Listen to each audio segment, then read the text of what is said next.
There's an old saying, money, money, money. It's all they can think about. But let's be honest, most of us don't really think about money itself, not unless we're collectors of coins or currency.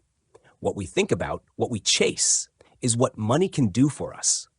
Because while it's true that money can't buy love or guarantee happiness, it can buy freedom, comfort, security. It can ease a lot of stress and unlock a life filled with possibilities. Over the years, I've noticed that there are 10 things people most often want from their money: security, comfort, luxuries, mobility, status, influence, freedom, leisure, popularity, and philanthropy. Sound familiar? Whether you're after some or all of those things, there's one truth you can't avoid. To get more of them, you need to build more wealth. And to build wealth, you need to understand what separates the rich from the rest. What do wealthy people do that most people don't?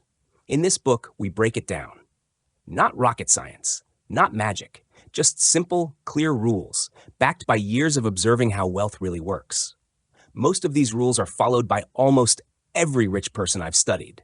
Others are more personal, ideas that work powerfully for some and might just work for you too. This isn't about money for money's sake. It's about money as a tool, a means to an end, to help you build the life you want. So if you're ready to understand what it takes to shift your mindset, change your habits, and master the rules of wealth, then let's begin. Thinking wealthy. Money, at its core, is just an idea, a symbol of value, trust, and exchange. You can't touch money itself. What you hold in your hands are merely representations, banknotes, coins, or digital numbers on a screen. Yet these representations hold immense power, influencing our daily choices, relationships, and even our sense of self-worth. But beyond its physical and transactional nature, money carries a complex emotional and psychological weight. For many of us, the concept of wealth is tangled with deep-rooted beliefs that money is either virtuous or evil, that desiring it is selfish or smart, and that spending it is either reckless or rewarding. These perceptions, often shaped by upbringing, culture, or experience, form the foundation of our financial mindset.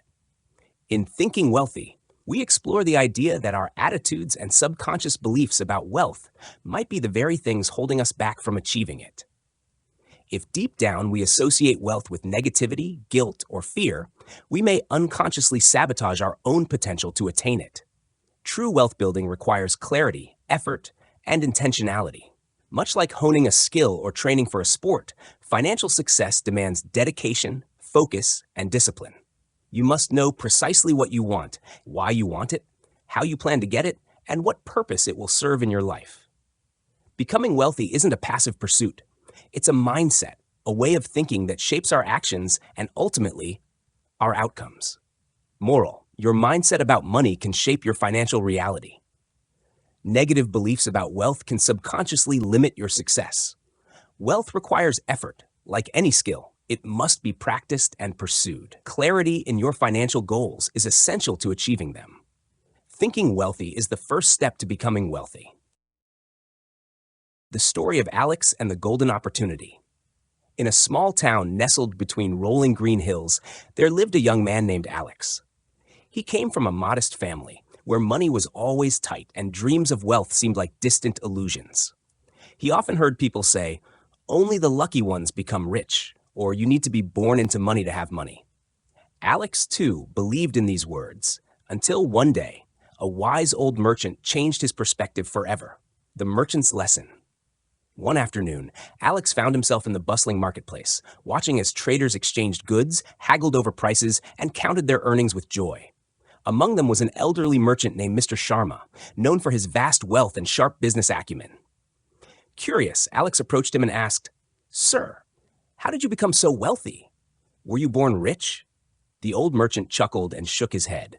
"No, my boy, I started with nothing, just like you. But I learned a simple truth. Money doesn't care who you are. It only cares about what you do." Alex furrowed his brows. "What do you mean?" Mr. Sharma picked up a gold coin and held it between his fingers. "Look at this coin. Does it ask who is holding it? Does it judge where it will go next? No. Money moves to those who are willing to take it, use it wisely, and make it grow." He continued, "Wealth is like the river that flows through our town.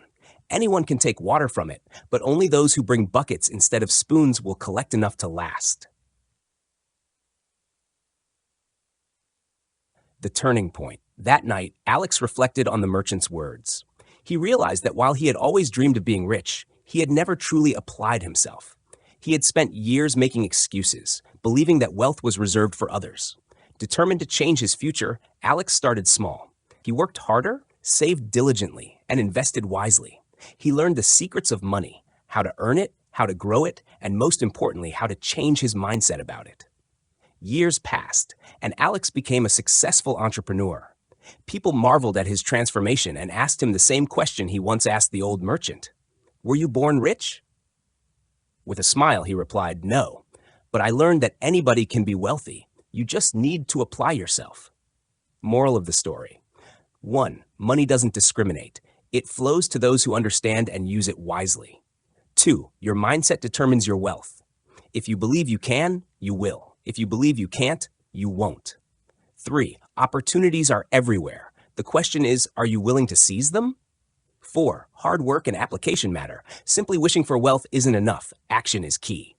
5. Excuses keep you poor. The wealthy say, "Yes, I can." The poor say, "No, I can't." Remember, the first rule to wealth is simple. Apply yourself and wealth will follow. The Merchant and the Wise Man. Defining wealth. Once upon a time, in a prosperous town, there lived a successful merchant named Mike.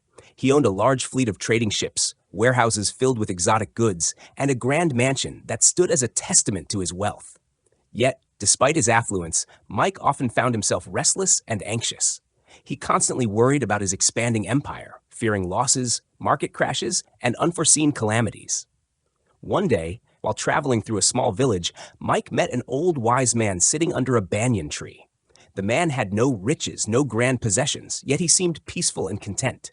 Curious, Mike approached him and asked, "You seem happy, yet you own nothing. What is the secret to your wealth?" The wise man chuckled and replied, "Ah, but I am wealthy. My wealth is not in gold or goods, but in contentment and freedom from worry." Mike scoffed. "Wealth is measured in possessions, investments, and profits. If you have none, how can you consider yourself wealthy?" The wise man smiled. "Tell me, merchant, do you know exactly how much wealth will make you feel secure?" Mike hesitated. "I always believe I need a little more." "That is your prison," the wise man said. "True wealth is not in the numbers you accumulate, but in knowing how much is enough. A man who is never satisfied, no matter how much he has, will always be poor in his heart." Mike pondered this deeply. He realized that his fears stemmed from his lack of a clear definition of wealth. He had spent years chasing more without ever deciding what enough looked like. From that day on, Mike changed his approach. He set a personal definition of wealth, not just numbers in an account, but the freedom to enjoy his life without constant worry. He managed his resources wisely, and most importantly, he found peace in what he had. Moral of the story. Define your wealth. Before chasing riches, decide what wealth truly means to you. Wealth is personal. It could be financial security, freedom, peace of mind, or something else entirely. Enough is a choice. Without defining enough, the pursuit of wealth becomes endless and exhausting. True wealth is peace. Being rich in possessions means little if you are poor in peace of mind. So what does wealth mean to you? The Road to Wealth, a journey of setting objectives. Once upon a time in a small town, there lived a young man named Leo. Leo often dreamed of being rich, but his ideas of wealth were vague. Some days he wanted to be a millionaire. Other days he thought about owning a beautiful home by the beach. However, he never sat down to define what wealth truly meant for him. One day, Leo met an old traveler named Mr. Carter, who had spent his life building businesses and helping others achieve financial success. Seeing Leo's confusion, Mr. Carter decided to teach him an important lesson. "Leo," he said, "imagine you are going on a journey. If you don't know your destination, how will you ever know when you've arrived?" Leo thought for a moment. "I suppose I wouldn't." "Exactly," Mr. Carter continued. "When people say they want to be rich, it's like saying they want to travel without deciding where they are going. If you want to be wealthy, you must first define what that means to you." Leo nodded eagerly. "So what should I do?" "First, Mr. Carter said. Set your destination. Do you want financial freedom? A specific amount of money? A certain lifestyle? Define it clearly. Leo thought hard and finally said, I want to have enough wealth to never worry about money again and to travel whenever I want. Good, Mr. Carter said. Now plan your route. How will you get there? What path will you take? Leo considered his skills and interests. I love real estate. Maybe I can build my wealth by investing in properties. Excellent, Mr. Carter smiled. Now, how long do you think it will take? Leo hesitated, then said, maybe 10 years? Perfect, said Mr. Carter. Now you have a clear objective. I will achieve financial freedom through real estate investment within 10 years. This is your roadmap. Without it, you would be wandering aimlessly. Leo felt a surge of excitement. For the first time, his dream felt tangible and achievable. From that day forward, he worked diligently toward his goal, knowing exactly where he was headed. Moral of the story: define your wealth. You must first decide what wealth means to you before you can achieve it. Set clear objectives. Without a destination, you will never know if you have arrived. Plan your route. Identify how you will achieve your financial goals and the steps to get there. Be realistic and honest. Your objectives should be achievable and align with your skills and resources. Commit to the journey. Once your objective is set, work diligently toward it. Just like Leo, if you set clear objectives, you will find the path to wealth much smoother and more achievable. Now, what is your objective? The Silent Farmer's Fortune. Once upon a time, in a quiet village nestled between rolling hills, lived a farmer named Ethan. He was a simple man, known for his diligence and kindness. One day, while tending to his fields, he discovered something unusual: a small, shining gold coin buried in the soil. At first, he thought it was a mere trinket, but as he dug deeper, he found more coins, all glistening in the morning sun. Ethan's heart raced. This could change his life. He could buy more land, expand his farm, and secure a prosperous future. But as he stood there, staring at the golden treasure, a thought crossed his mind. Should he tell anyone? He knew the villagers well. Some were good-hearted, but others thrived on gossip. If word got out, people might start digging in his land, claiming his fortune, or worse, trying to cheat him out of it. So, Ethan made a decision. He would keep it under his hat. Instead of boasting about his newfound wealth, he quietly bought better seeds, improved his irrigation, and hired an extra hand for the farm. His crops flourished, his animals grew healthier, and soon his farm was the most prosperous in the village. People whispered among themselves, wondering how Ethan had managed such success. One curious neighbor, eager to uncover his secret, finally asked, "Ethan, how have you managed to prosper so much while the rest of us struggle?" Ethan simply smiled and said, "Hard work, patience, and a little bit of wisdom." He never revealed the truth about the gold, and because of that, he was able to build something far greater than just momentary riches. He built lasting success. Moral of the story: keep your plans private until they are strong enough to withstand scrutiny. Success is best cultivated in silence. Let your results speak for themselves. Not everyone will support your journey. Some may even try to derail it. Avoid unnecessary opinions. They can sow doubt and hesitation. A little mystery keeps you in control of your own destiny. So, as you embark on your new journey, keep it under your hat. Let success unfold quietly, and when the time is right, let the world see the results, not just the plan. The Tale of Two Friends and the Road to Wealth. Once upon a time in a bustling town, two childhood friends, Raj and Sam, dreamed of becoming wealthy. They had grown up together, sharing the same aspirations of luxury, success, and a comfortable life. One day, while strolling through the marketplace, they overheard an old merchant giving advice to a young apprentice.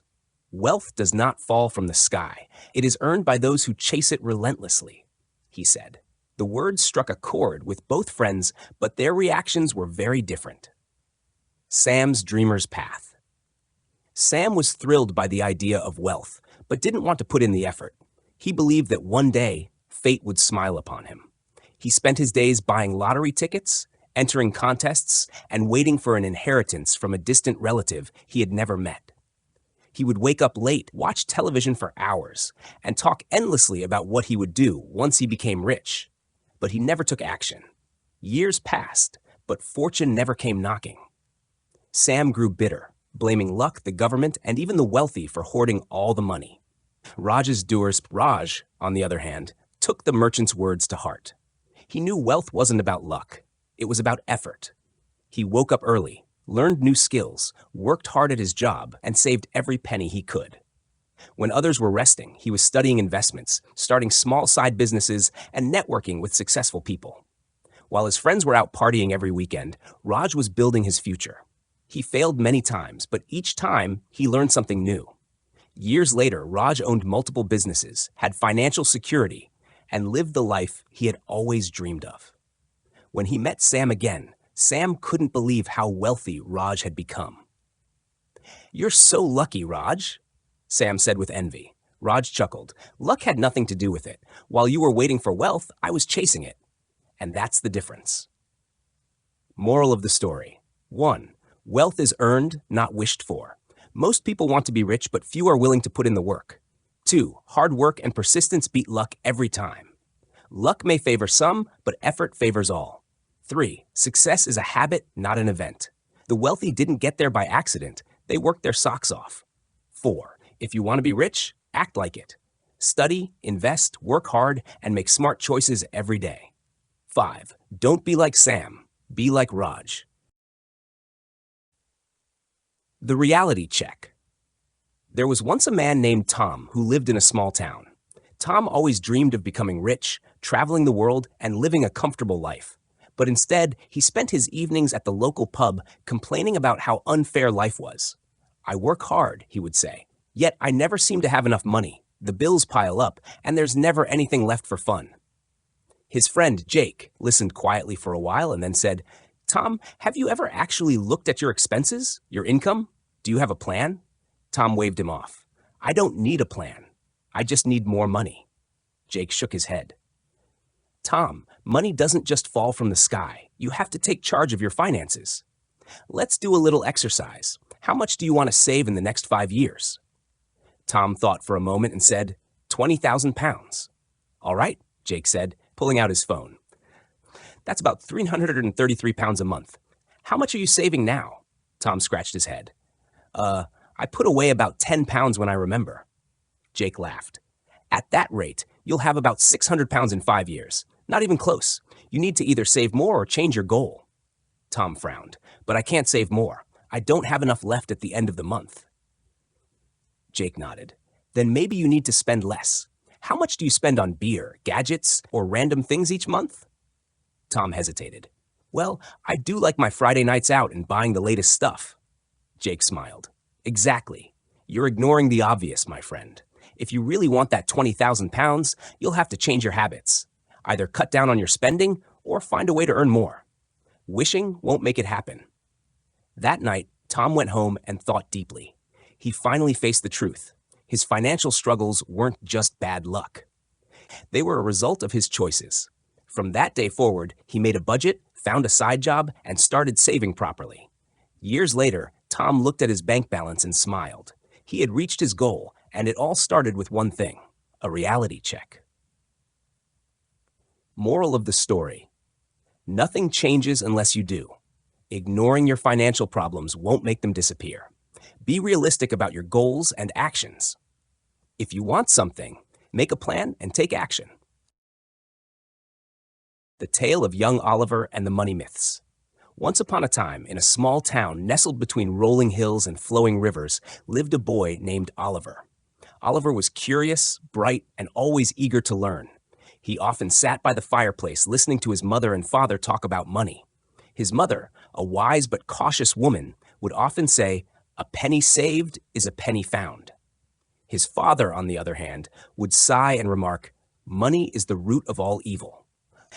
These words settled into young Oliver's heart, forming his beliefs about wealth and prosperity. As Oliver grew older, he started noticing things. His neighbor, Mr. Benson, was a wealthy man who often donated to the town's school. He built a library and helped families in need. But Oliver had been told that money made people greedy. Was Mr. Benson greedy? One day, Oliver worked up the courage to ask Mr. Benson, "Sir, my father says money is the root of all evil. Is it true?" Mr. Benson chuckled and sat Oliver down. That saying comes from an old text, but the full version is, "The love of money is the root of all evil." It means greed can be dangerous, not money itself. Money is just a tool, like fire. It can warm a home or burn it down, depending on how you use it. Oliver thought about this. He realized that he had never questioned the money beliefs he had inherited. "What about this, Mr. Benson? People say you can't have money and be spiritually pure." Mr. Benson smiled. "That's another myth, my boy. Money can help you do more good in the world. If you use it wisely, it can bring comfort to your family, improve your town, and even support those in need. There's nothing impure about that." From that day on, Oliver began challenging all the money myths he had grown up with. He wrote them down, examined where they came from, and discarded the ones that no longer made sense. In their place, he wrote new beliefs. Money is a tool. Wanting money is okay.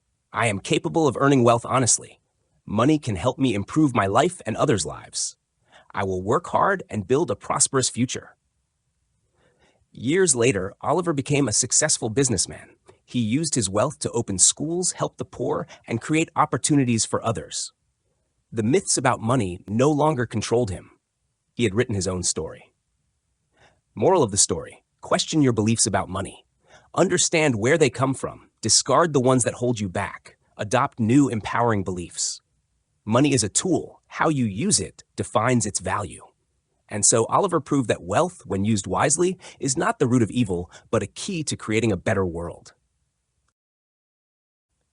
The consequence of wealth. Once in a bustling city, two childhood friends, Sam and Raj, took very different paths in life. Sam believed that money was something one deserved, a reward for being a good person.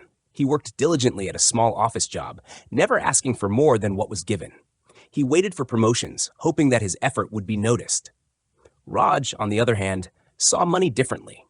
He believed that wealth was a consequence, a result of smart thinking, effort, and understanding the way the world worked. While still young, he started experimenting with different business ideas. Some failed, but he kept learning. One day, Raj came across a unique idea: luxury car detailing for high-end clients. While people laughed at the idea of someone paying thousands just for a car wash, Raj saw an opportunity. He perfected his craft, built a name for himself, and soon, celebrities and business tycoons were booking appointments months in advance. He was earning what seemed like an outrageous amount, not because he was rewarded for his effort, but because the consequence of his expertise and value was high earnings. Sam, meanwhile, watched from afar. He couldn't understand why some people, like Raj, became so wealthy, while others, like himself, worked tirelessly without significant financial growth. Life is unfair, he thought. One day, they met for coffee. "Raj, do you think you deserve this wealth?" Sam asked. Raj smiled and replied, "Wealth isn't about deserving. It's not a medal or a prize for good behavior. It's a consequence of understanding value and working towards it. I figured out what people were willing to pay for and mastered it." Sam left the conversation deep in thought. That day, he stopped waiting for rewards and started creating his own consequences. Moral of the story: 1. Wealth is a consequence, not a reward. It comes from effort, strategy, and creating value. 2. Hard work alone isn't enough. Smart work and understanding the game matter. 3. No one deserves money. It is earned through decisions, risks, and effort. 4. Study success, don't judge it. Instead of questioning whether someone deserves their wealth, learn how they got there. The merchant and his wealth. Once upon a time, in a bustling city, there lived a merchant named Rohan. He was known far and wide for his sharp business acumen, and over the years, he had accumulated great wealth. But despite his riches, Rohan often felt an emptiness he couldn't explain. One day, while visiting a nearby village, he met an old sage sitting under a banyan tree. Rohan, curious about the wisdom of the old man, asked, "What is the purpose of wealth?" The sage smiled and asked in return, "What do you want money for?" Rohan was taken aback. He had never truly asked himself this question. He thought for a moment and replied, "To live comfortably, to be respected, and to never worry about my future." The sage nodded and said, "But tell me, Do you feel comfortable now? Rohan hesitated. Despite his riches, he often felt stressed about earning more. The sage continued. Do you feel respected by those who truly matter? Rohan pondered. Many admired his wealth, but he wasn't sure if they respected him or his money. The sage finally asked, And do you never worry about your future? Rohan sighed. He was always anxious about losing his wealth or not having enough. Seeing Rohan deep in thought, the sage said, My son, wealth is a tool, not a purpose. If you don't know why you seek it, it will never bring you peace. Decide what truly fulfills you and use money to serve that purpose. Rohan left the village with a new perspective. That night, he wrote down his reasons for seeking wealth, not just for accumulation, but for meaningful goals. Over time, he found happiness not in riches themselves, but in the security, freedom, and opportunities they provided. Moral of the story: define your purpose for wealth. Money itself is not the goal. It's a tool to achieve something meaningful. Understand your real needs. More money doesn't always mean more happiness. Seek fulfillment, not just accumulation. True wealth is using resources to enhance life, not hoard them out of fear. Write down your financial goals. Clarity leads to better decisions and a sense of direction. So, what do you want money for? The story of Raj and the magic coins. Raj was a young man living in a small village. He worked hard, but found that no matter how much he earned, he always ended up with nothing at the end of the month. One day, he visited an old wise man known for his wealth and wisdom. Master, why do the rich get richer while the poor remain poor? Raj asked. The old man smiled and handed Raj 2 silver coins. These are magic coins, he said. If you use them wisely, they will bring you great wealth. But if you spend them carelessly, they will disappear forever. Raj was puzzled, but thanked the old man and left. That night, he thought about what to do. He had 2 choices: spend the coins on a nice meal or find a way to make them grow. Remembering the old man's words, he decided to invest.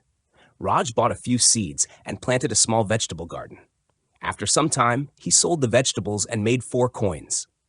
Instead of spending them, he saved 2 and reinvested the rest. Over the years, his money kept multiplying like rabbits, just as the wise man had hinted. Raj eventually became one of the wealthiest men in the village. One day he returned to the old man and said, Master, I understand now. Money makes money, but what should I do with my wealth?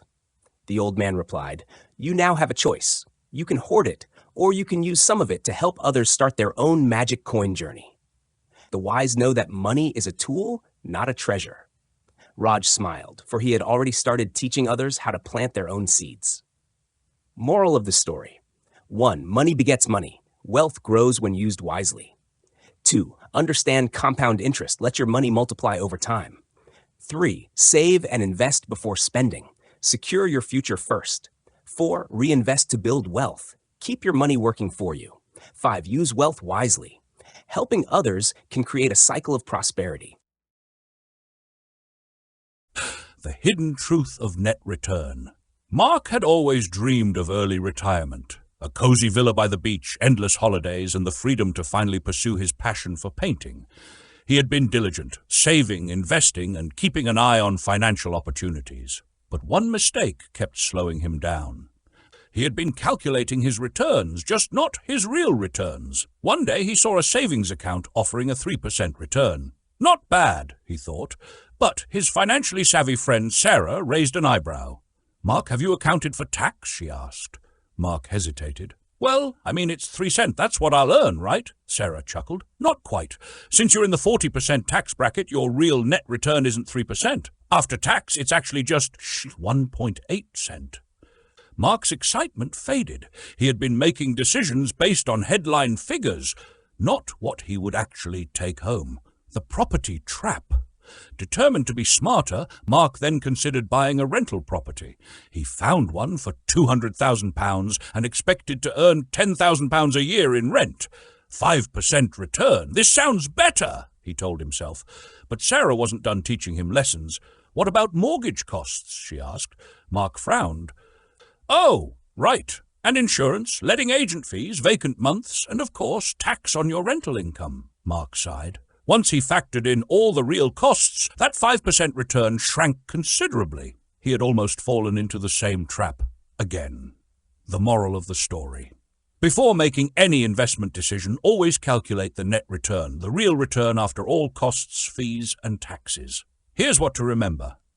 Headline figures can be misleading. Always check what you'll actually take home. Factor in all expenses. Mortgage, fees, insurance, vacancy periods, and maintenance can eat into your profit. Don't ignore taxes. They can significantly reduce your expected return. Capital growth isn't guaranteed. Property prices can fluctuate, so don't assume long-term appreciation will save a poor investment. Do your sums before committing. A little calculation today can save a big headache tomorrow. Mark learned his lesson. Have you?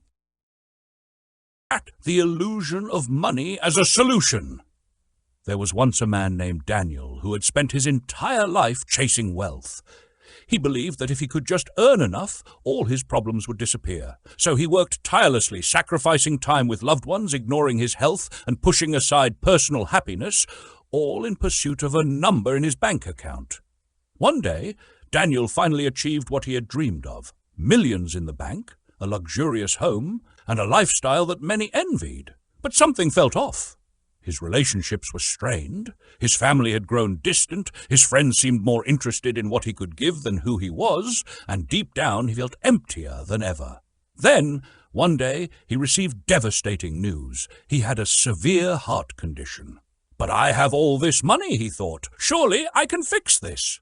Yes, money bought him the best doctors and treatments, but it couldn't undo years of stress, sleepless nights, and neglecting his health. As he lay in a hospital bed, reflecting on his life, he realized something profound. Money had never been the answer. It could make things easier, but it couldn't replace what truly mattered: love, health, peace of mind, and purpose. The moral? 1. Money is a tool, not a cure. It can make things smoother, but cannot solve life's deeper problems. 2. Chasing money at the cost of everything else leads to emptiness. True wealth is in relationships, health, and peace of mind. 3. Solve the real problem first. If you focus on fixing the root issue, money can help facilitate the solution, but it is not the solution itself. 4. Happiness comes from within, not from a bank balance. Wealth without meaning is just an illusion of success. Next time you're tempted to believe that money is the key to happiness, remember Daniel's lesson. If you see money as the solution, you'll find it becomes the problem. The 3 gifts of success: wealth, joy, and peace. A long time ago, in a bustling city filled with towering offices and gleaming boardrooms, there lived a man named Daniel. Daniel had built a successful business from scratch, and over the years his bank account swelled, but something was missing. He barely saw his family, his health deteriorated, and at night sleep evaded him.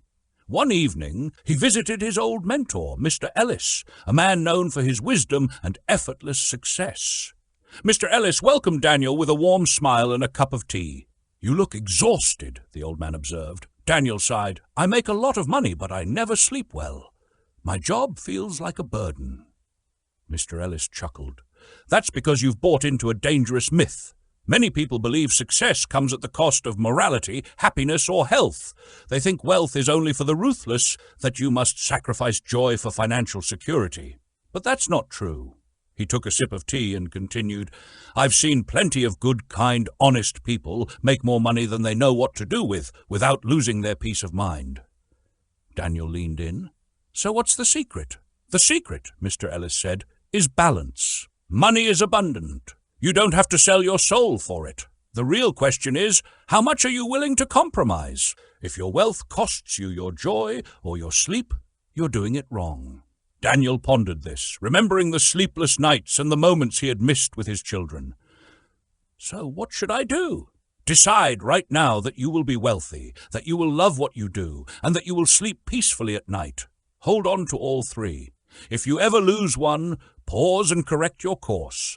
That's the only way success truly feels like success." Daniel walked away that night with a new determination. He started setting boundaries, valuing his time, and shifting his mindset. And soon enough, he found himself in a place where money, joy, and peace coexisted. Moral of the story: 1. Wealth, joy, and peace can coexist. You don't have to sacrifice one for the other. 2. Money is abundant. You don't need to be ruthless to earn it. 3. Set boundaries. If you start losing sleep or hating your work, adjust your path. 4. True success is a balance. Without joy and peace, money alone is meaningless. 5. Stay true to your principles. Ethics and success can go hand in hand. If your wealth makes you miserable, it's not wealth. It's a burden. Choose differently. The price of a restless night. Long ago, in a bustling city filled with ambition and opportunity, there were 2 friends, Sam and Jake. Both were smart, driven, and hungry for success. But while Sam believed in building wealth the right way, through honesty, creativity, and perseverance, Jake wanted the fastest route, no matter the cost. Jake found a way to cut corners. He started lying about his products, inflating their value, and persuading customers to buy things they didn't need. His money grew quickly, and soon he was driving a flashy car, living in a grand house, and throwing lavish parties. Sam, on the other hand, took the slower path, ensuring every deal was fair, every customer was treated with respect, and every dollar he made was honest. One evening, Jake invited Sam to his new penthouse. "Look at what I've built," Jake said, gesturing at the shimmering skyline. "You're working too hard for too little, my friend. There are shortcuts. Why not take them?" Sam smiled. "Are you truly happy, Jake?" Jake hesitated for a moment, but brushed it off. "Of course! Who wouldn't be with all this?" But that night, as Sam slept soundly, Jake lay awake, tossing and turning. Every knock at the door made him flinch. Every unknown number on his phone made his heart race. He couldn't shake the feeling that it was all temporary, that one day the lies would catch up to him. Months passed. One day, Jake's business crumbled. Customers who felt deceived demanded refunds. Authorities started investigating his practices. His wealth vanished as fast as it had come. Meanwhile, Sam's honest efforts had begun to pay off. His business grew steadily, his reputation remained intact, and he still slept peacefully every night. One day, Jake met Sam at a coffee shop, looking exhausted. "You were right," he admitted. "I took shortcuts, but they led me nowhere. I lost everything." Sam nodded. "Money earned the wrong way never lasts, Jake, but you still have time to build something real." And so Jake decided to start over, this time the right way. Moral of the story: wealth without integrity is temporary. It may come fast, but it never lasts. A dishonest life comes with a price. Restless nights, constant fear, and lost trust aren't worth any amount of money. Success earned honestly is more fulfilling. When you build something the right way, you can truly enjoy it. Your reputation is priceless. Once lost, it's hard to rebuild. Protect it at all costs. Shortcuts often lead to dead ends. The real path to success requires patience, effort, and ethics. The choice is always ours, to earn with honor or to chase wealth at the cost of our peace. Choose wisely. The Tale of Money and Happiness. Once upon a time in a bustling city, there lived 2 childhood friends, Sam and Jake. Both came from modest backgrounds, but they had very different views about money and happiness. Sam believed that money was the key to happiness, while Jake thought happiness was something deeper, something that money could never truly buy. As they grew older, Sam worked tirelessly, climbing the corporate ladder, earning more, and buying everything he had ever dreamed of: expensive cars, a luxurious mansion, and designer clothes. He had everything, yet something felt missing. Jake, on the other hand, built a simple life, prioritizing meaningful relationships, personal growth, and moments of joy over material possessions. He lived in a small but cozy home, spent weekends with family, and pursued hobbies that gave him real satisfaction. One day, Sam called Jake for a coffee. He looked exhausted, drained by the endless chase for wealth. "Jake, I have everything I ever wanted, yet I feel empty. What am I missing?" Jake smiled and said, "Happiness isn't hidden inside money. Money can remove discomfort, ease burdens, and provide comfort, but it can't fill an emotional void. It's like putting expensive fuel into an empty car. It won't drive anywhere unless you steer it in the right direction." Sam pondered this and realized his mistake. He had mistaken wealth for well-being, possessions for purpose. From that day on, he changed his approach, balancing his ambitions with personal happiness. He started focusing on experiences, relationships, and giving back to the community. Slowly, he found a contentment that money alone had never given him. Moral of the story: Money is a tool, not the destination. It can provide comfort but not fulfillment. Too much or too little money can cause misery. Balance is key. Possessions don't contain happiness. The joy you feel from buying something comes from within, not the object itself. Wealth doesn't equal worth. Your value isn't determined by your bank account, but by your character and actions. True happiness is found in relationships, experiences, and purpose. Invest in what truly matters. Money is a powerful ally when used wisely, but a terrible master when pursued blindly. Understanding this distinction is the key to a truly happy and fulfilling life. Know the difference between price and value. I once asked my delightful father-in-law to explain that thing about wine to me. You know, can a bottle that costs £100 in a top restaurant really be 20 times as good as a bottle you can get for a £5 at the local shop? His answer was fascinating. He said that you aren't paying for the wine alone. What you are paying for is the ambience, the service, the location. We're talking Le Gavroche here. The wine waiter's expertise, the good company, the fine tablecloths, the privacy and discretion, the style and class, the tradition, the food and the trust, the humidity and storage, the tone and the surroundings, the fellow dining guests and the great conversation.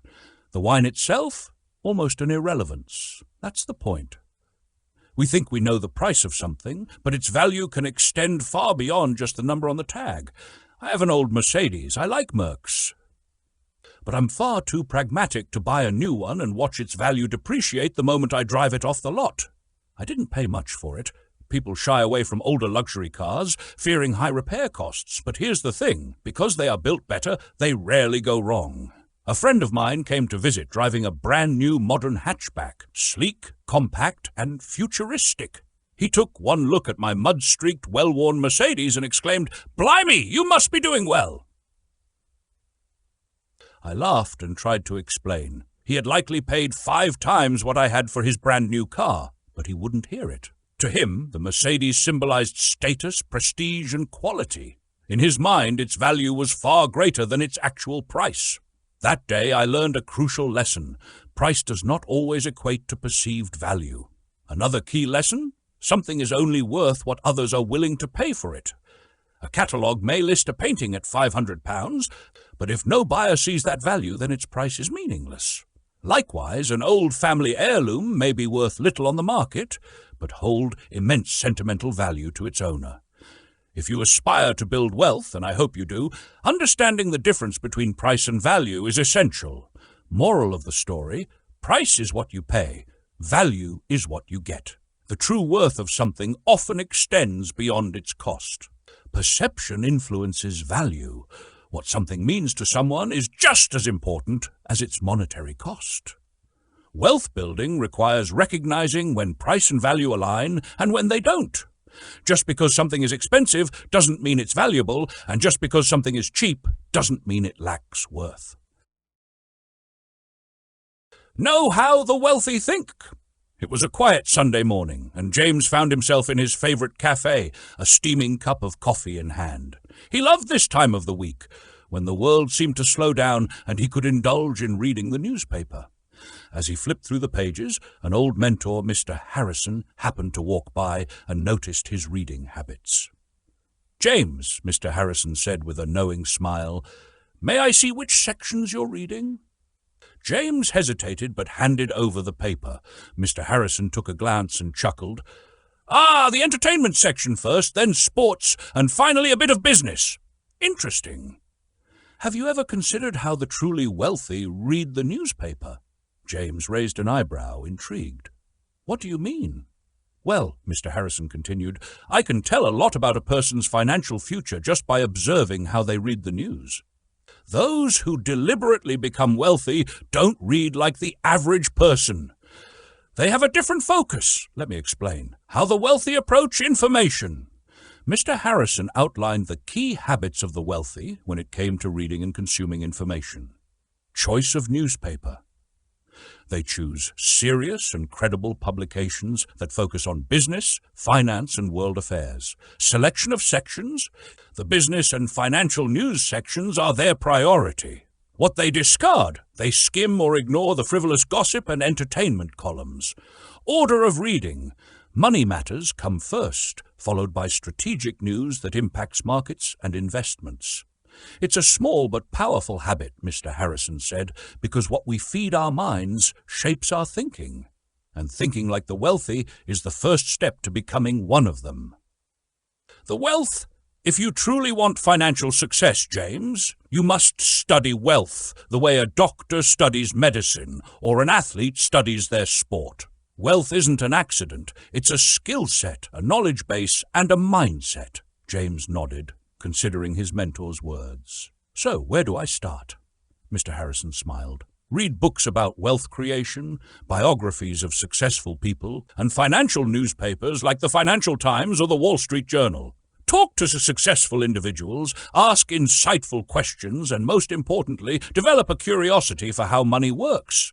It's not just about working hard, it's about thinking smart. Have the balance between wealth and enjoyment. But what if I enjoy the lighter sections too? James asked. That's perfectly fine, Mr. Harrison replied. Not everyone needs to be obsessed with wealth building to be successful.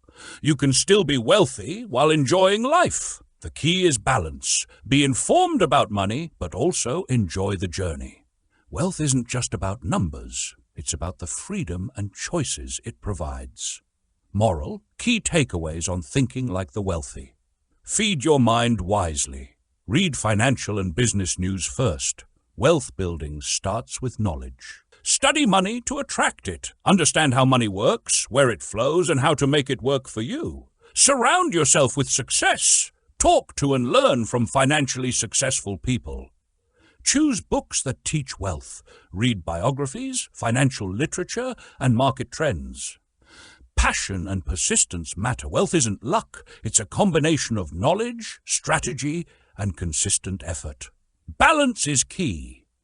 Being wealthy doesn't mean sacrificing fun. It means making informed choices while enjoying the process. As James left the cafe, he made a mental note to start with one small change. Tomorrow morning, he'd read the business section first.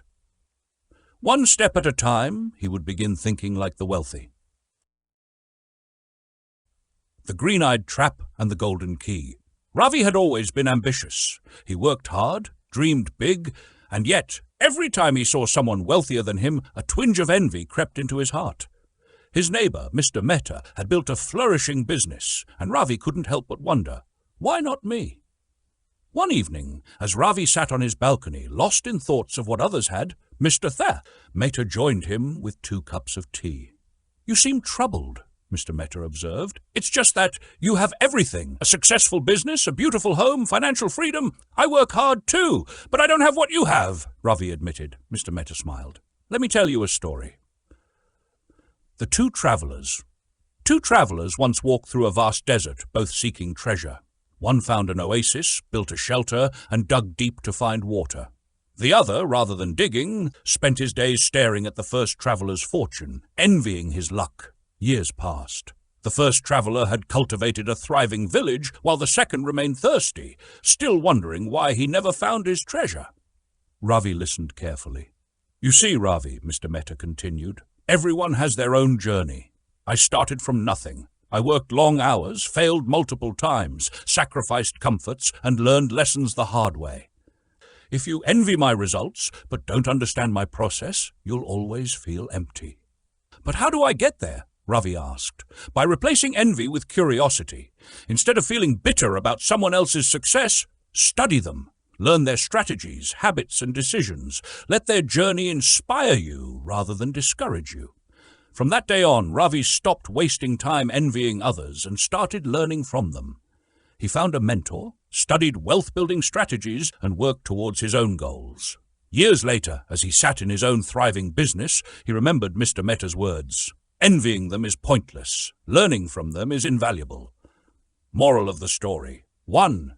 Your journey is unique. Set your own goals and work towards them. 2. Success has a price. Understand the sacrifices behind the achievements you admire. 3. Replace envy with learning. Study successful people and apply their lessons. 4. Find a mentor. Learn from those who have walked the path before you. 5. Focus on action, not comparison. Growth comes from effort, not from watching others. The hidden key to wealth, it's not just about money, it's about you. When I was younger, I thought managing money was the key to wealth. I assumed that if I learned to invest wisely, save diligently, and budget effectively, success would naturally follow. But as I observed people who struggled despite earning well, and others who built fortunes from seemingly nothing, I realized something profound. Wealth isn't just about managing money, it's about managing yourself. Let me tell you a story. There was once a man, let's call him David, who dreamed of financial independence. He read every book on investing, attended seminars, and followed all the expert advice. He had the knowledge, but every time he tried to save, he'd find an excuse to spend, an impulse purchase here, a lavish vacation there. He knew he needed to be disciplined, yet when temptation struck, he gave in. Then there was Sarah. She wasn't born wealthy, but she had an iron will. She understood the value of delayed gratification. While her peers splurged on the latest gadgets, she invested. When others quit after a few setbacks, she adjusted and persisted. She managed herself, her impulses, her habits, her mindset, and slowly but surely she built her wealth. The difference? David knew what to do but couldn't manage himself well enough to apply it consistently. Sarah, on the other hand, mastered self-discipline, and that made all the difference. Think about it. How often do we set goals only to falter when faced with inconvenience or temptation? Whether it's losing weight, quitting smoking, getting fit, or becoming rich, the hardest battle isn't the external world, it's the one within us. Wealth building isn't just about financial strategies, it's about self-control, persistence, and discipline. Before you manage money, you must first manage yourself. Moral of the story: managing yourself is harder than managing money. Self-discipline and delayed gratification are key to wealth. Knowledge alone isn't enough. Consistent action matters. Success starts with mastering your habits and mindset. The biggest obstacle to financial success isn't lack of opportunity, but lack of self-management. So ask yourself, do you have what it takes to be wealthy? Getting wealthy. Welcome to the next stage of your journey, the point where theory meets action. We've now entered the deep, uncharted waters of Part 2, where things get serious. This is where you stop merely thinking about wealth and start actively building it. It's where you take a hard, honest look at your financial habits, make a plan, and commit to real change. Getting wealthy isn't just about luck or intelligence. It's about discipline, consistency, and the courage to change. Many of the principles you'll encounter here are behavioral, and shifting long-standing habits is never easy. Some rules may seem deceptively simple, but simplicity doesn't make them effortless. The real question isn't, do I know this? But rather, do I actually do it? Wealth building requires action. It demands effort. It rewards those who take responsibility and make things happen. If you're ready to step up, challenge yourself, and put in the work, then let's begin. Know where you stand before you start. The storm had passed, leaving behind the wreckage of a once mighty ship. Robinson Crusoe, clinging to life, swam ashore and collapsed onto the sand. The first thing he did, he took stock of what he had: supplies, tools, and weapons. He knew that before he could move forward, he needed to understand his resources. Now, imagine you are Crusoe, but instead of being stranded on an island, you are about to embark on your financial journey. The first step? Take stock. You need to know exactly where you stand before you chart your course forward. Taking inventory, your financial shipwreck. Before setting off toward wealth, you must conduct a thorough audit of your financial position. This means listing out what you own: cash, savings, investments, properties, valuables; what you owe: loans, credit card balances, mortgages, debts; what you earn: your salary, side income, dividends, business profits; what you spend: monthly expenses, recurring bills, luxuries, essentials. By laying it all out, you get a clear map of your current reality. Many people avoid this step because it forces them to face uncomfortable truths. But just as Crusoe had to confront his survival odds, you must confront your financial situation, no matter how bleak or promising it looks. Why this matters? Imagine trying to drive to a new city without knowing your starting point. You wouldn't know which roads to take, which obstacles to avoid, or even how much fuel you need. The same applies to your financial journey. You need to know where you are before you can figure out where you're going. Moral of the story. 1. Clarity is power. Knowing your financial position puts you in control. 2. Avoid blind decisions. Without a full financial picture, you might take wrong turns. 3. Face reality, not fantasy. Ignoring your finances won't change them. Confront them head on. 4. Set the foundation. A strong financial plan starts with knowing what you have. Before you move forward, pause. Take stock. Then, and only then, can you begin the journey to wealth. The Power of a Plan, a story of fortune and wisdom. Once upon a time, in a bustling town filled with merchants, traders, and dreamers, there lived two men, Felix, the wise planner, and Theo, the carefree spender. Both started with the same fortune, a small inheritance from their late fathers. But while Felix carefully devised a plan for his future, Theo lived each day without a thought for tomorrow. Felix sat down and thought deeply about what he wanted to achieve. He knew he needed a steady income and financial security. So he crafted a plan. He invested a portion of his money in a small trading business, saved another part for emergencies, and used the rest to learn new skills that would help him grow. Theo, on the other hand, was excited by his newfound wealth. He spent lavishly on feasts, fine clothing, and grand celebrations. He believed that money would always find its way back to him. After all, there were plenty of rich merchants in town. Surely he could become one of them without much effort. As time passed, Felix's business flourished. He faced challenges, of course, but because he had a plan, he adjusted when needed. When his first venture didn't yield enough profit, he pivoted and found a more lucrative market. He remained disciplined, ensuring that every move aligned with his long-term goal. Theo, however, soon found himself struggling. His money dwindled and he had no backup plan. He borrowed from friends hoping to strike it rich with reckless investments, but without a strategy, his ventures failed. He was left with nothing but regret. One day, Theo approached Felix and asked, "How did you manage to secure your future while I lost everything?" Felix smiled and said, "A fool and his money are easily parted, my friend. The difference between us is simple. I had a plan. You see, fortune favors those who take charge of their future instead of leaving it to chance." Theo nodded, realizing his mistake. From that day forward, he decided to follow Felix's example. He started small, making careful choices, and gradually rebuilt his wealth. Though it took time, he learned the invaluable lesson that planning is the foundation of success. Moral of the story: a plan provides direction. Without a plan, you risk wandering aimlessly and wasting valuable resources. Discipline leads to success. Sticking to a strategy, even when challenges arise, ensures steady progress. Wealth grows through wise decisions. Money isn't just for spending. Investing wisely secures your future. Flexibility is key. Even the best plans may need adjustments, but having one in place makes adapting easier. Never rely on luck alone. True prosperity comes from careful planning and smart execution, not mere chance. Get your finances under control, a lesson in wealth management. Once upon a time, in a small town where it rained endlessly, the townsfolk faced an unusual problem. The local water company declared a hosepipe ban, citing a shortage of water. But the townspeople were baffled. Every day, rain poured down from the skies. How could there be a shortage?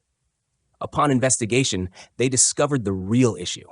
It wasn't that there wasn't enough water. It was that the pipes were leaking. Gallons upon gallons of water disappeared underground, never reaching the people who needed it. The town's residents were being told to conserve water, while in reality, fixing the leaks would have solved the problem. This is much like our personal finances. You may earn well, yet you often find yourself wondering where all your money has gone. It's not that you don't have enough, it's that financial leaks are draining it away. These leaks come in many forms: high-interest debts, unnecessary expenses, forgotten subscriptions, and poor investments. Until you fix these leaks, you will never have true financial control. Stopping the leaks. If you've ever looked at your credit card balances and felt a sinking feeling, you're not alone. Society encourages us to rely on plastic, accumulating debts month after month. The first step to plugging financial leaks is to take control of your credit. Consider cutting up excess credit cards and focusing on paying off your balances. The interest you save will be money you can put to better use.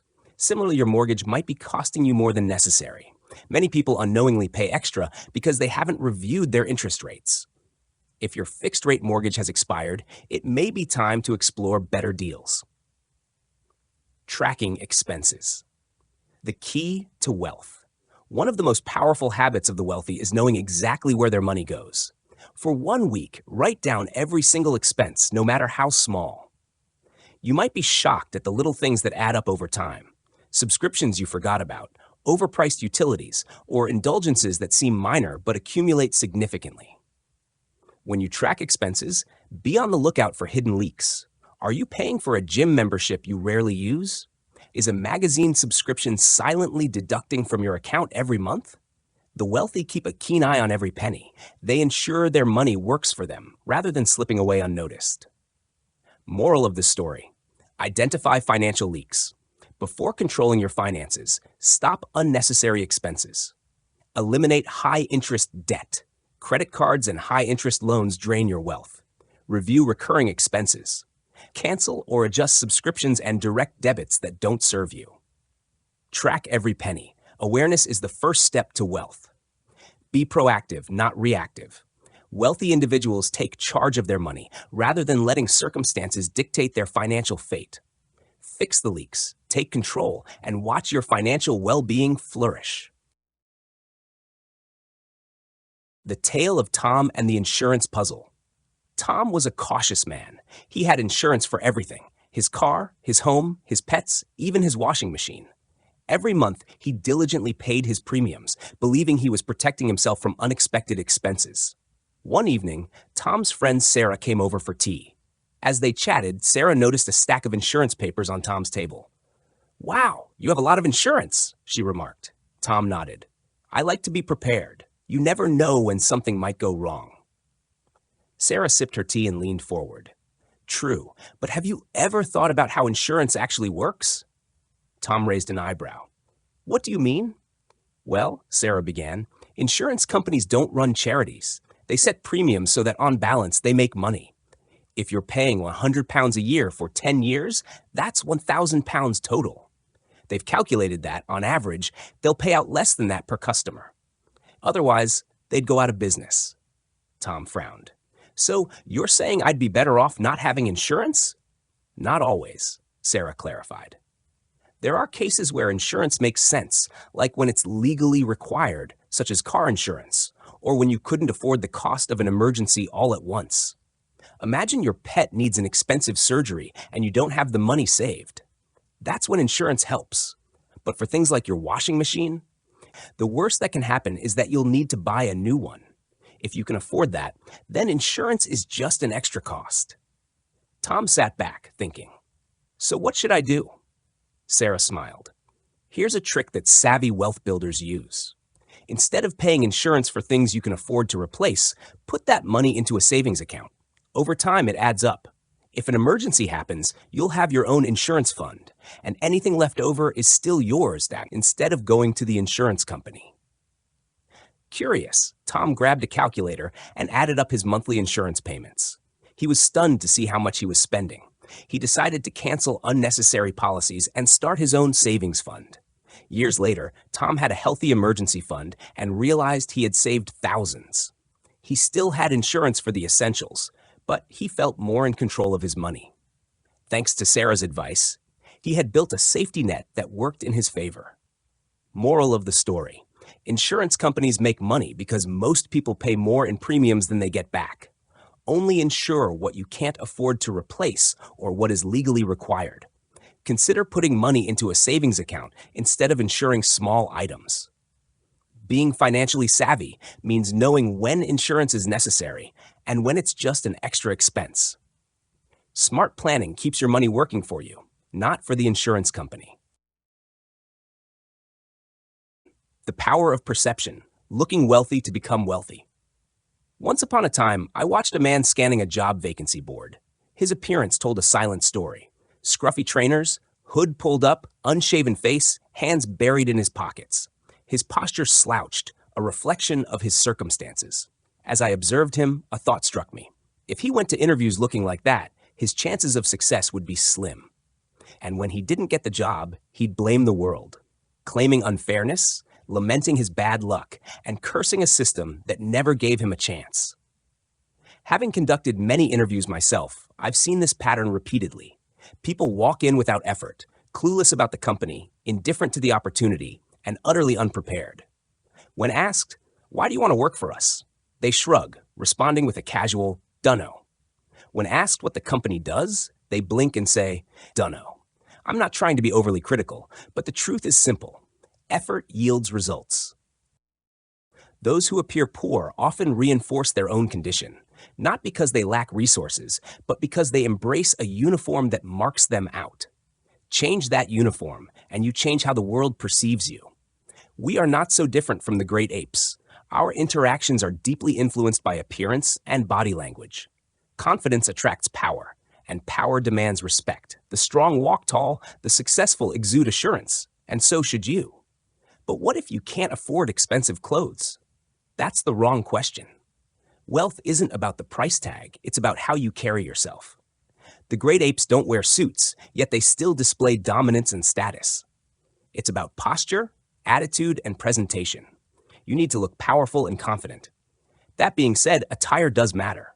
Dressing appropriately doesn't mean spending a fortune. A well-fitted outfit, even secondhand, can make a world of difference. When I applied for my first casino job, I bought a stunning double-breasted jacket with wide satin lapels from a charity shop, paired it with a proper bow tie, not the elastic kind, and practiced tying it for hours. On my first day, I looked more James Bond than trainee. Yes, I had to replace the jacket with a simple black suit later, but my bold first impression made me stand out. I was remembered, and against all odds, I secured a top trainee position despite lacking experience. The principle is simple. Dress wealthy, and the world will treat you as such. Learn the nuances of style and class. Pay attention to how the truly wealthy present themselves. Those who appear poor receive poor service. Those who exude elegance and confidence command respect. And whatever you do, avoid excessive flash. Restrained elegance is the key. Old money over new money. Quality over quantity. A neat haircut, clean nails, well-fitted clothes, these are the details that matter. Moral of the story. Perception shapes reality. People judge based on appearances.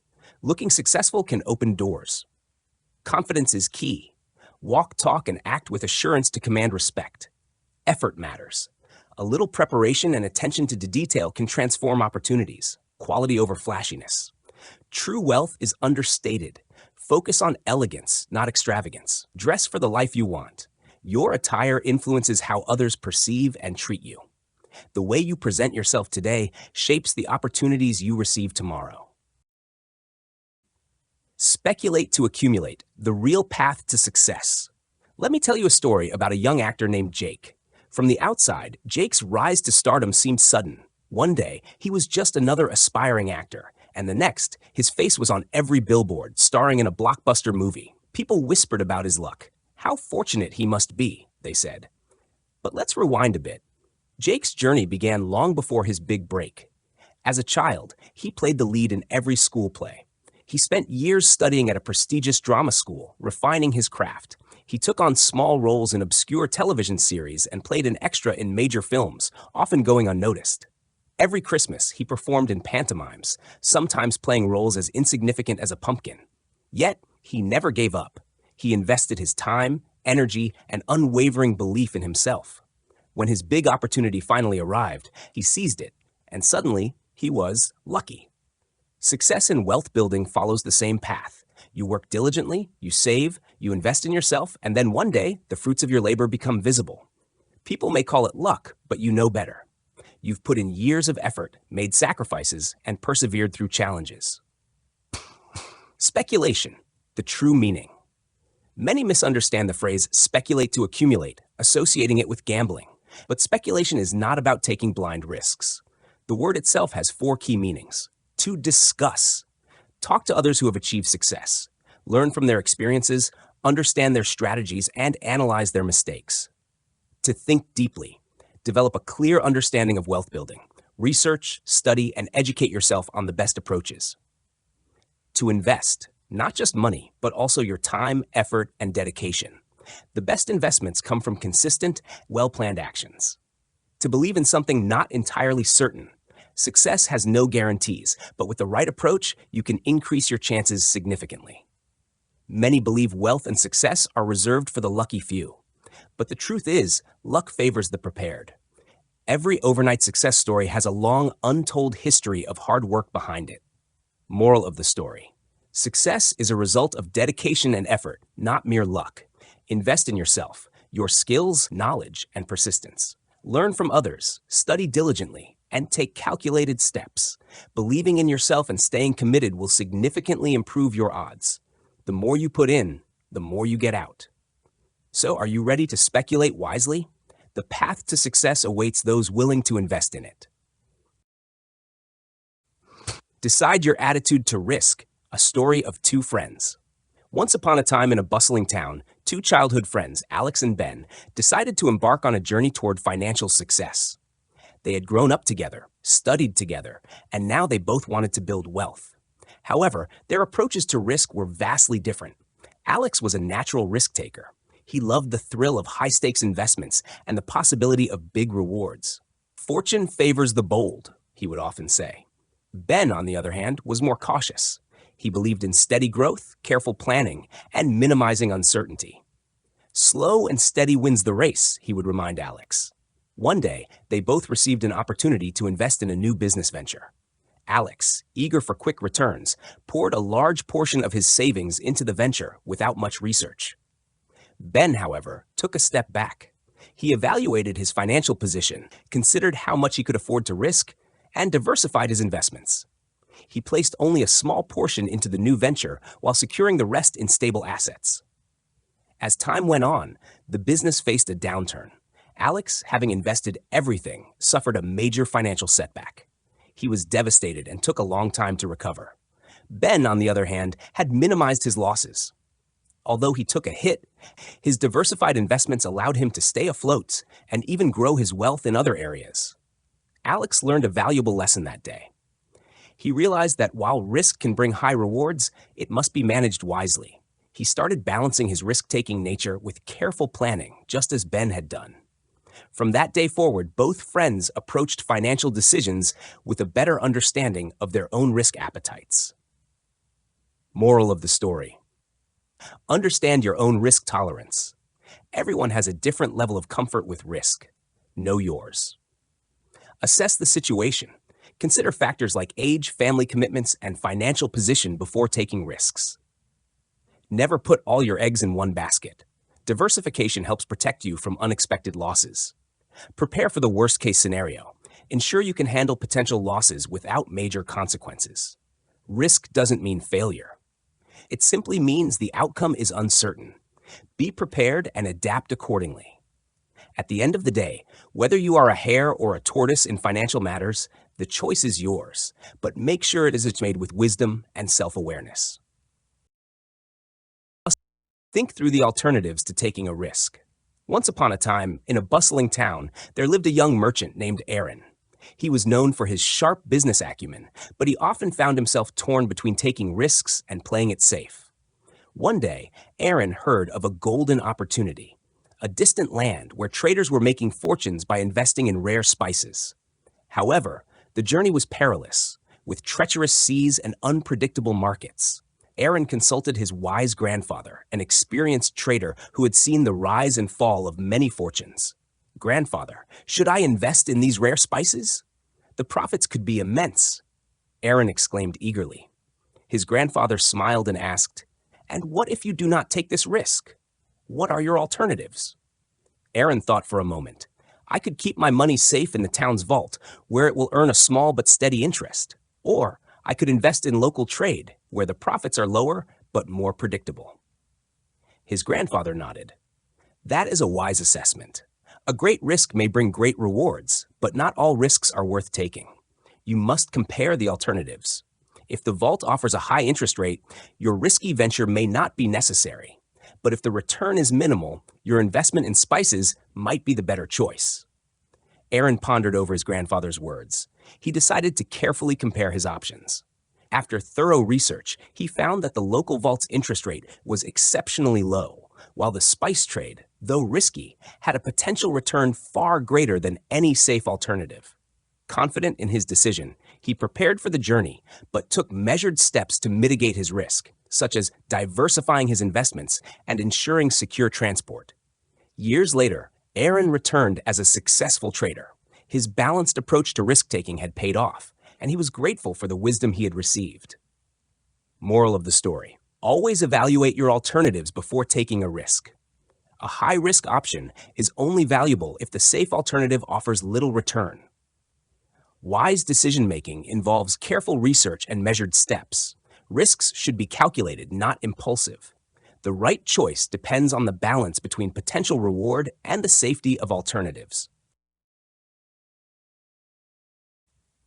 The Tale of the Merchant's Warning. In a bustling town, nestled between rolling hills and a mighty river, lived a wise old merchant named Harun. His business thrived because of one simple rule: he only traded with people he trusted. One day, a smooth-talking stranger arrived in town. He wore fine clothes, spoke with a silver tongue, and promised Harun the deal of a lifetime. "These silks," the stranger claimed, "come from the finest weavers in the East. I can sell them to you at half the price." Harun studied the man. Something inside him whispered a warning. The stranger's eyes darted too much, his smile seemed too polished, and his story just a little too perfect. But the offer was tempting. If the silks were real, Harun could double his profit. Just as he was about to shake hands on the deal, Harun hesitated. "Let me think about it," he said.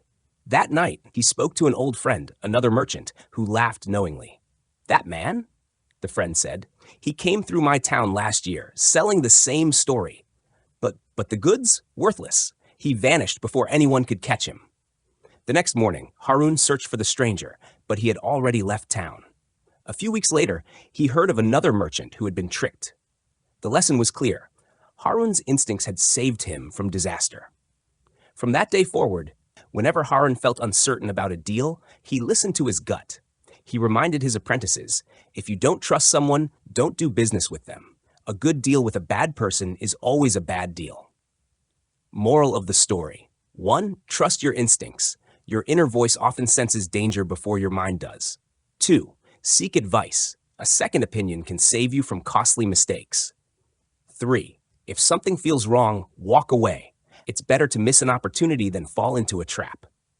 4. A bad partner makes every deal risky. Integrity is worth more than profit. 5. If it looks like a scam and sounds like a scam, it probably is. Don't let greed blind you. The ship that changed its course. There once was an old sailor named Thomas who had spent most of his life navigating the same route. Every morning, he would set sail from the same harbor, follow the same currents, and return by sunset. It was what he knew, what he was comfortable with. One evening, as he sat by the docks watching younger sailors chart bold new courses, he sighed. "If only I had started earlier," he murmured. "Now it's too late for me to learn new waters." An elderly fisherman, sitting nearby, chuckled. "Too late? Do you think the ocean cares how old you are? A ship can change its direction at any moment. It only takes a small turn of the wheel." Thomas pondered this. Could it really be that simple? Could a slight change in course lead to new destinations, even after all these years? That night, he made a decision. The next morning, instead of his usual route, he turned the wheel just a little. The difference was almost unnoticeable at first, but as days passed, his course drifted farther from the familiar waters. He discovered new islands, richer fishing grounds, and an adventure he never thought possible. The change had been small, but the impact was immense. Years later, young sailors would ask him for advice, and he would always smile and say, "A ship is never too old to find new destination. You just have to turn the wheel." Moral of the story: 1. It's never too late to change your financial future. Small shifts in mindset and actions can lead to significant results. 2. Wealth building isn't about age, it's about taking action. Whether investing, saving, or learning new skills, the best time to start is now. 3. A small change can create a big difference over time. Even minor improvements in financial habits can compound into great success. 4. Don't let limiting beliefs hold you back. If you think it's too late, it will be. If you believe in possibilities, they will appear. 5. Life rewards those who take action. Start investing in yourself, your skills, and your financial future today. The power of starting young. Once upon a time in a bustling little town, there lived a man named Jack. Jack had worked hard all his life, earning a good living, yet somehow he always seemed to be scrambling when bills and taxes were due. It wasn't that he didn't make enough, it was that he never learned the art of saving early on. One day, as he sat at his desk, staring at yet another unexpected expense, he sighed. If only I had started saving when I was younger, he muttered to himself. But what was done was done. He couldn't turn back time. What he could do, however, was make sure his children didn't make the same mistake. Jack decided to teach kids the simple trick of saving. He gathered them one evening and said, "Children, every time you get money, whether it's pocket money, birthday gifts, or earnings from little chores, set aside a part of it. Not just a little, but a good chunk, say half. Keep it somewhere safe and watch how it grows." His eldest son, Oliver, nodded enthusiastically. "That sounds easy. I can do that." His younger daughter, Lily, wrinkled her nose. "But I want to buy sweets and toys now. What's the point of saving?" Jack smiled. "The point is that one day you'll need money for something bigger, like university, a trip, or even starting your own business. If you save from the start, you won't have to struggle like I do now." Oliver took the lesson to heart.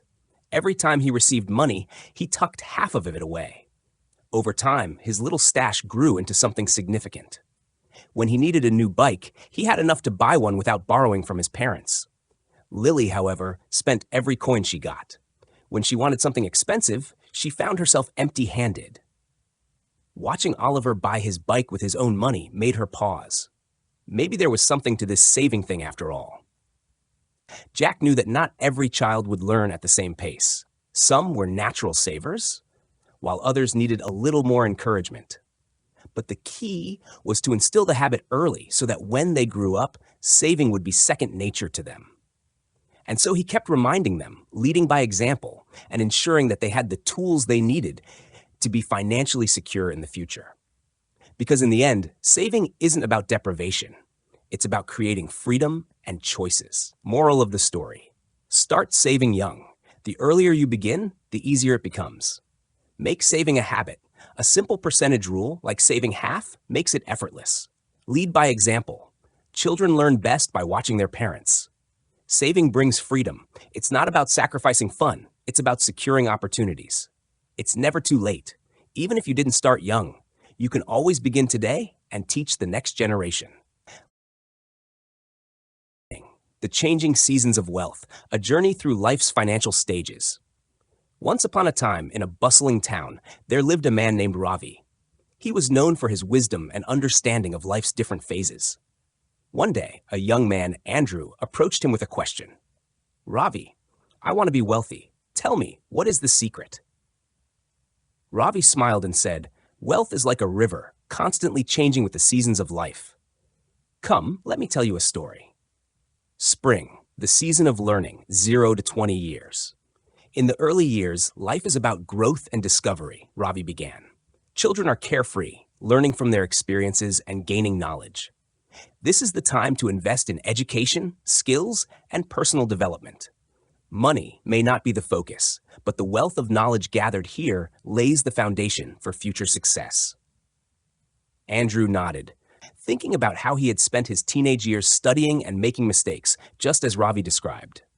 Summer, the season of building, 20 to 35 years. As young adults, we step into the real world, Ravi continued. This is the time to establish a career, build relationships, and perhaps start a family. Financially, one must focus on earning, saving, and making responsible decisions. It is a time of energy, ambition, and laying the groundwork for future wealth. Andrew thought about his friends, many of whom were getting married, buying homes, and starting businesses. He realized they were in the summer of their financial lives. Autumn, the season of growth, 35 to 55 years. This is when you truly build your fortune, Ravi said. By now, you have experience and stability. Your income should be growing, and your focus should be on wise investments, securing your family's future, and expanding your wealth. But beware, this is also the time of greatest responsibilities. Andrew thought of his parents, who were working hard to save for their children's education while also preparing for retirement. Winter, the season of reflection, 55 plus years. Finally comes the winter of life, Ravi concluded. By now, you have worked hard, and it is time to slow down. Financial needs may reduce as children grow independent. Some choose to travel, some focus on spiritual pursuits, and others simply enjoy the fruits of their labor. This is a time for careful spending and wise financial management. Andrew listened carefully, understanding the wisdom in Ravi's words. Moral of the story: your financial needs change at different life stages. Plan accordingly. Invest in learning early. Knowledge is the foundation of wealth. Work hard and build stability in your prime years. Save and invest wisely to secure your future. Understand that financial priorities shift. Be adaptable. Andrew left with a clear mind, ready to plan his financial journey through the seasons of life, just as Ravi had taught him. The story of William and the wealthy path. In a bustling city lived a young man named William. He had always dreamed of becoming wealthy, living in a grand house and enjoying a life of leisure. But William, like many, wished for wealth without understanding. The story of William and the wealthy path. In a bustling city lived a young man named William. He had always dreamed of becoming wealthy, living in a grand house and enjoying a life of leisure. But William, like many, wished for wealth without understanding the effort required to achieve it. One day, he met an old friend, Roni, who had grown incredibly successful over the years. William was in awe of Roni's luxurious lifestyle and asked, "How did you become so rich?" Roni smiled and said, "Let me tell you a story." Roni had started with nothing. His family was poor, and he had no special advantages in life. But he had determination. Every morning, while others slept, he woke up early to plan his day. He worked tirelessly on his small business, sacrificing leisure and comfort. He invested wisely, learned from his failures, and kept moving forward. There were days, Roni said, when I felt exhausted, when I questioned my choices. But I never gave up. I worked harder than everyone around me, always learning, always improving. William listened carefully, then asked, "But now that you are rich, do you still work so hard?" Roni laughed. "Not as much as before, but I had to work hard first so that I could reach a point where I didn't have to anymore. Now, my investments and businesses work for me." William realized the truth. Wealth doesn't appear magically. It must be built with relentless effort. From that day, he stopped wishing for easy wealth and instead dedicated himself to hard work and smart decision-making.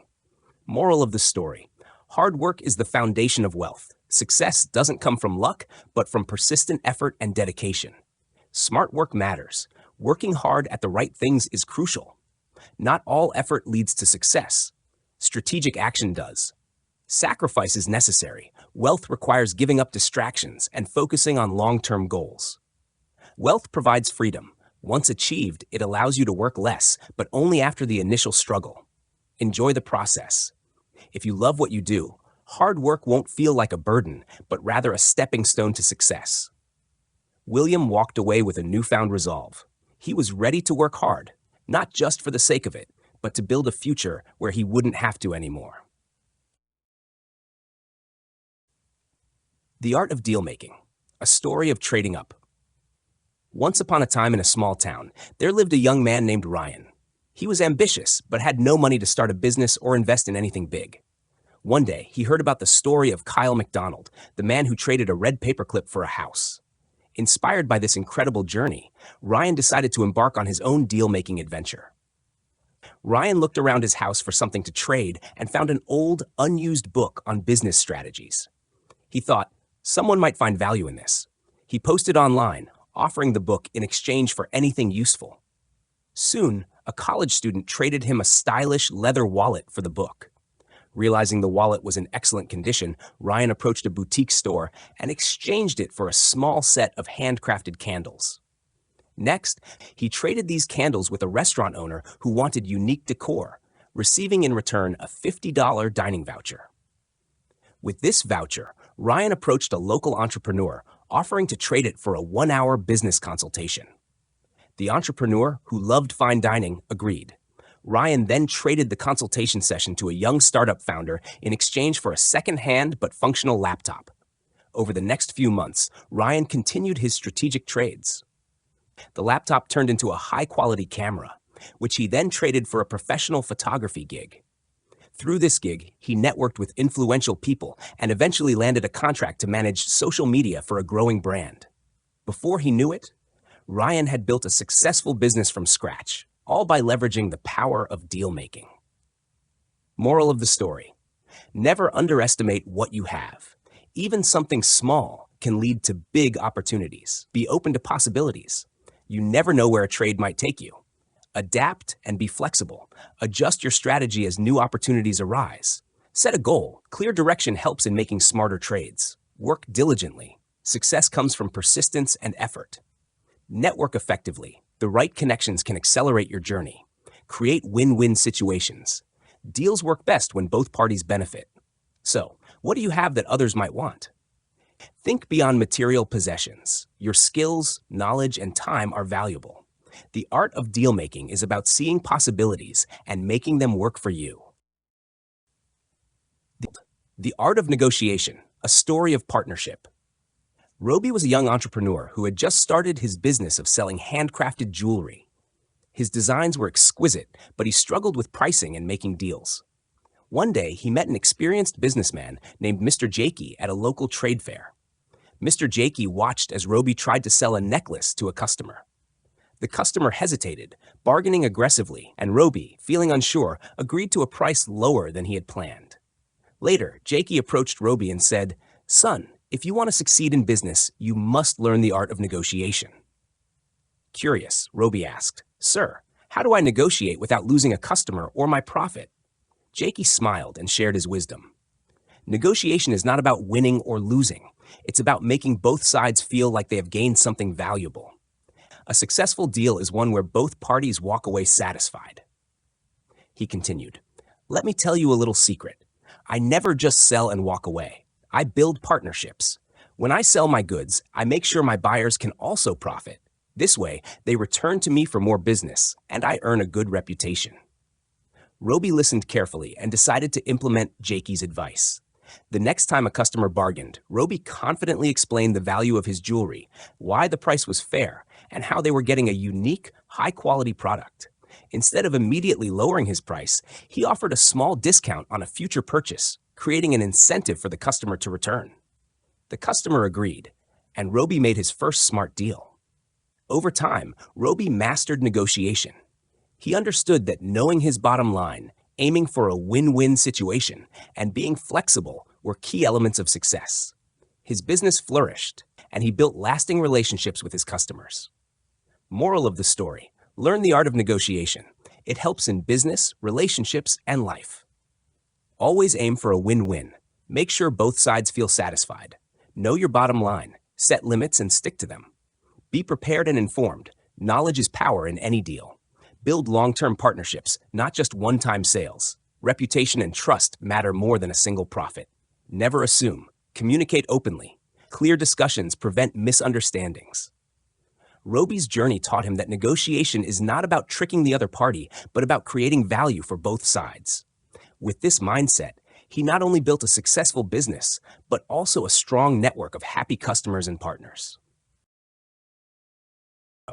The price of small economies, a lesson in prosperity. There was once a man named Oliver who dreamed of becoming wealthy. He wasn't born into riches, but he believed that by being extremely frugal, he could accumulate a fortune over time. Every morning, Oliver walked past a cafe where the aroma of freshly brewed coffee filled the air. He loved cappuccino, but he decided that spending money on it was wasteful. "I must save every penny," he told himself. "That's how I'll become rich." He started cutting back on everything. He refused to take taxis even when he was late. He skipped meals to save on food expenses. He never bought gifts for friends and family, believing that every dollar saved would bring him closer to his goal. Oliver felt proud of his sacrifices, but he also started to feel miserable. One day, he met an old friend, Richard, who had become quite successful. Richard enjoyed his life. He traveled, indulged in little luxuries, and always seemed full of energy. Curious, Oliver asked, how did you become wealthy? Did you cut back on small expenses like I am doing? Richard laughed. Wealth doesn't come from skipping coffee or avoiding small joys. It comes from making smart financial decisions, investing wisely, creating opportunities, and focusing on the bigger picture. You're not poor because you drink coffee, Oliver. You're poor because you think cutting back on small pleasures will make you rich. Oliver realized his mistake. He had been so focused on minor savings that he had ignored bigger opportunities. He decided to change his approach. He invested in learning new skills, sought better financial opportunities, and managed his money wisely. Over time, his wealth grew, not because he cut back on cappuccinos, but because he adopted a mindset of abundance rather than scarcity. Moral of the story: small economies won't make you wealthy, but they will make you miserable. Smart financial decisions, not extreme frugality, lead to prosperity. Cutting back on little joys won't help if you don't focus on bigger financial growth opportunities. Wealth is about mindset and strategy, not deprivation. Enjoy life's small pleasures. Balance is key to success.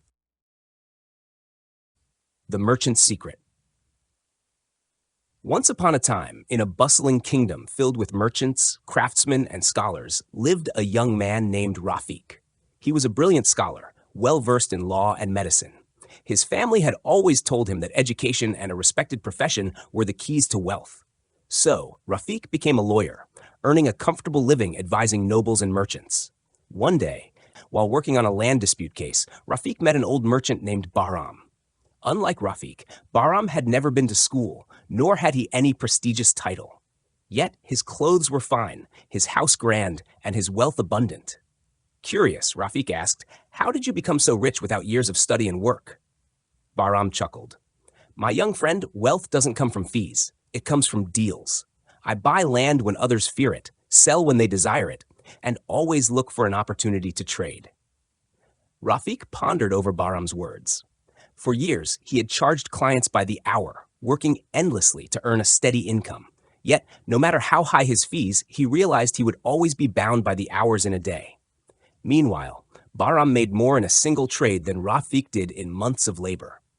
Determined to change his fate, Rafik started small. He used his savings to buy a small olive grove on the outskirts of the kingdom. At first, he kept his law practice, but as his business grew, he soon found himself making more money selling olives than he ever did charging legal fees. Eventually, he left his law career behind and became a master trader, dealing in spices, silk, and land.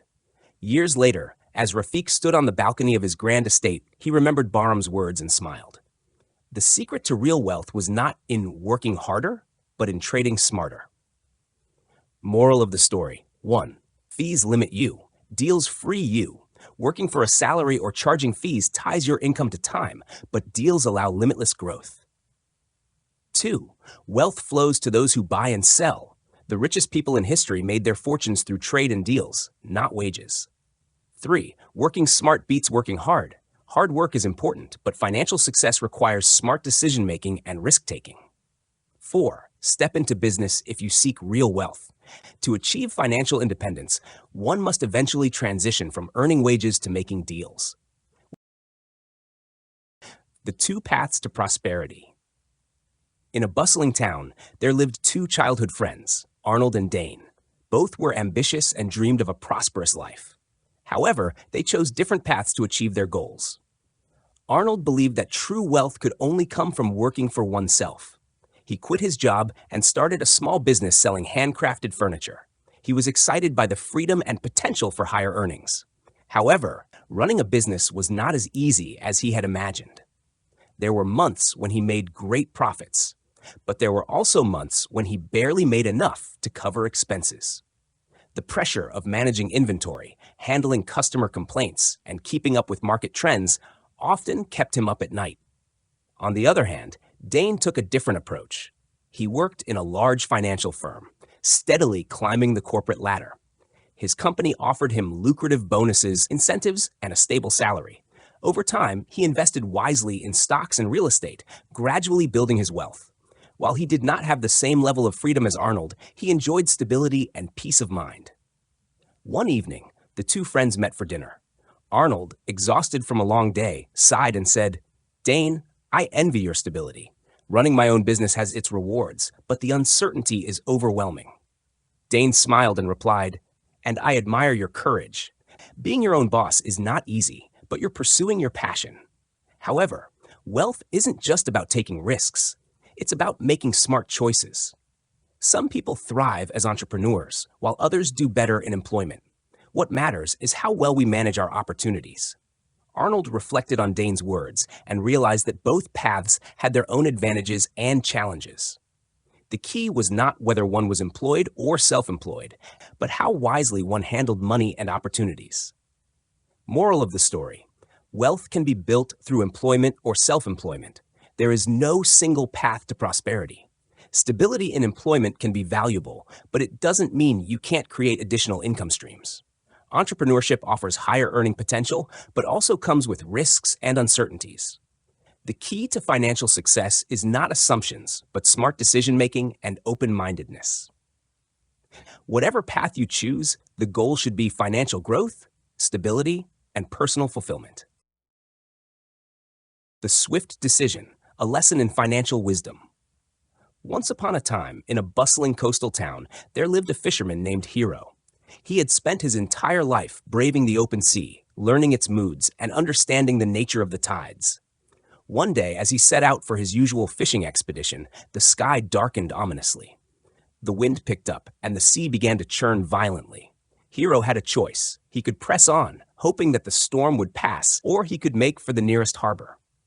He knew this wasn't the time to hesitate.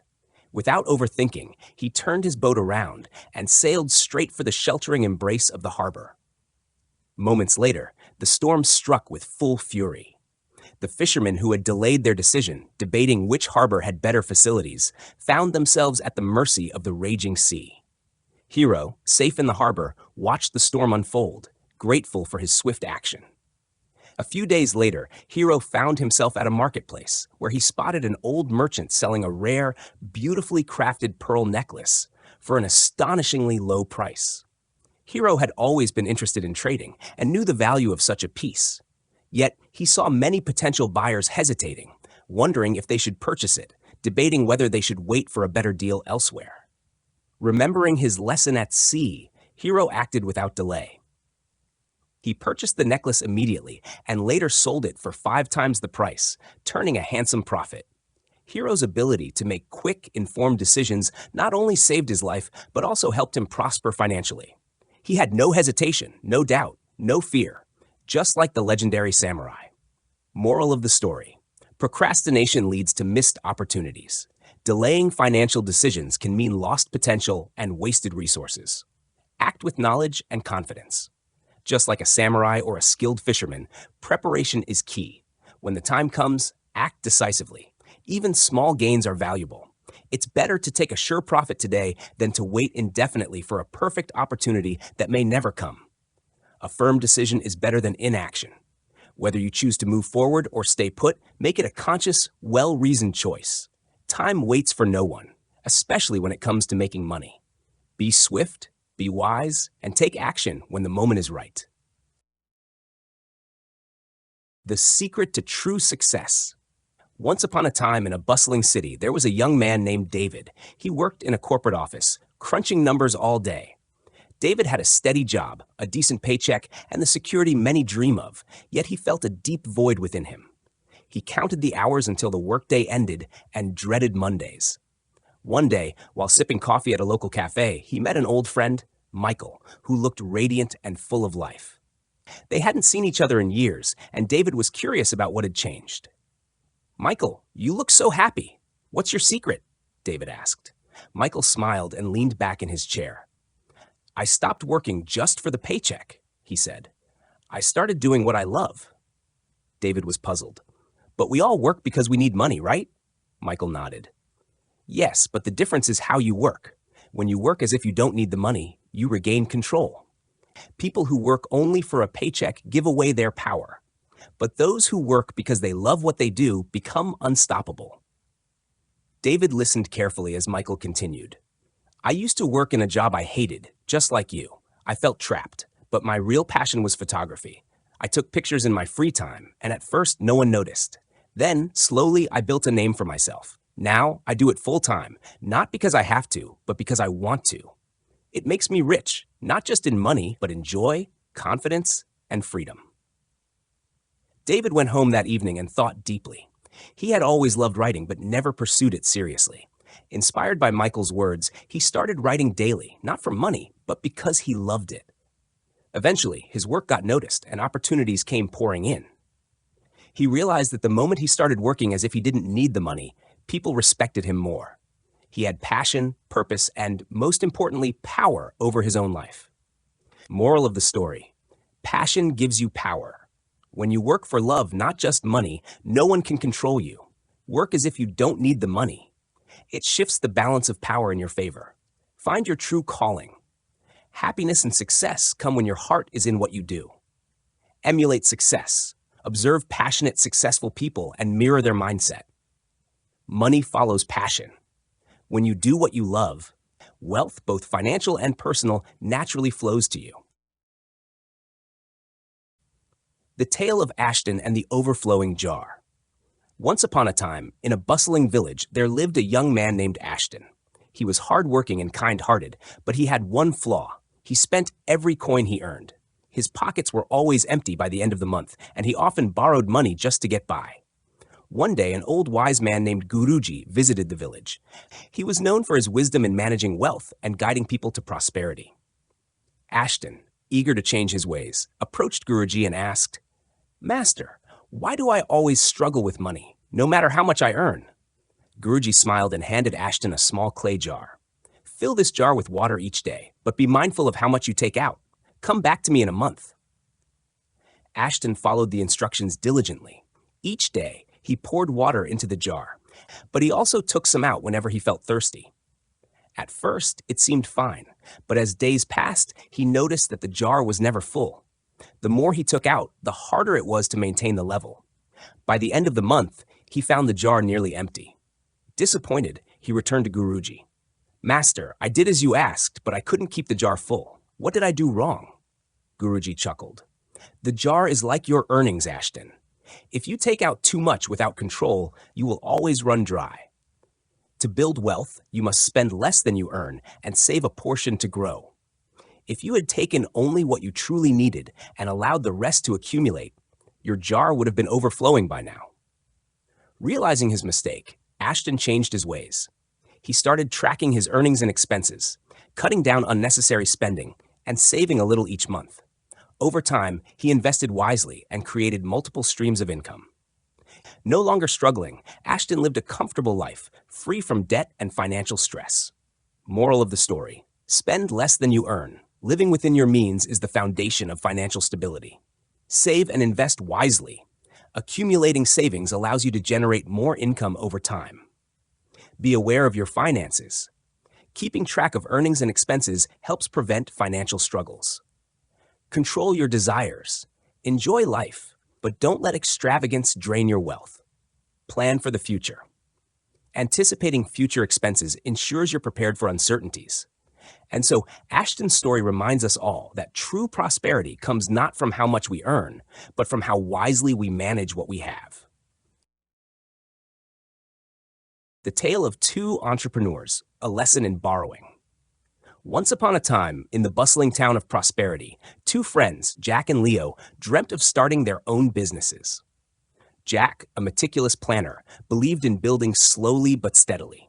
Leo, on the other hand, was eager to take shortcuts and believed borrowing was the fastest way to success. Jack gathered three like-minded friends, and together they each contributed a modest sum of money to start their venture. They worked hard, reinvesting their profits, and over time, their business flourished. 15 years later, they sold their company for a staggering £43 million without ever borrowing a single penny. Leo, however, had a different approach. To fund his business quickly, he borrowed a large sum from a bank. His business took off and soon became successful. However, when he sold it for £8 million, nearly all of it went into repaying loans and interest. He was left with little to show for his efforts. Instead of learning from his mistake, he went on to borrow even more, believing that this time things would be different. As years passed, Jack enjoyed financial freedom, able to make choices without being burdened by debt. Leo, however, remained trapped in a cycle of borrowing and repayment, always chasing success but never truly achieving it. One Christmas, Leo met an old friend, Sophie. She had once lent a large sum to a struggling relative. Although she had hoped to help, the burden of the unpaid debt strained their relationship. "It's hard to hug someone when they owe you thousands," she sighed. Jack, wise from experience, advised Leo, "Money borrowed is never free. It always comes with a price, whether financial, emotional, or both." From that day on, Leo vowed to change his ways. He worked hard to clear his debts and rebuilt his business, this time without borrowing. He realized that true prosperity came not from shortcuts, but from patience, discipline, and financial wisdom.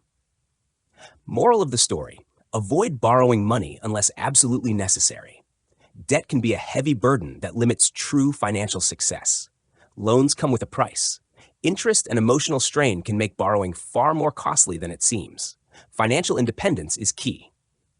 Owning your business outright means reaping full rewards without the burden of repayment.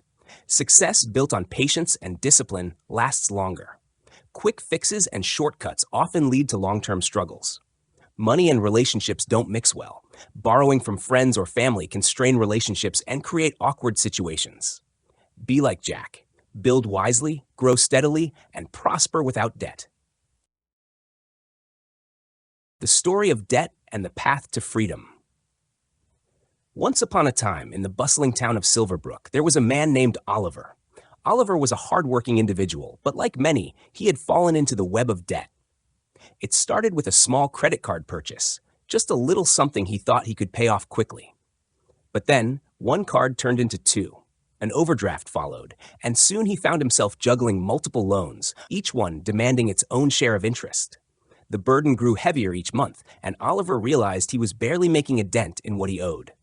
One evening, as he sat at his desk, overwhelmed by bills, he stumbled upon an old advice book from his late grandfather. The words struck him deeply. "If you must owe, owe wisely. If you must borrow, borrow with caution. If you are in debt, escape quickly." Determined to take control, Oliver learned about debt consolidation. Instead of making multiple payments at different interest rates, he took out one single loan to pay off everything. He cut up his credit cards, though it took industrial-strength scissors, and vowed to use cash wherever possible. But he knew he had to be careful. He had heard of people who had consolidated their debts, only to stretch them over long periods, paying even more in interest than before. Oliver made a firm commitment. He would repay his loan as quickly as possible. He also remembered his friend Robert, who had once written to all his creditors, offering to settle his debts at 50% if they agreed to write off the rest. To Oliver's surprise, Robert's creditors had accepted the deal. Inspired, Oliver reached out to his own lenders and, while not all agreed, some did, significantly reducing his burden. Through discipline and smart financial choices, Oliver was eventually debt-free. The relief was immeasurable, and he promised himself he would never fall into the same trap again. Moral of the story: avoid debt whenever possible. Prevention is always better than cure. If already in debt, pay as little interest as possible. Consolidation may help, but should be approached wisely. Be cautious when consolidating. Never turn short-term debt into long-term debt. Negotiate with creditors. Sometimes they may settle for less. Avoid debt consolidation companies. They often charge unnecessary fees. Never secure debt against your home. Losing your home is never worth it. Use cash whenever possible. It helps control spending. Learn from past mistakes. Take one opportunity to consolidate and never fall into the trap again. Oliver's journey was not just about paying off debt. It was about learning financial wisdom that would last a lifetime. The Piper's Fortune. Once upon a time, in a small village nestled between rolling hills and dense forests, there lived a young man named Elias. Elias had a modest life, helping his father with farming and his mother with household chores. But what he truly loved was playing the flute. Every evening, after finishing his work, he would sit by the river and let his melodies dance with the wind. One day, A wandering merchant named Tobias passed through the village. As he stopped to rest, he heard Elias playing and was captivated. He approached the young man and said, "Your music is enchanting, but have you ever considered making a living from it?" Elias laughed, shaking his head. "Who would pay to hear a simple village boy play?" Tobias smiled. "Talent is like a seed. If nurtured, it bears fruit. Have you thought about learning rare tunes, improving your skill, and finding a way to stand out?" Elias pondered these words. That night, he decided he would take his passion seriously. He traveled to a nearby town, learning from skilled musicians, discovering unique melodies, and refining his craft. Over time, his music became more than just sound. It told stories, evoked emotions, and transported listeners to other worlds. As years passed, Elias became renowned. His music was requested at grand feasts, royal courts, and festivals far and wide. People were willing to pay generously for his melodies, for no one else could play as he did. He had cultivated a skill so rare and enchanting that the world came to him, eager to listen and reward him handsomely. One day, as he returned to his village, the same merchant Tobias found him again. "I see you have learned the lesson," Tobias said with a knowing smile. Elias nodded. "Indeed, a skill, when honed and valued, repays you many times over."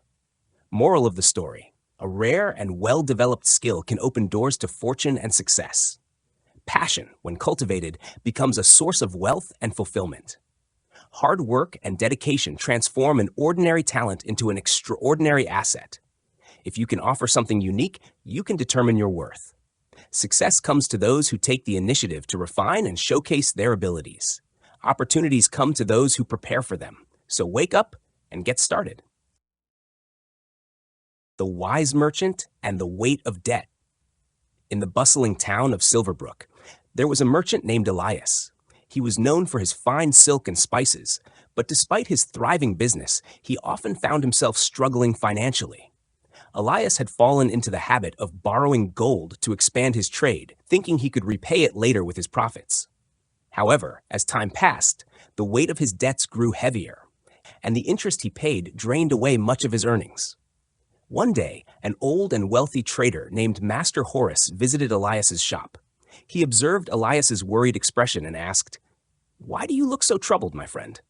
Elias sighed and confided, "I work hard, my shop flourishes, yet I am always behind on my payments. The debts I owe keep growing, and I feel as though I am carrying a heavy stone upon my back." Master Horace smiled wisely and led Elias outside.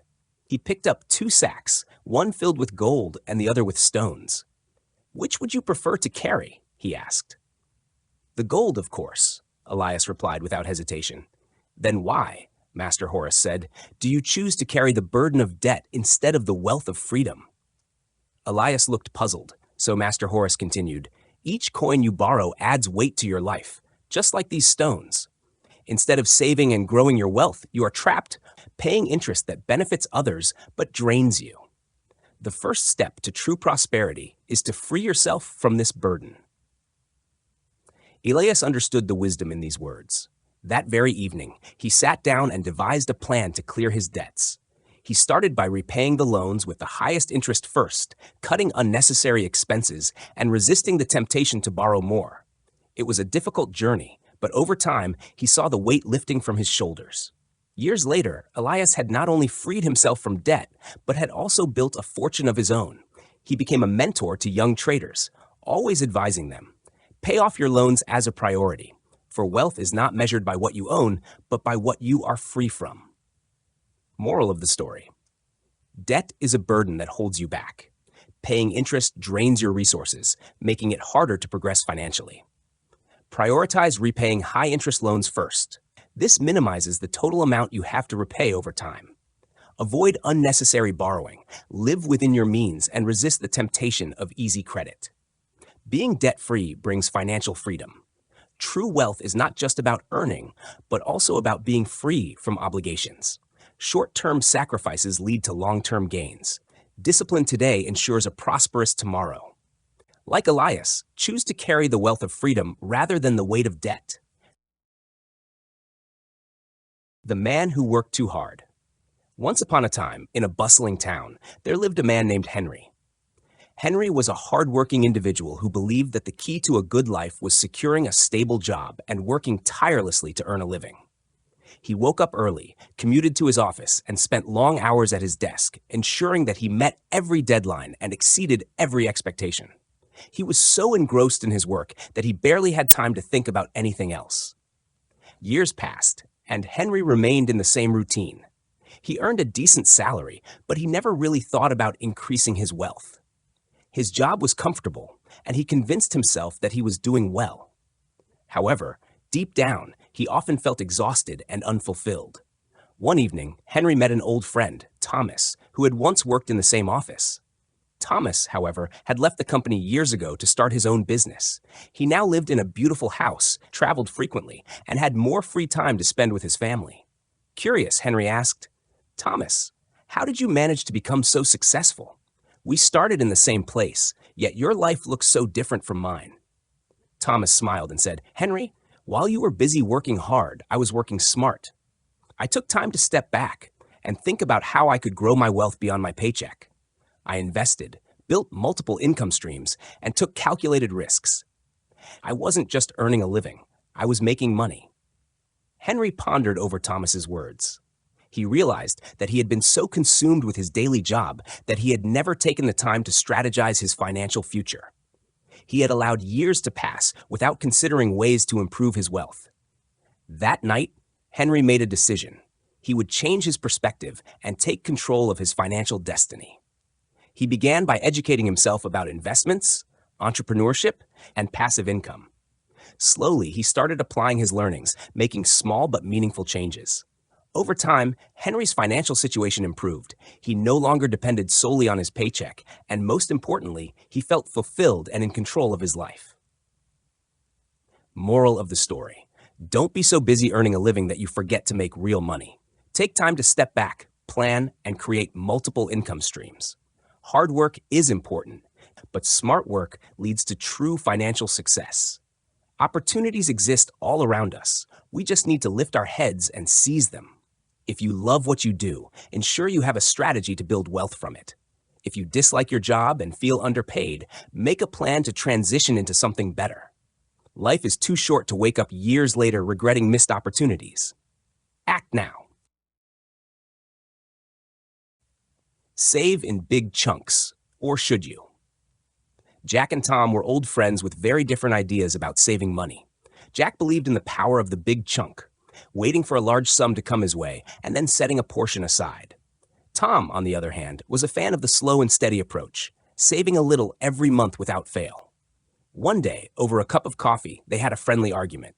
Jack said, "If I get a big sum, say 20,000 pounds at 50, I can put half away and watch it grow. That's real saving." Tom chuckled. "Sure, but I started saving 10 pounds a month when I was 20, and I've never missed a month. By the time I retire, I'll have built a solid nest egg." Jack scoffed. 10 pounds a month? That's nothing. It won't add up to much. A big lump sum is where the magic happens. Tom smiled knowingly. "Well, let's do the math. Assuming a 5% annual interest rate, let's see how we both fare at retirement." Jack's 10,000 pounds investment at 50 would grow, but Tom's consistent savings invested over time would accumulate far more due to compound interest. While Jack's lump sum earned a return, Tom's savings had been compounding for decades, multiplying steadily. In the end, both approaches had their merits. Jack's method worked, but Tom's disciplined savings gave him an even more substantial fund at retirement. Moral of the story: the power of compounding. Starting early and saving regularly can lead to greater wealth over time. Big chunks help, but consistency wins. While large lump sums can boost savings, regular contributions build financial security steadily. Don't wait for the perfect moment. Saving something, no matter how small, is always better than waiting for a big break. Diversify your saving strategy. A mix of both methods, big chunks when possible and regular small savings, can create the best outcome. So, who was right? Well, both had their own valid points. But if you truly want financial security, the best approach is to start now, big or small. Don't rent, buy. A lesson in long-term thinking. Once upon a time in a bustling town, there lived two friends, Sam and Jake. Both had just started their careers and were looking for a place to live.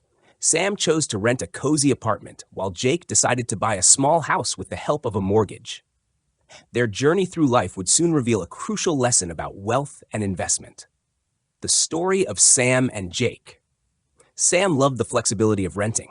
He didn't have to worry about repairs, property taxes, or market fluctuations. Every month, he diligently paid his rent, enjoying his life without the stress of ownership. But over the years, something began to bother him. He realized that despite spending thousands on rent, he owned nothing. The landlord, on the other hand, grew wealthier as the property's value increased. Jake, on the other hand, took a different path. He took a mortgage and bought a small home. Every month, instead of paying rent, he made his mortgage payments. At first, it felt like a heavy burden, but as time passed, he saw the value of his house steadily rise. When property prices increased significantly, he decided to sell his house and upgrade to a bigger one, using the profits as a down payment. Over the years, Jake repeated this process, reducing his mortgage debt each time. Decades later, Sam found himself still paying rent with no property to call his own. Jake, however, had fully paid off his mortgage and owned his home outright. Not only did he have a place to live without monthly payments, but his property had also appreciated in value, making him financially secure. The moral of the story. 1.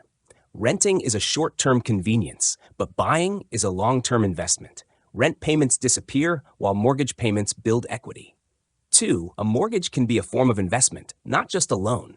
Over time, the value of a property can appreciate, leading to financial growth. 3. Real estate is a long-term commitment. There may be market fluctuations, but with patience, home ownership can lead to wealth accumulation.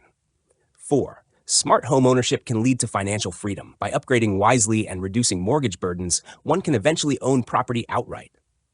5. Think strategically. Owning a home shouldn't mean stretching finances too thin. Consider affordability and future financial goals before purchasing. In the end, the lesson is simple. If you can afford to buy, do so wisely. Renting may seem easy now, but in the long run, homeownership can be the path to financial independence. 9.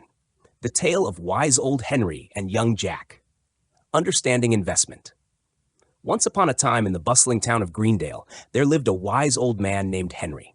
He had spent his youth working hard, saving diligently, and most importantly, investing wisely. In the same town, there was a young man named Jack, eager to make his fortune, but uncertain about how to begin. One day, Jack approached Henry as he sat by the riverbank, watching the water flow steadily. "Sir," Jack said, "I have saved a small sum of money, but I don't know what to do with it. I hear people talk about investing, but I don't really understand it. Could you teach me?" Henry smiled. "Ah, investing! It is like planting a tree, Jack. Let me explain." He pointed to an orchard on the other side of the river. "See those trees? The farmer planted them years ago. He nurtured them, and now they bear fruit every season. Investing is much the same. If you plant your money in the right places, it can grow over time and also give you small rewards along the way." Jack nodded, intrigued. "So where should I plant my money, Henry?" "There are many ways," Henry said. "For example, some people buy property. If they choose wisely, they can rent it out and earn money regularly, while the property's value also increases over time." "Like my uncle, who rents out his shop space," Jack exclaimed. "Exactly," Henry chuckled. "Now, others invest in shares of companies. If the company does well, it pays dividends, small amounts of money regularly. And if the company grows, the value of its shares increases too." Jack furrowed his brows. "But what if the company fails?" Henry nodded sagely. "Ah, a wise question. Investing always carries risk. Nothing is guaranteed. That's why it is important to spread your investments, just like a farmer who grows different crops so that if one fails, he still has others." Jack listened carefully as Henry continued. "People invest in many things: gold, rare books, classic cars, even ideas and inventions. But remember, some investments are riskier than others. Your friends buy an old boat and sell it for a fortune scheme might sound exciting, but if things go wrong, you might lose everything."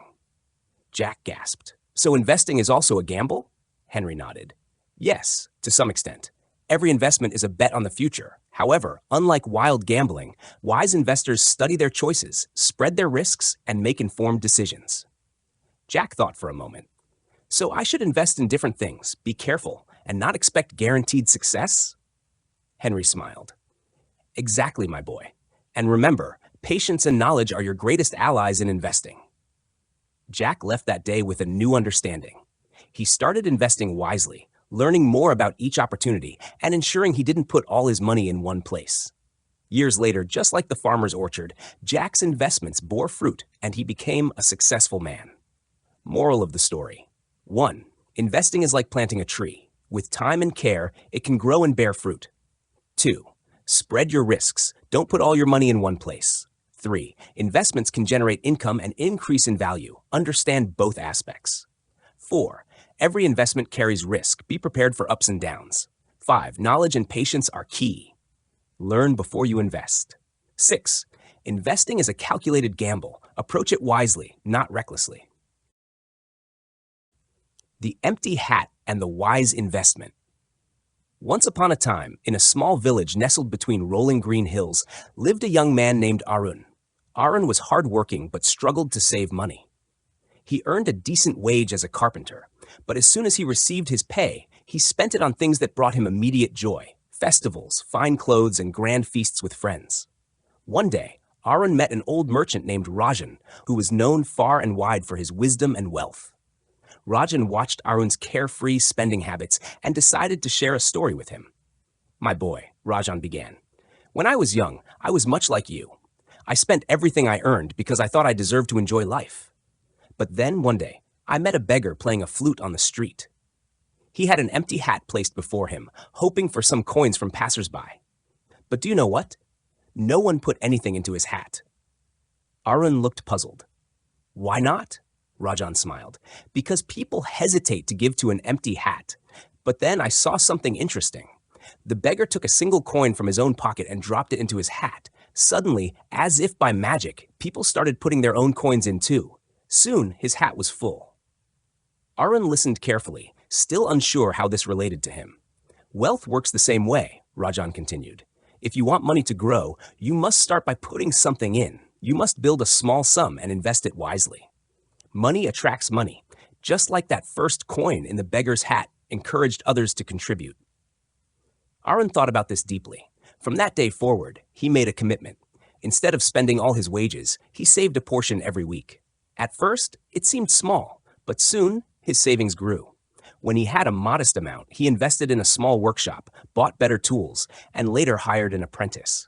Over time, his earnings multiplied, and before long, he was not only comfortable but prosperous.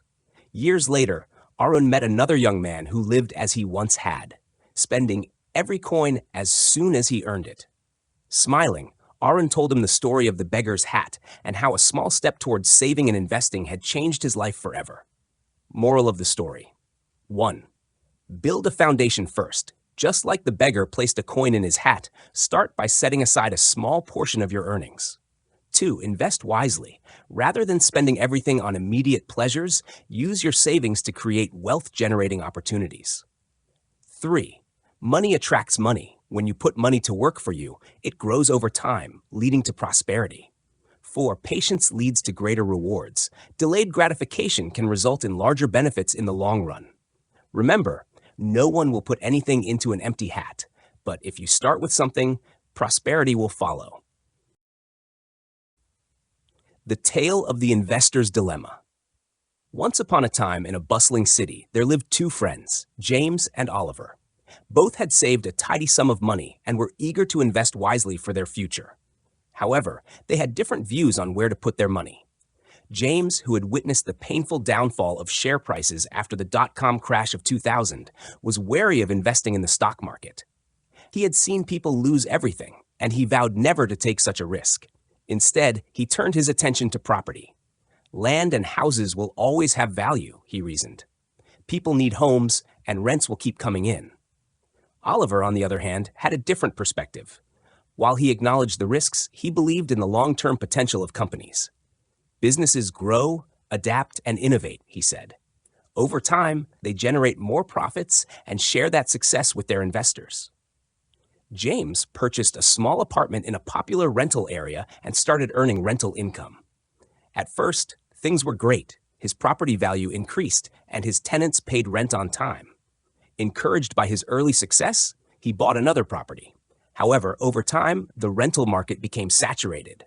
More people had invested in buy-to-let properties, and rents stopped rising as expected.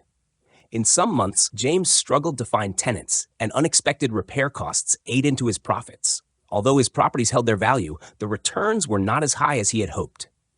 Meanwhile, Oliver carefully built a diversified portfolio of shares. While there were some short-term dips, over the years, his investments steadily grew. He received dividends and reinvested them, allowing his money to compound. Unlike James, he did not have to worry about maintenance costs, finding tenants, or dealing with economic downturns in the rental market. As the years passed, they compared their investments. James had built equity in his properties, but had to deal with ongoing expenses, taxes, and occasional vacancies. Oliver, on the other hand, had seen significant growth in his portfolio, and his returns had far outpaced James's profits. James sighed and admitted, "I thought property would be the safest choice, but I see now that shares, in the long run, can be the better performer." Oliver smiled and said, "The key is balance. A smart investor spreads their investments. Property has its place, but shares offer greater long-term growth." Moral of the story: 1. Diversification is key. Don't put all your money into one type of investment. 2. Property is stable but has limitations. While it provides income, it comes with maintenance costs and market fluctuations. 3. Shares generally outperform property in the long run. Companies have higher potential for growth than real estate. 4. Patience and long-term vision matter. Short-term fluctuations happen, but a well-diversified share portfolio tends to yield better returns over time. 5. Risk is always present. Both property and shares carry risks, so it's important to research and make informed decisions. Thus, James and Oliver both learned valuable lessons about investing, and they continued to build their wealth wisely, keeping in mind that no single investment was the ultimate answer. Master the art of selling. Once upon a time in a bustling city, there lived two friends, Matteo and Liam. Both were ambitious, eager to build their fortunes, and determined to succeed. However, their approaches to wealth creation were quite different. Matteo was an exceptional dealmaker. He believed that the key to success was striking the right deals at the right time. He spent hours negotiating, always looking for opportunities to buy low and sell high. His mind was sharp, and he had a natural talent for bargaining. However, despite his efforts, he found himself struggling to build a consistent stream of income. Liam, on the other hand, understood the power of selling. He realized that deals alone wouldn't sustain him. He needed to sell something continuously, something that worked for him even while he slept.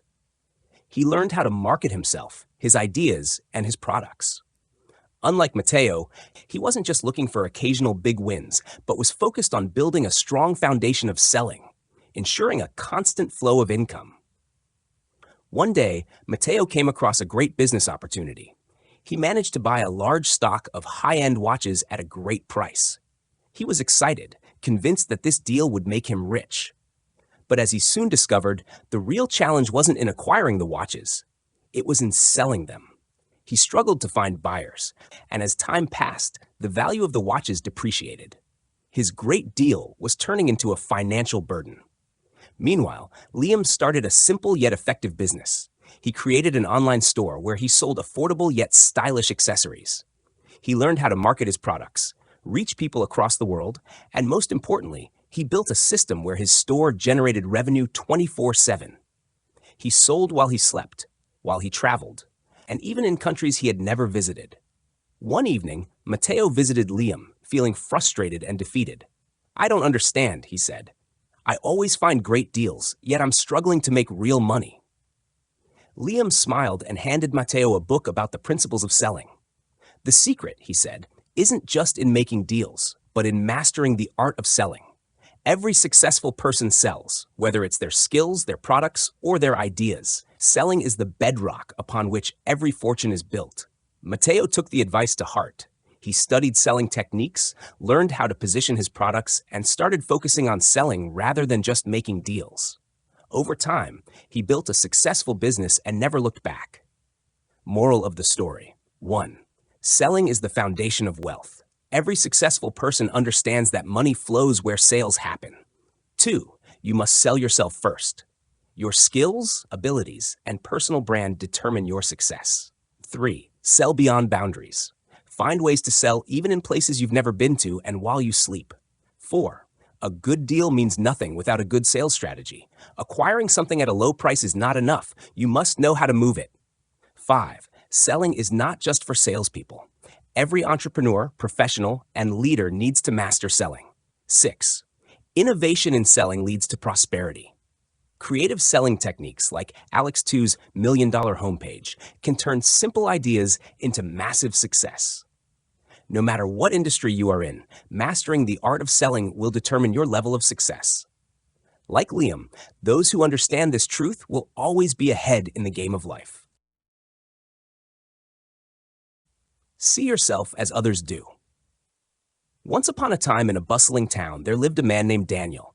Daniel was ambitious and dreamed of building a successful business selling luxury watches. He had everything: knowledge of fine timepieces, a prime location, and a marketing plan.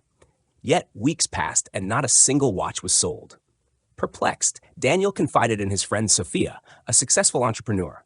She observed him for a moment before asking, "Daniel, if you were a customer looking to buy an expensive watch, would you buy one from yourself?" Daniel frowned. "What do you mean?" Sophia smiled and pointed at his attire: a wrinkled t-shirt, worn-out sneakers, and unkempt hair. "Your brand is luxury, but do you look the part? Do you inspire trust and confidence?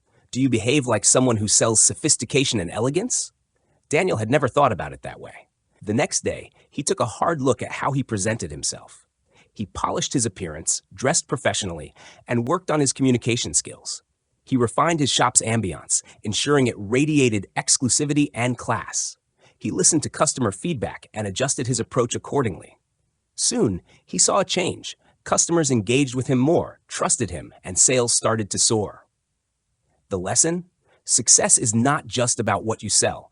It's about how you sell it and how people perceive you. Moral: people judge based on first impressions. Make yours count. Align your image with your profession to build trust. Authenticity matters. Highlight the best aspects of your personality that suit your business. Pay attention to feedback. Adjust where necessary while staying true to yourself. Success isn't just about skills, but also about how others see and relate to you. The man who thought he could win. Once upon a time, in a bustling city, there lived a man named Henry. He was an intelligent, confident man who believed he could outsmart anyone. He had heard the warnings before, about bookies, the government, the tax authorities, and even fate itself, but he always shrugged them off. "I can win," he would say. "I just need the right strategy." One day, Henry came across an online gambling website. "I've got this," he thought. "If I study the odds carefully, I'll beat the system." He started small, winning a little here and there. Encouraged by his success, he bet bigger. But just as quickly as he won, he started losing. The website always seemed to know just how to keep him hooked. By the end of the month, his savings were gone. Frustrated but undeterred, Henry decided to challenge another opponent, his tax bill. He found loopholes, dodged payments, and convinced himself he was too clever to be caught. But one day, an official letter arrived at his door. The tax authorities had noticed the discrepancies. He was fined heavily, and no amount of arguing could change the verdict. Still refusing to accept defeat, Henry decided to fight against something even bigger: the city's planning authorities. He wanted to build a new extension to his home without proper permits. "It's my land," he reasoned. "What can they do?" He went ahead with his plans, only to be met with a demolition notice.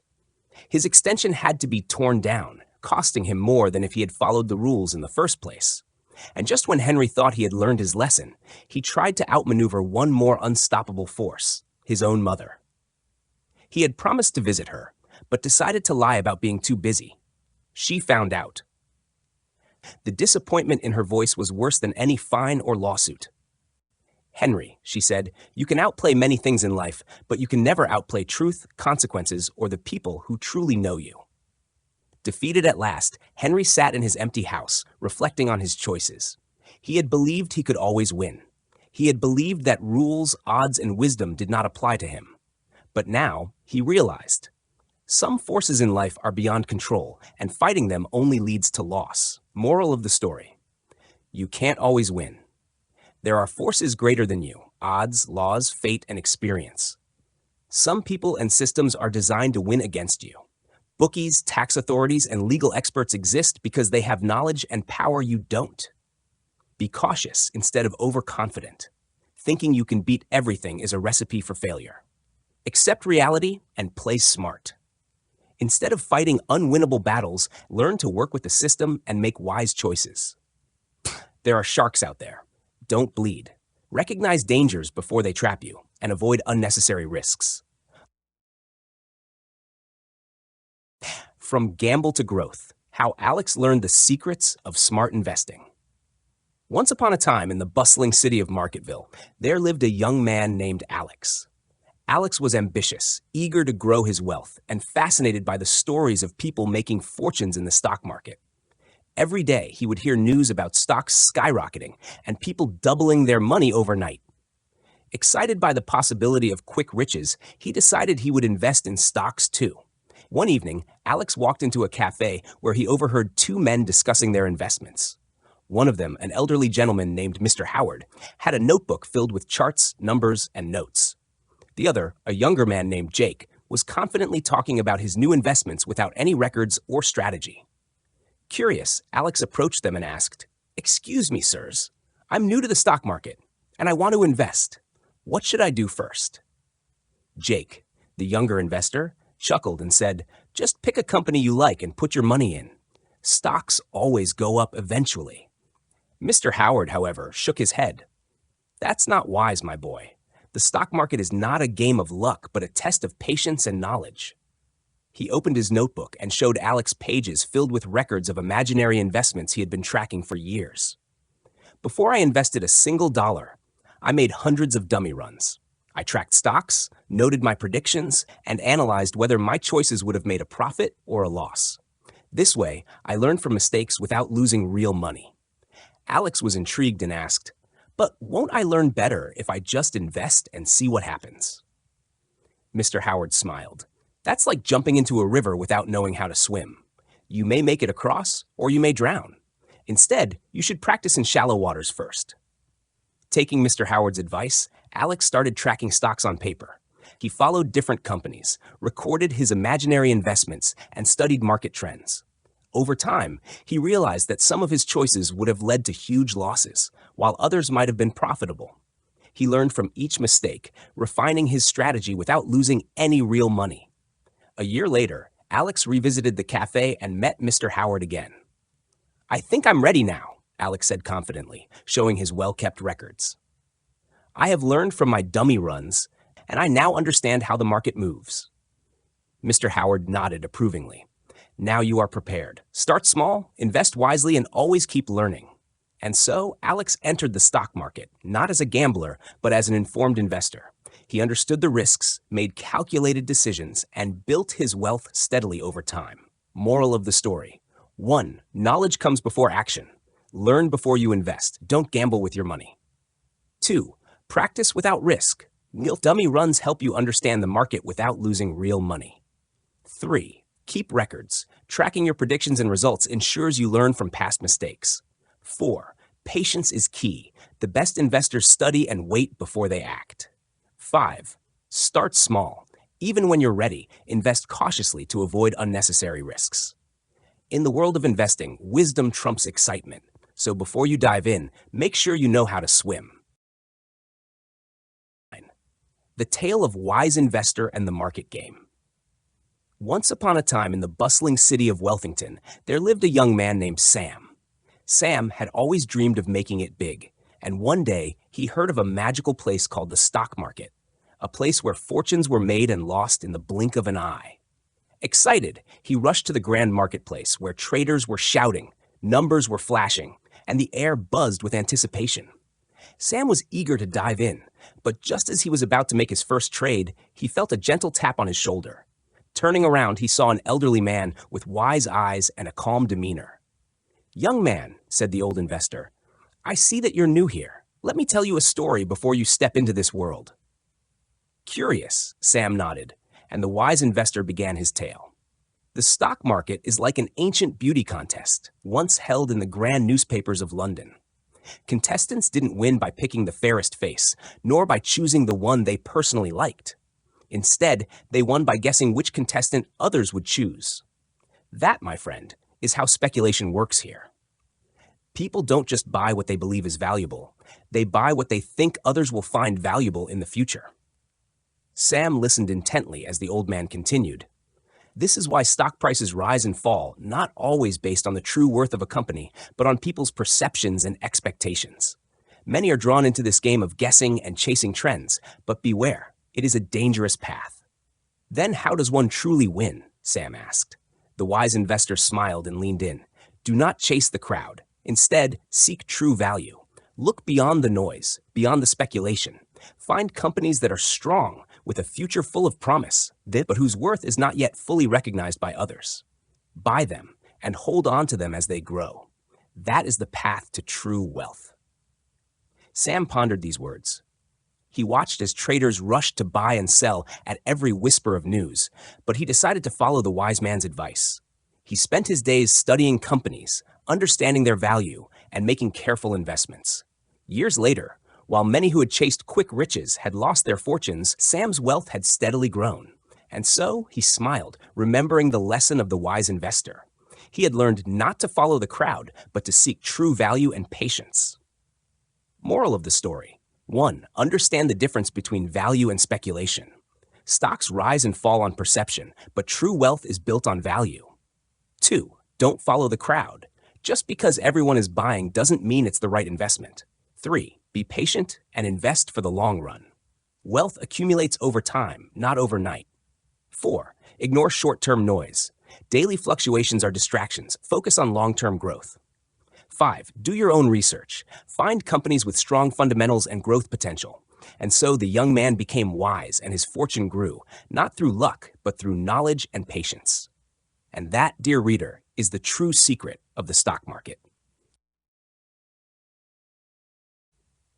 The Tale of the Wise Investor. Once upon a time, in a bustling town filled with merchants, traders, and dreamers, there lived a man named Thomas. Thomas was a keen observer and had always been fascinated by the stories of wealth and fortune that echoed through the streets. One day, he overheard a group of traders discussing the latest investment trends. They spoke of exotic businesses, mysterious industries, and shares that promised to double in value overnight. Thomas, eager to build his fortune, decided to invest. He took a hefty sum of his savings and bought shares in a company that produced high-tech gadgets. The promise of rapid growth excited him. But there was one problem. Thomas knew nothing about technology. He had never used the gadgets the company made, nor did he understand the industry's inner workings. He had merely followed the hype. At first, the stock soared, and Thomas felt like a genius. But soon, the market took a turn. A new competitor emerged, and the company's value plummeted. Thomas had no idea what had gone wrong or how to respond. Before he knew it, he had lost most of his savings. He realized too late that he had gambled on something he didn't understand. Determined to learn from his mistakes, Thomas took a different approach. He decided that from then on, he would only invest in businesses he understood. He frequented the local market and noticed that a particular clothing store, M&S, was always full of happy customers. He listened to their conversations, studied the quality of the clothes, and observed how the business operated. Seeing its success firsthand, he confidently bought shares in M&S. This time, Thomas felt in control. He could track the company's progress by simply visiting the stores and listening to customers. Over time, his investment grew steadily. He had reduced the odds of failure by sticking to what he knew. His wise approach soon earned him a reputation in the town. Young traders came to him for advice, and he would always say, "Only buy what you understand. Whether it's shares, property, or even a horse, if you don't know how it works, you're just gambling." Moral of the story: 1. Understand before you invest. Never buy shares or anything without knowing how the business operates. 2. Avoid gambling with your money. The stock market, like any other investment, carries risks. Reduce these risks by making informed decisions. 3. Separate emotion from logic. Investing with your heart alone can lead to poor choices. Make decisions based on rational analysis. 4. Do your homework. If you aren't willing to study a business, it's best to avoid investing in it. 5. Stick to what you know. The best investments are the ones you can monitor and evaluate with confidence. And so, Thomas became a wise investor, not by following trends, but by following knowledge. And that, dear reader, is the key to success in any venture. Use your head, a lesson in wealth building. Once upon a time in a bustling town, there lived a young man named Daniel. He was ambitious and eager to build his wealth. He had read many books on financial success, but he often found himself making decisions based on his emotions rather than logic. One day, Daniel inherited a small sum of money from his late grandfather. Excited, he decided to invest it wisely. He considered 2 investment options: a classic vintage car, which he had always dreamed of owning, or a modern, reliable sedan that was in high demand and could be resold quickly for a profit. Daniel's heart pulled him toward the vintage car. He imagined himself driving through town, feeling the admiration of onlookers. But as he was about to make the purchase, he remembered the words of a wise old investor in his town, Mr. Howard. Mr. Howard had always told him, "When it comes to investments, use your head, not your heart. Make decisions based on financial merit, not emotions." Taking this advice to heart, Daniel analyzed both options logically. The vintage car would require costly maintenance and might take years to appreciate in value. The modern sedan, however, was in high demand and could be flipped for a quick and profitable return. Reluctantly, Daniel chose the sedan. In just a few months, he resold it at a significant profit. Encouraged by his success, he reinvested his earnings into more lucrative ventures. Over time, his wealth grew, and he realized that making decisions based on logic rather than sentiment was the key to financial success.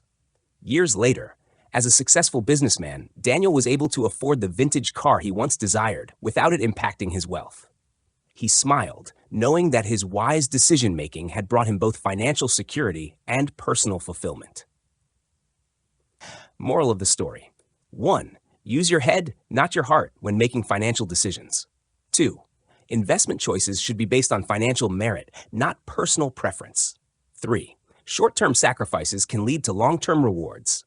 4. Discipline and rational decision-making are the keys to building wealth. The Tale of the Wise Investor and the Silver-Tongued Brokers. Once upon a time, in the bustling city of Goldendale, there lived a man named Samuel.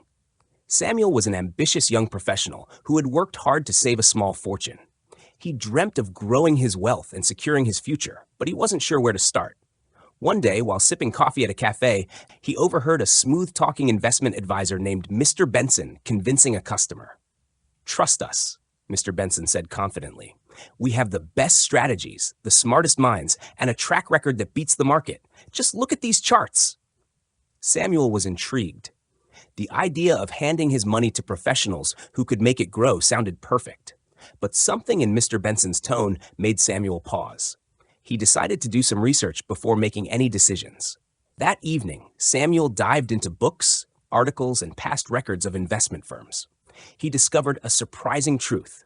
While some professionals did outperform the market in a given year, over the long term, most failed to do better than the market itself. And yet, they charged high fees, whether they succeeded or not. Determined not to be a fool, Samuel met with Mr. Benson the next day. "Tell me," he asked, "if your firm and others like it are the biggest players in the market, then when some of you win, doesn't that mean others must lose?" Mr. Benson hesitated, but nodded. "And over time," Samuel continued, "most of you don't actually beat the market, do you?" Again, Mr. Benson hesitated, then gave a sheepish smile. "Well, not always, but—" Samuel raised a hand. "So what you're really good at is charging fees, not necessarily making better returns. Thanks for your time, but I think I'll keep my investments simple." With that, Samuel chose to invest in low-cost index funds that followed the market rather than trying to beat it. His money grew steadily, without hefty fees eating into his gains, and he slept soundly at night. Moral of the story: 1. Use professionals wisely, but don't be used by them. 2. Most investment firms don't consistently beat the market, but they always charge fees. 3. The best way to invest is often the simplest, low-cost index and tracker funds. 4. Do your research and trust logic, not fancy sales pitches. 5. In investing, less is often more, especially when it comes to fees. And so, Samuel lived wisely and prospered, while many others paid dearly for believing in golden promises. The price of good advice. Once upon a time, in the bustling town of Fairhaven, there lived a young man named Oliver. Oliver was ambitious, hardworking, and determined to build a secure financial future for himself. He had saved a modest sum and was eager to invest wisely. One day, while discussing his plans with his friends at a local cafe, they eagerly chimed in with their own opinions.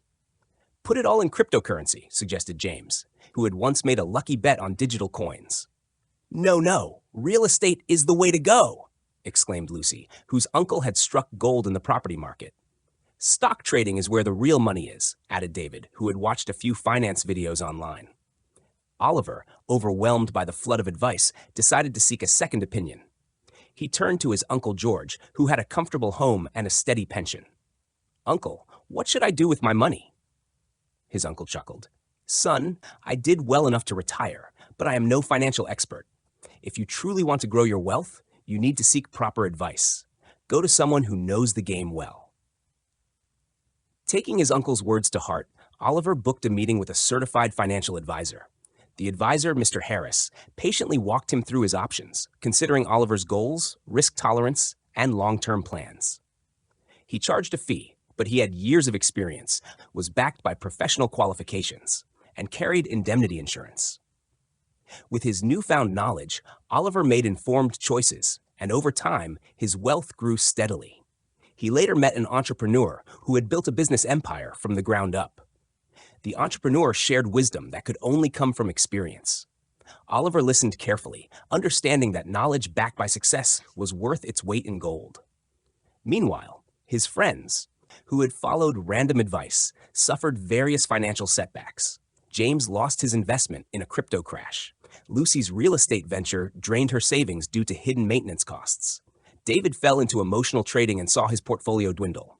One day, they asked Oliver, "How did you manage to make such wise financial choices?" Oliver smiled. "Simple. I paid for my advice, and I made sure it came from someone who truly knew what they were doing." Moral of the story. 1.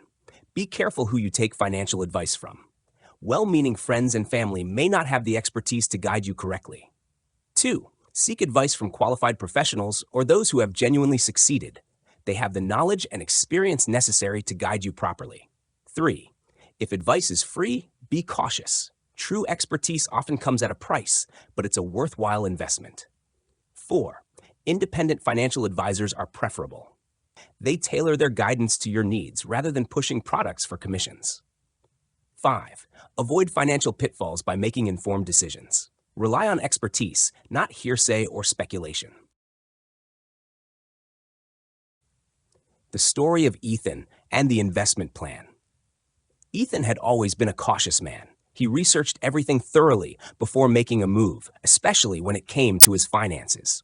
One day, after months of studying the stock market, he carefully put together an investment plan. He diversified his portfolio, consulted experts, and weighed all the risks. Finally, convinced he had made the best decision, he went ahead and invested his savings. At first, things went well. The market fluctuated as expected, but overall, his investments were growing steadily. However, as time passed, Ethan grew restless. Every time he read a new article predicting a downturn or saw a minor dip in the market, he felt the urge to make changes. He constantly adjusted his strategy, selling stocks, moving funds, reinvesting elsewhere, always hoping to improve his results. But instead of making things better, Ethan's constant fiddling started to cost him. Each change came with transaction fees. He also paid penalties for withdrawing early from long-term investments. The more he tried to perfect his strategy, the more he ended up losing. Meanwhile, his friend Daniel, who had invested at the same time and left his portfolio untouched, was seeing far better results. One evening, over coffee, Ethan confided in Daniel about his frustration. Daniel smiled and said, "You remind me of a fisherman who keeps stirring the pot while cooking his catch. If you keep fiddling, you'll ruin everything. I stuck to my plan. and now I'm reaping the benefits. Maybe you should do the same." Ethan took Daniel's words to heart. He decided to step back and trust the strategy he had so carefully devised. Over time, his investments recovered and he learned an invaluable lesson about patience and commitment. Moral of the story: 1. Once you've made a well-thought-out decision, stick with it. 2. Constantly changing your plan can lead to unnecessary losses. 3. Fear and panic can cloud judgment. Trust your preparation. 4. Long-term strategies require patience to yield results. 5. Like cooking a delicate fish, too much interference can ruin the outcome. So look before you leap, but once you leap, get on with it and don't fiddle. The Reluctant Tiger and the Patient Hunter. Once upon a time, in a village by the edge of a vast jungle, lived a young man named Rohan. He was ambitious and eager to become wealthy. But unlike the wise elders of his village, he wanted riches quickly, without patience or long-term thinking. One day, an old hunter named Kavi saw Rohan rushing through the forest with a net in his hands. "Where are you going in such a hurry?" Kavi asked. "I'm going to catch the golden tiger," Rohan replied excitedly. "They say it hides deep in the jungle, and anyone who catches it will have endless fortune," Kavi chuckled. "And what will you do once you find it?" "I'll throw my net, catch it, and bring it back before sunset," Rohan declared confidently. The old hunter shook his head. "Let me tell you something, young man. A tiger is not caught with haste. It is wise, cautious, and powerful. If you charge at it, you will either scare it away or it will strike you down. But if you learn patience, strategy, and timing, you may just earn its trust." But Rohan did not listen. He ran deep into the jungle, shouting and swinging his net wildly. The birds flew away, the monkeys disappeared into the trees, and the golden tiger, watching from a distance, vanished into the shadows, never to be seen again. Days later, Rohan returned to the village, exhausted and empty-handed. Seeing his disappointment, Kavi placed a reassuring hand on his shoulder. "True prosperity is like that tiger," he said. "You cannot rush towards it. You must plan ahead, move carefully, and wait for the right moment." From that day on, Rohan became the old hunter's apprentice. He learned the ways of patience, strategy, and foresight. Over the years, he applied these lessons not just to hunting, but also to his life and investments. Slowly but surely, he built his wealth, not by chasing quick gains, but by thinking long-term. And one day, when he least expected it, prosperity found him. Moral of the story: 1. Think long-term. Wealth and success take time to grow, just like a wise hunter patiently stalking a tiger. 2. Rushing leads to failure.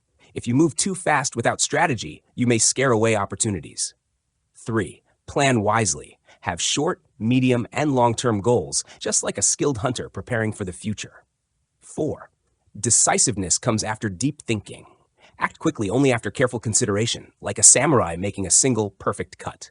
5. Sustainable success is built, not won. True prosperity is earned over time, not through shortcuts or luck. The Wise Merchant and the Wealthy Habit. Once upon a time, in the bustling town of Goldmere, there lived a merchant named Rohan. He was known far and wide for his keen business sense, but despite his success, he often found himself overwhelmed with financial matters. Some days he spent hours reviewing his investments, while on others, he neglected them entirely. His wealth fluctuated like the tides, and he never felt at ease. One day, Rohan visited an old sage named Master Viran, known for his wisdom in both life and prosperity. "Master Viran," Rohan sighed, "I earn much, yet I feel like I am constantly struggling with my wealth. Either I spend too little time managing it, or too much, leaving me exhausted." The sage smiled and gestured for Rohan to sit. "Tell me, my son, do you eat your meals whenever you remember, or do you have a set time for them?" "Of course, I eat at regular times," Rohan replied, puzzled. "It keeps me nourished and energized." "And what if you ate sporadically, skipping meals some days and overindulging on others?" the sage asked.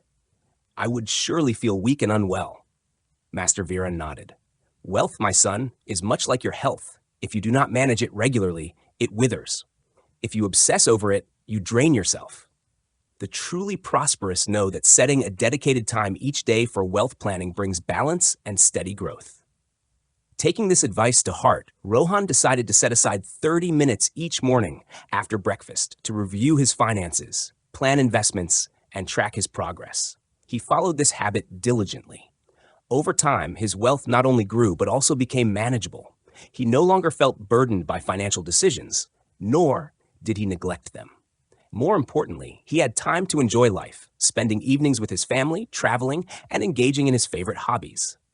Years later, when younger merchants came to him for advice, he shared Master Veron's wisdom with them. Tend to your wealth like a well-planned meal, at a set time, in the right amount. Do this and prosperity will follow.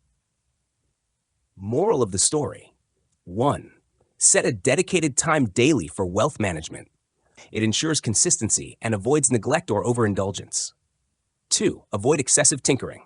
Overanalyzing can lead to fatigue and poor decision-making. 3. Work with your natural energy cycles. Choose a time when your mind is sharpest. 4. Create balance in life. Wealth is important, but so is living. Make time for both. 5. Small, consistent steps lead to great success. Bit by bit, things will improve. And so, just like Rohan, you too can cultivate a habit that leads to long-term financial well-being while enjoying the richness of life. The Tale of the Watchful Merchant. Once upon a time in a bustling marketplace, there was a merchant named Elias.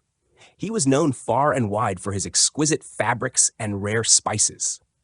Elias had a grand vision of expanding his business, but he had one significant flaw: he never paid attention to detail.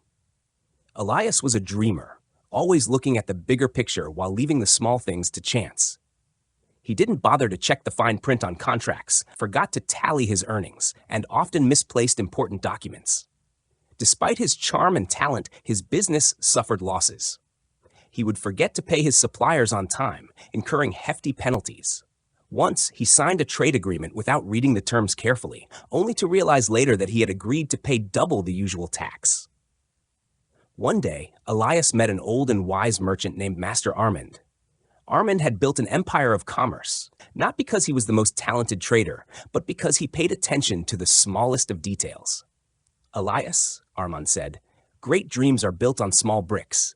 If you fail to check each brick, your castle will collapse." Elias pondered this advice, but still hesitated. "But Master Armand, I am not good at keeping track of details. It bores me." Armand smiled and said, "It is not about liking it, my friend. It is about training yourself, just as a warrior trains his muscles. At first, it will be hard, but in time, it will become second nature." Elias took this to heart. He began keeping records of his transactions, setting reminders for payments, and double-checking his agreements. Slowly, what once seemed tedious became second nature. His business began to thrive, free from unnecessary losses and mistakes. Years later, Elias became a successful trader, not just because of his passion, but because he learned the power of paying attention to detail. Moral of the story: 1. Small details shape the bigger picture. Ignoring them can lead to major setbacks. 2. Develop a habit of checking and verifying. Read the fine print, track expenses, and organize information. 3. Muscle memory applies to more than just physical skills. Training yourself to pay attention will make it easier over time. 4. Taking control of details saves time, money, and stress. Instead of hiring someone to manage it for you, build the habit yourself. Train yourself right from the beginning to pay attention to detail, and success will follow effortlessly. The Tale of the Wise Merchant, Creating New Income Streams. Once upon a time, in a bustling town nestled between mountains and rivers, there lived a merchant named Ronald. Ronald was known for his diligence and wisdom, but despite his hard work, he often found himself struggling to make ends meet, with just one shop selling spices. One day, he met an old, prosperous trader named Omar, who noticed his troubles and said, "Ronald, let me tell you a secret to wealth.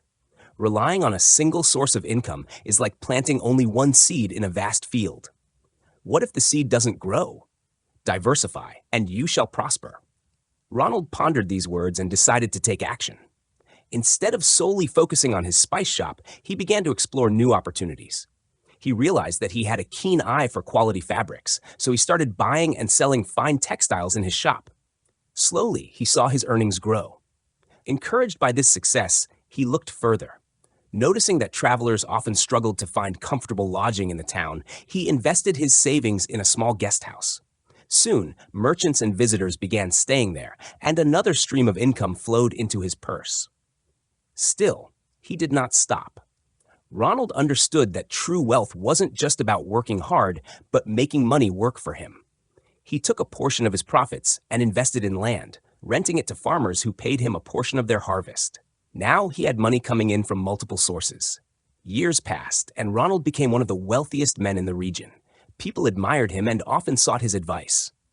To them, he always shared the wisdom he had learned from Omar. Never depend on just one well for water. When one runs dry, another shall quench your thirst. Moral of the story: 1. Diversification is key. Relying on just one source of income can be risky. Having multiple streams increases stability. 2. Use your skills wisely. Find ways to apply your talents in different fields to maximize earnings. 3. Invest in passive income. Assets like property, stocks, or businesses can generate income even when you are not actively working. 4. Adapt and grow. Always look for opportunities to expand and evolve with changing times. 5. Wealth is built over time. Patience and smart decisions lead to prosperity. Like Ronald, anyone can create new income streams by being resourceful, proactive, and strategic. The more hats you have in different places, the more wealth you can gather. The game of what if. Once upon a time, in a bustling town, there lived a wise old merchant named Samuel. He had spent years building his fortune through trade, investing in gold, and running a thriving marketplace. He was known for his shrewd business acumen, but more importantly, for his habit of always asking, "What if?" One day, a young apprentice named Leo approached Samuel and said, "Master, I want to be rich like you. Tell me the secret." Samuel smiled and handed Leo a basket filled with golden eggs. "Take care of these," he said. "But before you do, answer me this. What if you trip and drop the basket?" Leo looked confused. "I'd lose all the eggs," he admitted. Samuel nodded. "Exactly. And what if these eggs were your only source of food?" "I'd go hungry," Leo said, beginning to understand. Samuel took Leo to the marketplace and pointed at different merchants. "Look at them," he said. "The jeweler only sells gold. What if gold prices fall? The farmer only grows wheat. What if there's a drought? The banker only invests in one fund. What if the bank collapses?" Leo thought for a moment and then asked, "So what do you do, master?" Samuel chuckled. "I play the what-if game every day. I spread my wealth across many ventures. I own a bakery, I invest in land, I trade in textiles, and I even lend money wisely. That way, if one business fails, I have others to rely on." Just then, a town crier arrived with urgent news. "Gold prices have plummeted," the crier announced. The gold merchant in the marketplace gasped, his hands trembling. "I've lost everything," he whispered in despair. Leo turned to Samuel in shock, but the wise merchant remained calm. "I saw this coming," he said. "That's why I don't rely on just one income." Leo nodded, realization dawning upon him. "I see now. If I want to build true wealth, I must always ask, 'What if?' and be prepared for all possibilities." Samuel placed a hand on his shoulder. "Indeed, my boy, that is the true secret to financial success." Moral of the story: 1. Always ask, "What if?" Anticipate risks and plan ahead. 2. Don't put all your eggs in one basket. Diversify your income sources and investments. 3. Be prepared for unexpected changes. Life is unpredictable. Having multiple income streams ensures financial security. 4. Think long-term, not just short-term gains. Sustainable wealth is built through smart planning and adaptability. 5. Stay alert and flexible. The market changes, and so should your strategies. Diversification is the name of the game. The tale of the wise saver and the reckless spender. Once upon a time, in a bustling town, there lived two friends, Rohan and Karen. Both earned the same wages and had similar lifestyles, but their attitudes toward money were vastly different. Rohan was an impulsive spender. The moment his salary was credited, he would rush to the markets, buying expensive clothes, the latest gadgets, and planning extravagant vacations. He found joy in spending, believing that happiness lay in immediate gratification. Karan, on the other hand, had a different approach.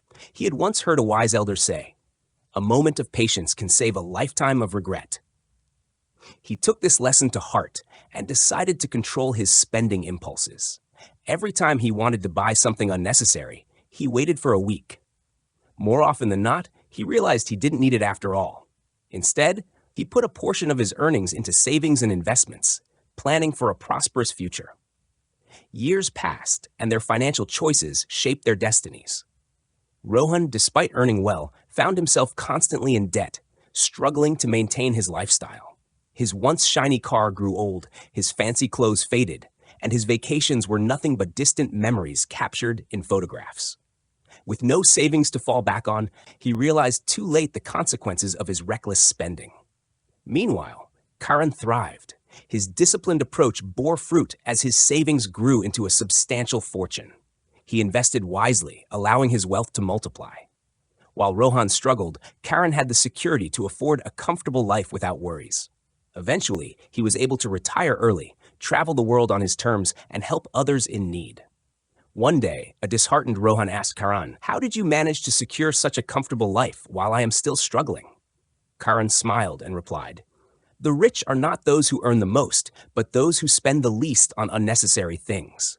True wealth is built by controlling spending impulses and letting money grow." Moral of the story: control your spending impulses. Wealth grows with patience and discipline. The pleasure of instant gratification is temporary, but financial stability lasts a lifetime. Delayed gratification leads to long-term success and security. Wealth is not about how much you earn, but how wisely you manage what you have. The rich know how to control their spending urges. That's why they're rich. The illusion of easy wealth. Once upon a time, in a small town, there lived a man named Henry. Henry was an ambitious fellow, always dreaming of wealth and luxury, but not too keen on hard work. One day, while browsing the internet, he stumbled upon an advertisement promising riches beyond imagination with minimal effort. "Make thousands in just a few weeks. No experience needed," the ad declared in bold, shining letters. Henry's eyes widened with excitement. "This is it! My golden opportunity," he thought, clicking eagerly on the link. The scheme was simple: sell a magic water purifier to friends and family, recruit others to do the same, and watch the money flow. The promoters assured Henry that success was guaranteed. The more people he convinced to join, the richer he would become. Henry, blinded by greed, invested his savings and eagerly spread the word. He convinced his cousin, his best friend, and even his skeptical neighbor to join. At first, the money seemed to trickle in, and Henry was thrilled. But soon, he realized that selling the purifier wasn't as easy as he had been led to believe. People began to lose interest, and new recruits were hard to find. Months passed, and Henry saw no profits, only losses. His friends grew angry. His cousin stopped talking to him, and his once supportive neighbor called it a scam. Henry, now broke and disheartened, finally understood the harsh truth. Only those at the top of such schemes ever make money. The rest are left with empty pockets and broken relationships. One evening, as he sat reflecting on his mistakes, he recalled an old saying by Woody Allen: "A fool and his money, how did they get together in the first place?" Henry sighed, realizing that his greed had made him the perfect target. Moral of the story: 1. If it sounds too good to be true, it probably is. 2. Wealth comes from hard work, not shortcuts. 3. Pyramid schemes and get-rich-quick plans benefit only their creators. 4. Trust your instincts and think critically before investing. 5. Avoid schemes that exploit friends and family for profit. The Illusion of Secrets, a story of wisdom and wealth. Once upon a time, in a small but bustling town, there lived a young man named Daniel. Daniel had always dreamed of being wealthy. The Journey to Action, a tale of change. Once upon a time in a bustling town, there lived a man named Raj. Raj was an avid reader. His bookshelf was filled with self-improvement books, financial guides, and success stories. Every evening, he would sit by his window and read about how people changed their lives, how they took bold steps, and how they achieved greatness. One day, his old friend Arjun visited him. Arjun, once struggling, was now a successful entrepreneur. Seeing Raj surrounded by books, Arjun smiled and asked, "So, my friend, what have you done with all this knowledge?" Raj hesitated. "I've learned so much. I know all the strategies, the mindsets, and the secrets to success," he said enthusiastically. "But have you acted on any of them?" Arjun asked. Raj fell silent. He realized he had been living in the world of ideas, but had never stepped into the world of action. He knew the importance of investment but had never invested. He understood business but had never started one. He had read about confidence but still walked with a slouch. That night, Raj made a decision. He would not just read, he would do. The next morning, he changed his routine. He walked with confidence. He started reading financial news instead of just fiction. He took small but consistent steps to apply what he had learned. With time, his mindset changed, and soon, opportunities knocked on his door. Raj's life transformed not because he knew what to do, but because he did what he knew. Nash, moral of the story. 1. Knowledge without action is useless. Simply knowing something is not enough. Applying it is what makes the difference. 2. Small steps lead to big changes. Even minor shifts in behavior and mindset can lead to massive transformation. 3. Confidence and attitude matter. Walk, talk, and act as if you are already where you want to be. 4. Action is the bridge between dreams and reality. The difference between those who succeed and those who don't is not intelligence, but action. 5. Start now. There is no perfect time to begin. Take the first step today. Getting even wealthier. Once you've built a solid financial foundation, the journey to greater wealth becomes significantly easier. Money has a compounding effect. When used wisely, it creates more opportunities for growth. While it may be challenging to make substantial gains with small investments, having a larger capital base opens doors to more lucrative deals and high-return opportunities. However, accumulating wealth is just the beginning. Maintaining and expanding it requires vigilance, agility, and a proactive approach. Simply sitting back and counting your earnings can lead to rapid financial decline. Instead, it's crucial to remain sharp, continuously seek opportunities, and keep refining your financial strategies. As your wealth increases, surrounding yourself with trustworthy advisors becomes essential. Financial experts can provide valuable insights, but the ultimate decision-making power remains with you. Understanding market trends, recognizing hidden opportunities, and making informed investment choices are key to sustaining and growing your wealth. Now is the time to enhance your financial acumen, think outside the box, and embrace innovative strategies. Avoid following the crowd. True financial success comes from creativity, risk management, and strategic decision-making. The Tale of Sam and the Leaky Wallet. Once upon a time in the bustling city of Prosperityville, there lived a man named Sam. Sam was a hard-working individual who earned a decent living, yet he always found himself struggling financially. Every month, he felt as though his money disappeared like water slipping through his fingers, but he couldn't quite figure out why. One day, an old friend named Alex paid Sam a visit. Alex was known for his financial wisdom, and he always seemed to have his finances in order. Noticing Sam's frustration, Alex asked, "Do you carry out a financial health check regularly?" Sam scratched his head. "A financial health check? What's that?" Alex smiled and explained, "It's like checking the health of your bank balance, just like you check your body's health. If you don't pay attention to it, small problems can turn into big ones." Intrigued, Sam agreed to let Alex guide him through the process. Together, they sat down at Sam's kitchen table and went through all of his finances. First, they checked his bank reconciliation. "Look here," Alex pointed. "There's a transaction you don't recognize. Did you approve this?"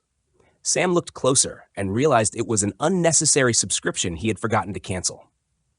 Next, they listed his creditors and debtors. "Sam, you forgot about this loan repayment," Alex noted. "Forgetting a debt doesn't pay it."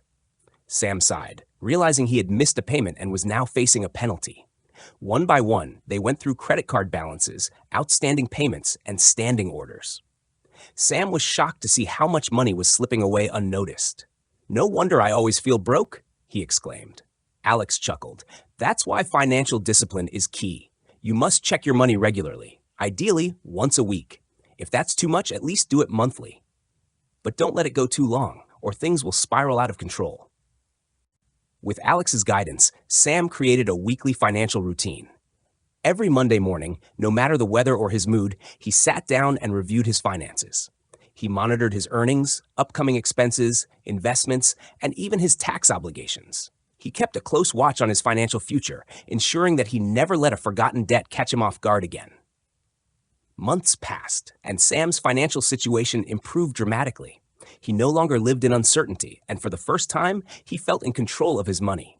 His wallet was no longer leaky, and he even started saving for future goals. One day, he met Alex again and said, "Thank you, my friend. That one habit changed my life. Now, I know exactly where my money goes, and I never let a bill surprise me." Alex smiled. That's the power of a financial health check. Moral of the story.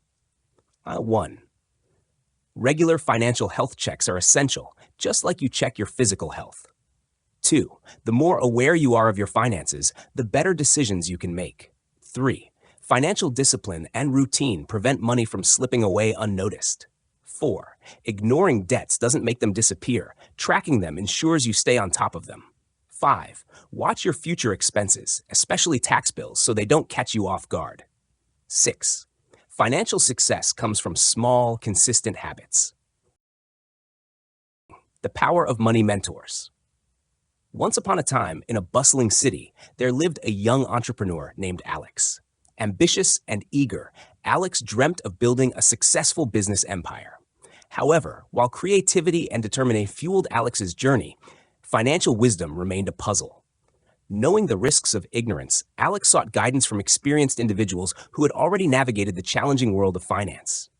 One day, Alex approached Mr. Carter, a well-respected businessman in town. Mr. Carter, having built his wealth through smart investments and strategic decisions, agreed to mentor Alex over occasional lunches. Through these meetings, Alex gained invaluable insights. The lessons from money mentors. 1. Experience is priceless. Mr. Carter shared his past mistakes, ensuring Alex didn't repeat them. Learning from books is great, but learning from someone who has lived through financial ups and downs is even better, he said. 2. Clarity is key. Every time Alex presented a new business idea, Mr. Carter made sure it was well-structured and logical. If you can't explain your plan clearly, you haven't thought it through, he reminded Alex. 3. Accountability matters. Mr. Carter never hesitated to question Alex's decisions. He challenged reckless choices and pushed for well-grounded strategies, making sure Alex acted wisely. A network of knowledge. Alex realized that mentors, like news reporters, always had an ear to the ground. They provided insights on market trends, upcoming opportunities, and potential pitfalls, information that Alex alone would have never discovered. 5. No conflicts of interest. Unlike competitors or employees, mentors had nothing to gain from Alex's success or failure. Their advice was unbiased, making their guidance even more valuable. 6. Support without strings. Whenever Alex felt discouraged, Mr. Carter provided reassurance. Every successful person has had doubts, he said.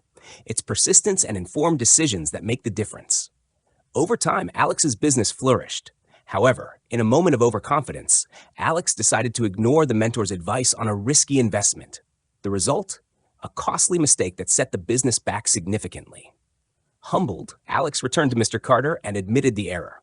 Smiling, Mr. Carter said, "A lesson learned is never a failure. What matters is that you don't repeat the same mistake." From that day on, Alex never dismissed the wisdom of money mentors again. Moral of the story. Seek guidance from experienced mentors. They have already walked the path you're starting on. Be open to constructive criticism. Mentors challenge your ideas to refine them. Learning from others saves time and money. Mistakes can be costly, and wisdom can prevent them. Success is built on knowledge and support. Surround yourself with people who uplift and educate you.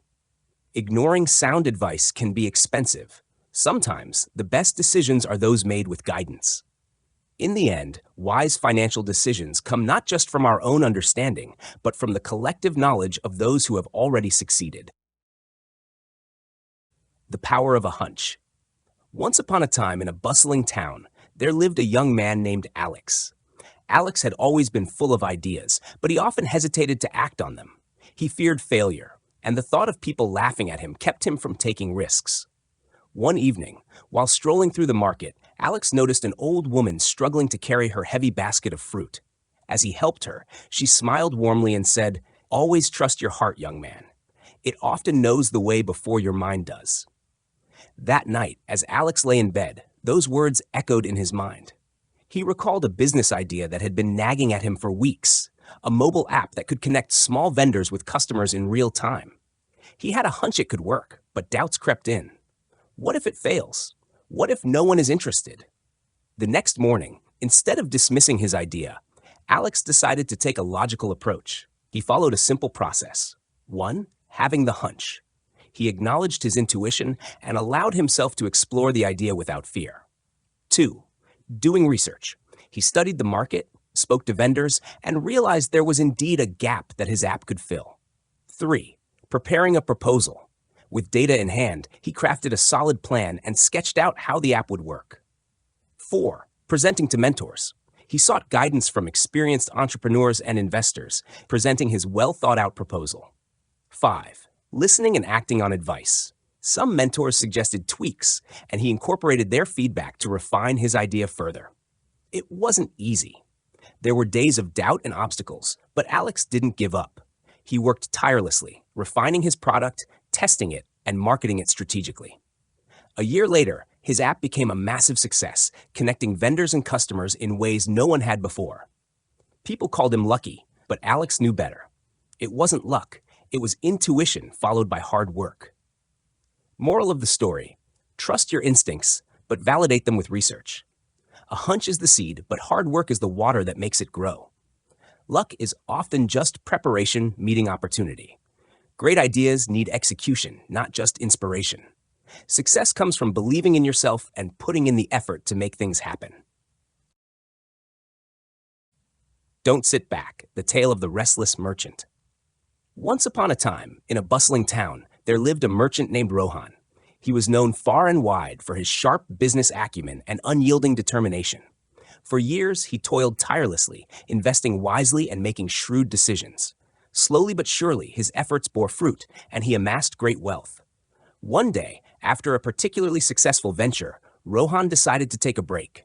I have worked hard enough, he thought. Now it's time to relax and enjoy my success. So he stopped seeking new opportunities, cut down his working hours, and spent more time in leisure. The once energetic merchant now spent his days reclining in his grand house, relishing the luxuries his wealth had brought him. At first, nothing seemed to change. His coffers remained full, and his business still ran, albeit at a slower pace. However, as time passed, competitors who had once feared him began gaining ground.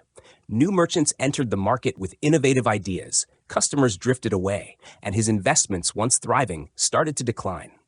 One day, an old friend visited him and warned, "Rohan, success is like a river. If you do not keep it flowing, it will dry up. The world does not stop moving, and neither should you." Rohan realized his mistake. He had rested on his laurels, assuming his past success would sustain him forever. But success, like a fire, needs constant fuel to keep burning. Determined to reclaim his position, Rohan reignited his passion. He revisited his strategies, learned new skills, and sought guidance from mentors. He expanded his business into new markets, diversified his investments, and worked harder than before. Slowly, his empire flourished once again, proving that persistence and continued effort are the true keys to lasting prosperity. Moral of the story: 1. Success is not permanent. It requires continuous effort. 2. Resting on past achievements leads to decline. 3. The world keeps moving forward. Stay ahead by innovating and adapting. 4. Hard work and persistence will always yield rewards. 5. Never stop learning, growing, and seeking new opportunities. The Wise Merchant and the Art of Delegation. Once upon a time in a bustling city, there lived a wise merchant named Steve. He was known far and wide for his success in trade. People often wondered how he managed to run such a prosperous business while always appearing calm and unburdened. One day, a young apprentice named Samir approached him and asked, "Master Steve, how do you manage to handle everything so effortlessly?" Steve smiled and replied, "Come with me, young one, and I will show you." He took Samir through the marketplace, pointing to different shops and workers. "Do you see that tailor? He is excellent at stitching clothes, so I hire him to make fine garments for my store. Do you see that accountant? She ensures my finances are in order, so I can focus on growing my business. And that manager? He oversees the daily operations so that I can focus on what I do best, building relationships and making wise investments." Samir listened intently as Steve continued. "The secret to success is not doing everything yourself, but knowing who can do things better than you and trusting them to do it." Steve then shared his 10 golden rules for delegation. 1. Know exactly what you need done and who is best suited to do it. 2. Be clear about expectations, payment, and guidelines. 3. Treat your people with respect. They are not just tools, but human beings. 4. Keep them informed and motivated. Loyalty is built on communication. 5. Share your long-term vision so they feel invested in the journey. 6. Understand that mistakes will happen. Correct them and move on. 7. Praise and appreciate their efforts. Encouragement is powerful. 8. Set realistic goals. Expecting the impossible only leads to frustration. 9. Lead by example. Be someone they can respect and admire. 10. Maintain professional boundaries. You are their leader, not just a friend. Samir nodded thoughtfully. So the key is to pick the right people and trust them to do their jobs well? Steve chuckled. Exactly, my boy. Pick really good people and let them get on with making you prosperous. That is the secret to lasting success. From that day forward, Samir followed Steve's wisdom, and in time, he too became a great merchant, known for his ability to bring together the best people and create a thriving enterprise.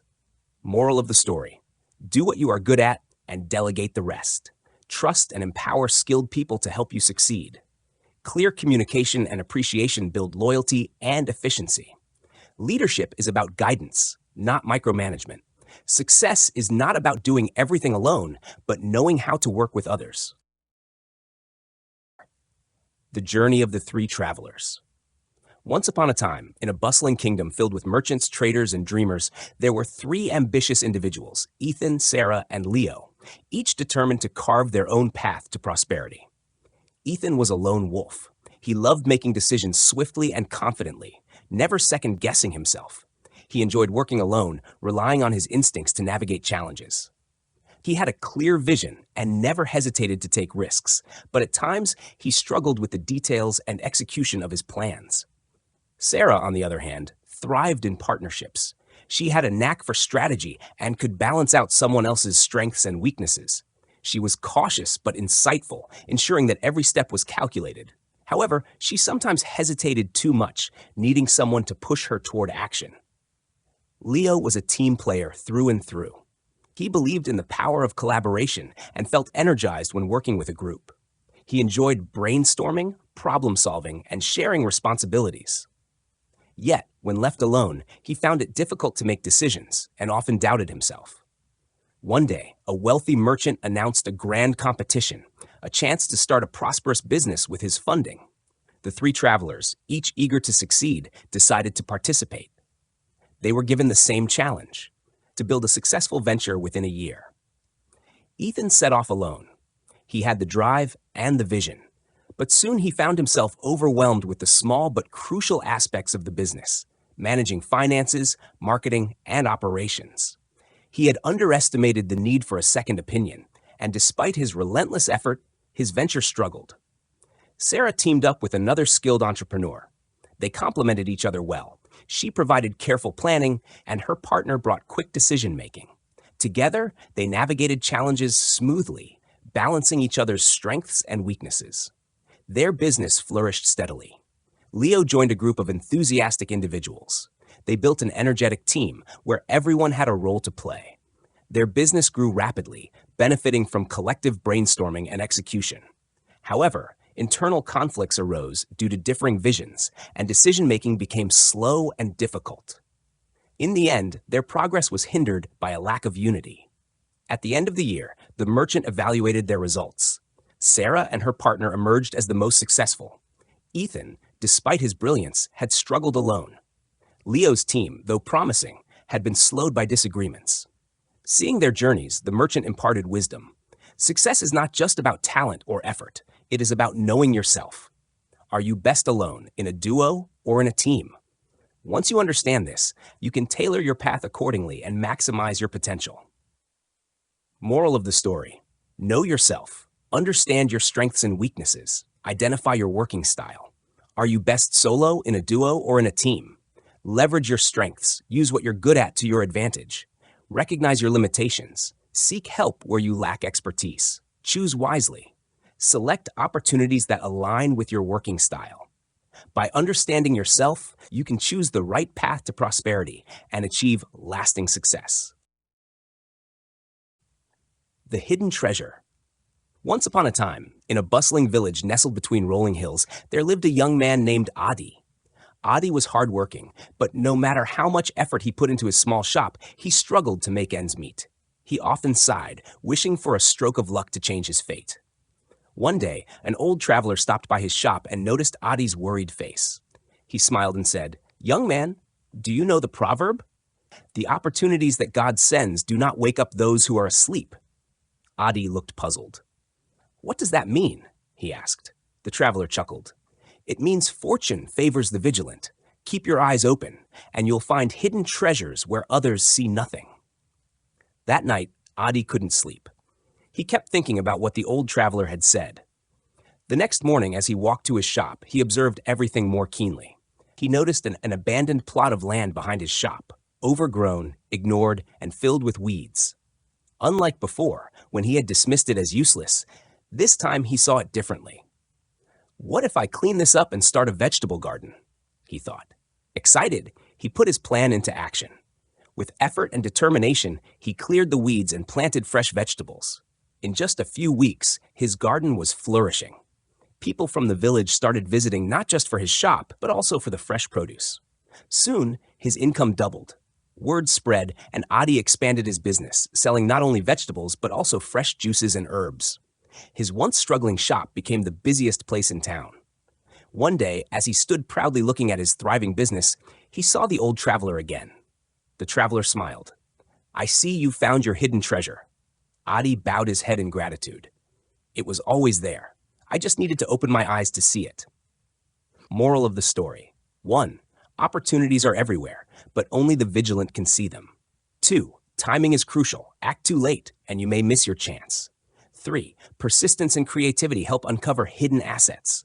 4. Knowledge and awareness sharpen your ability to recognize fortune. 5. Success follows those who are prepared and presentable. The Tale of Two Merchants, a lesson in wealth. Once upon a time in a bustling town, there lived two merchants, Ravi and Kunal. Both were ambitious and dreamed of becoming rich, but they had very different approaches to wealth. Ravi believed in patience and perseverance. He started a small trade in spices, carefully reinvesting his profits and slowly expanding his business. Over the years, he diversified his investments, opening a textile shop and even a small inn. Though his progress was slow, his foundation was strong. With every passing year, his wealth grew steadily, and he built a prosperous and stable life for himself and his family. On the other hand, Kunal was in a hurry. He wanted to get rich as quickly as possible. He borrowed heavily and invested all his money into a single, high-risk venture. At first, he made impressive profits, and people admired his rapid success. But one day, an unexpected market crash wiped out his entire business. With no backup plan and no other sources of income, Kunal found himself in deep debt. His wealth had come fast and vanished even faster. Years later, Ravi's businesses continued to thrive. He had learned how to navigate economic ups and downs, while Kunal struggled to rebuild his fortune. One evening, Kunal visited Ravi and asked, "Why is it that you have prospered while I have lost everything?" Ravi smiled and said, "Wealth is like a tree. If you rush its growth, it may grow tall quickly, but will lack strong roots. A slow-growing tree spreads its roots deep into the ground, making it strong enough to withstand any storm." Kunal understood his mistake. He realized that true wealth is built over time, with patience and wisdom. Moral of the story. 1. Wealth built slowly is wealth built securely. 2. Diversification protects against financial instability. 3. Fast money often leads to reckless spending. 4. Patience and experience create long-term financial success. 5. A stable income allows you to enjoy life without stress. The lesson remains timeless. Don't chase quick riches. Build lasting wealth with care and foresight. The Cunning Merchant and the Wise Villager. In a small, peaceful village nestled between rolling hills and lush green fields, there lived a man named Rohan. He was known for his hard work and honesty. Over the years, he had saved a decent sum of money, hoping to invest it wisely to secure his family's future. One day, a well-dressed merchant arrived in the village, carrying a large chest filled with glossy brochures and shimmering gold coins. He gathered the villagers in the town square and spoke with great enthusiasm. My dear friends, I bring you a once-in-a-lifetime opportunity. Invest with me, and I promise to double your wealth in just a few months. I have secret methods, known only to a few, that can turn your modest savings into a fortune. But you must act fast. This offer is available only for those who trust me today. Many villagers were excited. They saw the gold coins in his chest and believed his words. Some rushed to give him their savings without hesitation. However, Rohan remained silent, watching carefully. He remembered a lesson his wise grandfather had once taught him. Always ask what's in it for them. Rohan approached the merchant and asked, "Sir, you say you wish to make us rich, but why would you share such a secret with strangers instead of keeping it for yourself?" The merchant smiled but hesitated before replying. "I believe in generosity and wish to help others." Rohan was not convinced. He continued, "And what guarantee do we have that our money is safe? Can we see proof of your past success?" The merchant frowned. "There's no time for doubts. Those who hesitate lose opportunities." At that moment, Rohan realized the truth. This man was no generous benefactor. He was a cunning trickster preying on the hopes of innocent villagers. He turned to his friends and warned them, "If it sounds too good to be true, it probably is. We must be cautious with our money and not trust blindly." The villagers, seeing the merchant's evasiveness, began questioning him. Under their scrutiny, the merchant's confidence wavered, and soon he grabbed his chest and fled, vanishing into the night. Thanks to Rohan's wisdom, the villagers were saved from losing their hard-earned savings. They learned a valuable lesson that day. Always question financial offers, especially when someone seeks you rather than the other way around. Moral of the story: 1. Always ask what's in it for them before trusting anyone with your money. 2. If something sounds too good to be true, it probably is. 3. Not all that glitters is gold. 4. Be wary of anyone who approaches you with financial schemes rather than waiting for you to seek them out. Or 5. Always read the fine print and do thorough research before making financial decisions. 6. Protect your wealth by staying alert and questioning every offer with a critical mind. The Tale of Rohan and the Sleeping Gold. Once upon a time in a bustling town, there lived a young man named Rohan. He was wise in many ways, but when it came to money, he was, well, let's just say, a little careless. One day, Rohan's grandfather, a seasoned businessman, called him over and handed him a small bag of gold coins. "Rohan," he said, "this is your savings. Use it wisely and make it grow." Rohan nodded, excited about his newfound treasure. He placed the bag in his cupboard and forgot about it. Months passed, then years, and the gold simply sat there, untouched, unused, and unproductive. One evening, his friend Anil came to visit. "Rohan, what are you doing with your savings?" Anil asked. Rohan proudly pulled out the bag of gold and showed it to him. "Look, I've kept it safe," he said. Anil chuckled, shaking his head. "Safe? Yes, but useful? No. This gold is sleeping, my friend. If you had invested it wisely, it could have doubled by now. Instead, it's just sitting there, collecting dust." Realization dawned on Rohan. He had been holding on to his money without making it work for him. Determined to change, he immediately started learning how to invest, finding ways to earn more through better interest rates and smart choices. Over time, his money grew, and soon he had more than he ever imagined, not just in wealth but in wisdom too. Moral of the story: money should never be idle. Make it work for you.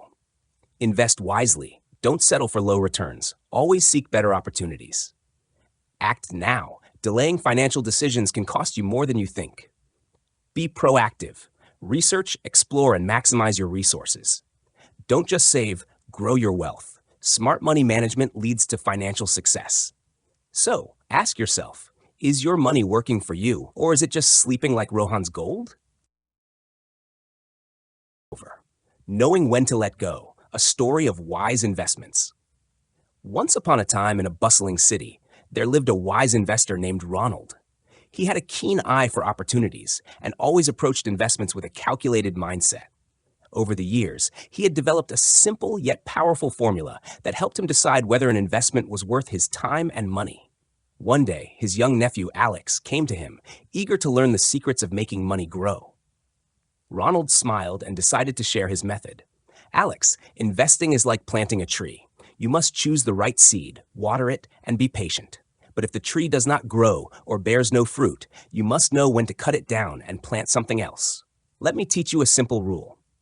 He took a piece of paper and wrote, 72 interest rate equals years to double money. For an investment to work for me, I need my money to double in 5 years. If the interest rate is 6%, it would take 12 years to double. That's too long.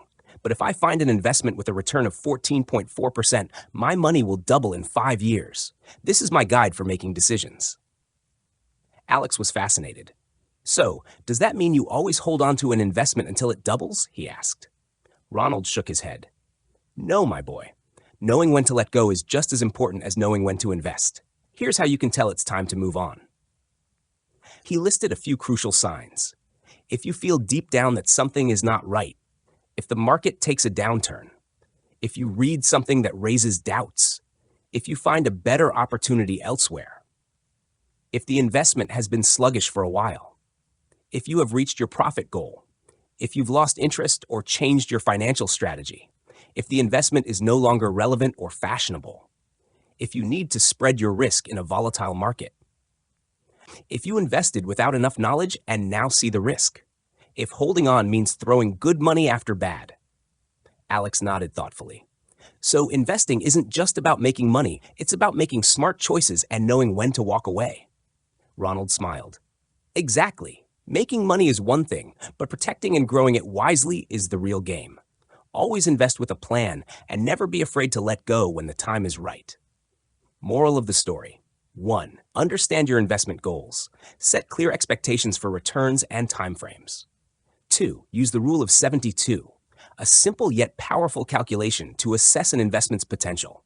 3. Stay informed. Read, analyze, and adapt to market changes. 4. Don't hold on emotionally. Make rational decisions based on facts, not attachment. 5.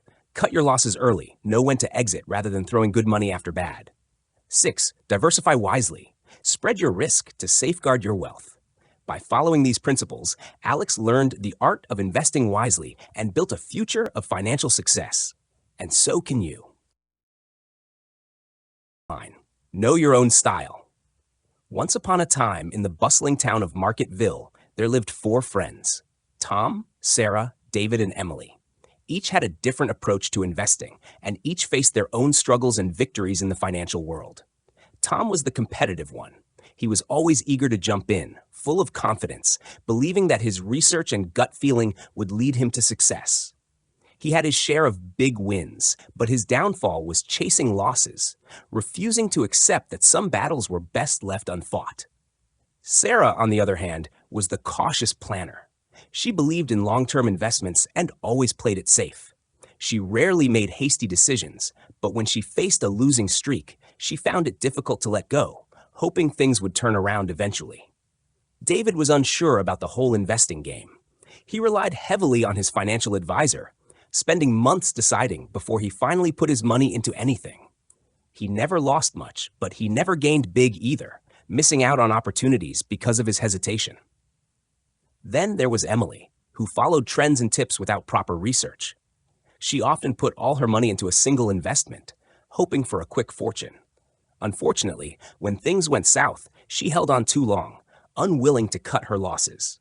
One day, a wise old investor named Mr. Bennett saw their struggles and invited them for tea. He told them, "The biggest mistake an investor makes is ignoring their own style. If you don't know your tendencies, you can't correct your mistakes. Investing isn't just about knowledge, it's about understanding yourself." Mr. Bennett continued, "Tom, your enthusiasm is great, but you need to manage your confidence and learn when to stop chasing losses. Sarah, patience is good, but sometimes you must accept that a bad investment won't recover. David, you avoid big losses, but don't let fear stop you from seizing opportunities. And Emily, research is key. Never put all your eggs in one basket." The friends reflected on his words, realizing their mistakes. With time, they adjusted their strategies, becoming wiser and more successful investors. Moral of the story. 1. Know your investing style. Self-awareness is key. 2. Control your emotions. Confidence, fear, and impatience can cloud judgment. 3. Learn to cut losses. Holding on to a losing streak is the biggest mistake. 4. Diversify wisely. Don't follow trends blindly. 5. Invest with a strategy, not just hope. Calculated risks lead to success. From that day on, the four friends prospered, not just because they knew the market, but because they knew themselves. The tale of the wise investor and the hidden truth. Once upon a time, in the bustling town of Capitolburg, there was a young entrepreneur named Alex. He had always dreamed of making it big in the business world. One day, he came across a company, Bright Tech, that was boasting about making a huge profit of $1 million that year. Excited, Alex thought, "This is my chance. If they are making such great profits, I should invest immediately." Just before he made his investment, he sought advice from an old and wise investor, Mr. Grant.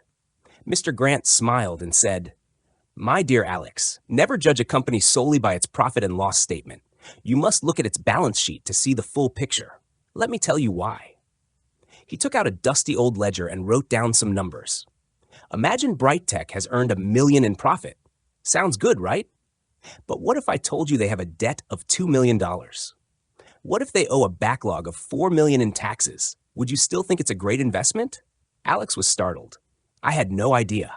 I only looked at their profit. How can I truly understand their financial health? Mr. Grant explained, "A balance sheet tells you everything you need to know. It consists of 3 key parts. 1, assets, what the company owns. This includes cash, stock, equipment, and properties. 2, liabilities, what the company owes, loans, debts, and payments that must be made. 3, equity, what the company is worth, the difference between assets and liabilities." He continued, "A balance sheet must always balance, which is why it's called a balance sheet. If you take assets, A, and subtract liabilities, B, you get equity, C. If a company has more liabilities than assets, it's in trouble, no matter how much profit it claims to make." Alex listened carefully and nodded. "So, before I invest, I should check the balance sheet to ensure that a company's worth is truly solid and not just an illusion created by temporary profits." Mr. Grant smiled. "Exactly. And if you take the company's current assets and divide them by its liabilities, you can get a financial ratio. If it's above 1.5, it's generally in good shape. Also, equity as a percentage of assets should be more than 50%. That gives you a strong indication of financial stability." With this newfound knowledge, Alex decided to look at Bright Tech's balance sheet. To his shock, it was drowning in debt, had unstable revenue, and was on the brink of financial disaster. He wisely stepped away from the investment and, in time, became a successful businessman who always analyzed a company's full financial health before making decisions. Moral of the story. 1. A profit and loss statement only tells half the story. A company may look profitable but still be in financial trouble. 2. A balance sheet reveals the true financial health of a business. It shows what the company owns, owes, and its real worth. 3. Always check financial ratios before investing. Ensure that liabilities are not overwhelming assets. 4. Do not make investment decisions based on incomplete information. The more you know, the better your decisions will be. 5. A balance sheet must balance. If something doesn't add up, be cautious. With wisdom and careful analysis, you too can avoid financial pitfalls and make sound investments, just like Alex. Be one step ahead of your tax collector.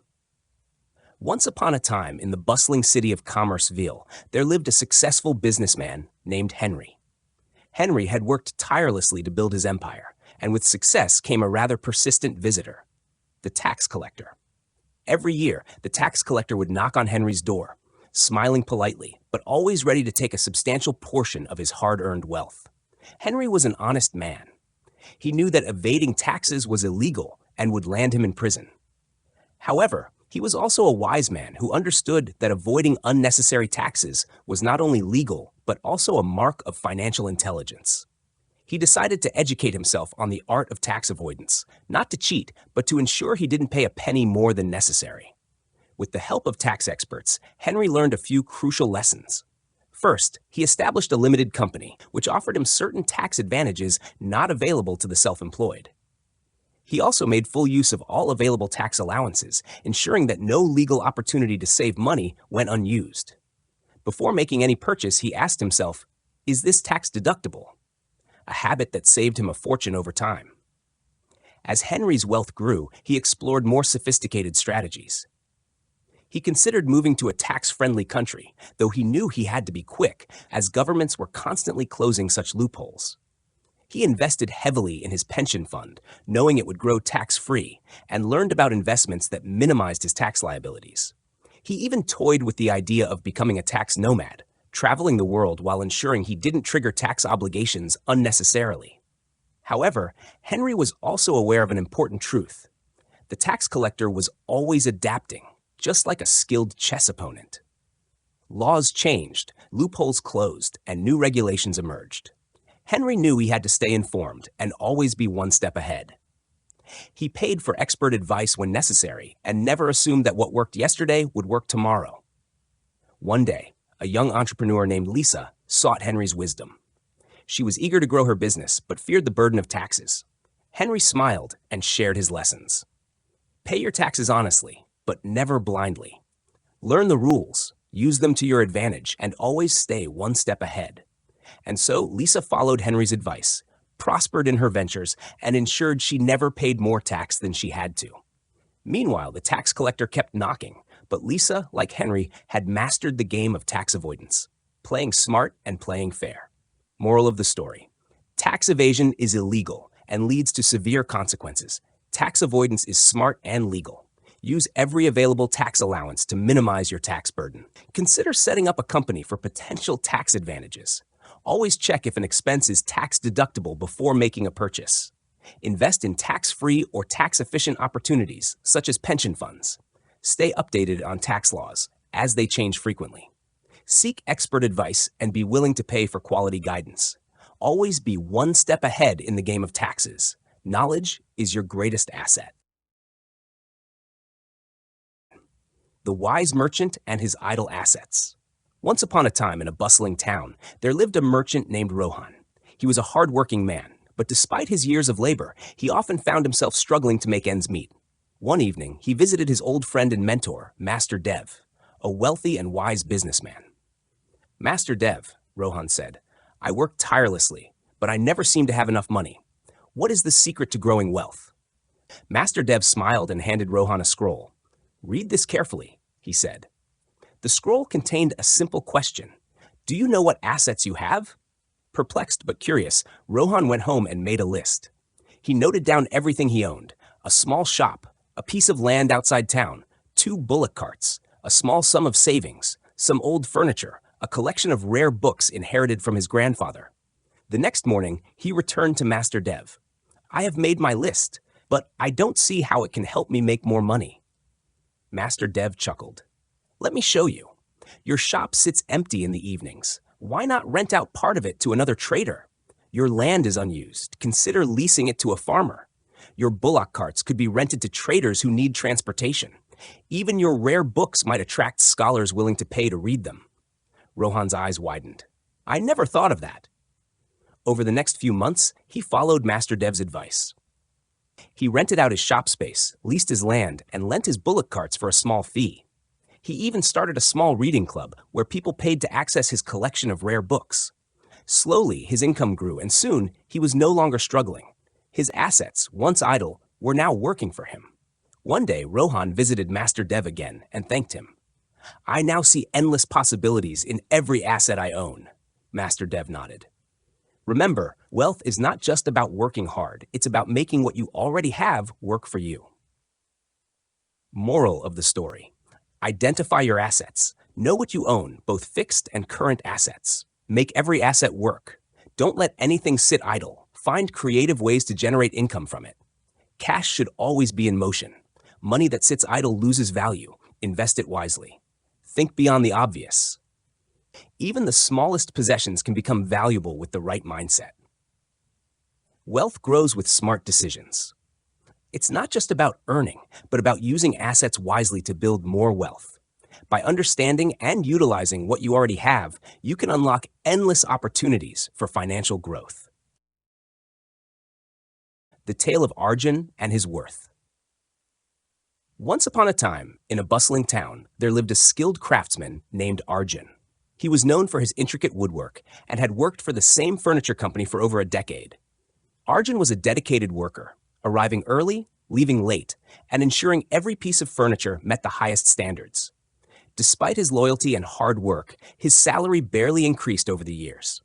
He often watched as new employees joined and, within a couple of years, left for better opportunities, earning far more than he did. Arjun, however, remained where he was, believing his worth was defined by what his employer was willing to pay him. One day, an old friend, Ramesh, visited him. Ramesh had once worked alongside Arjun, but had since moved on to bigger opportunities, earning much more. Noticing Arjun's situation, Ramesh asked, "Why do you still work here for the same low pay? Your work is exceptional. You should be earning more." Arjun sighed. "This company has been good to me, and this is what they pay. Maybe this is all I'm worth." Ramesh shook his head. "No, my friend, you are only being paid what they can get away with. Have you ever asked for a raise? Have you explored other opportunities?" Arjun admitted he had not.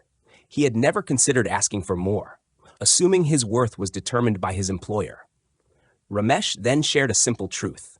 Companies pay only what they must, never more than necessary. If you don't ask for more, they won't offer it.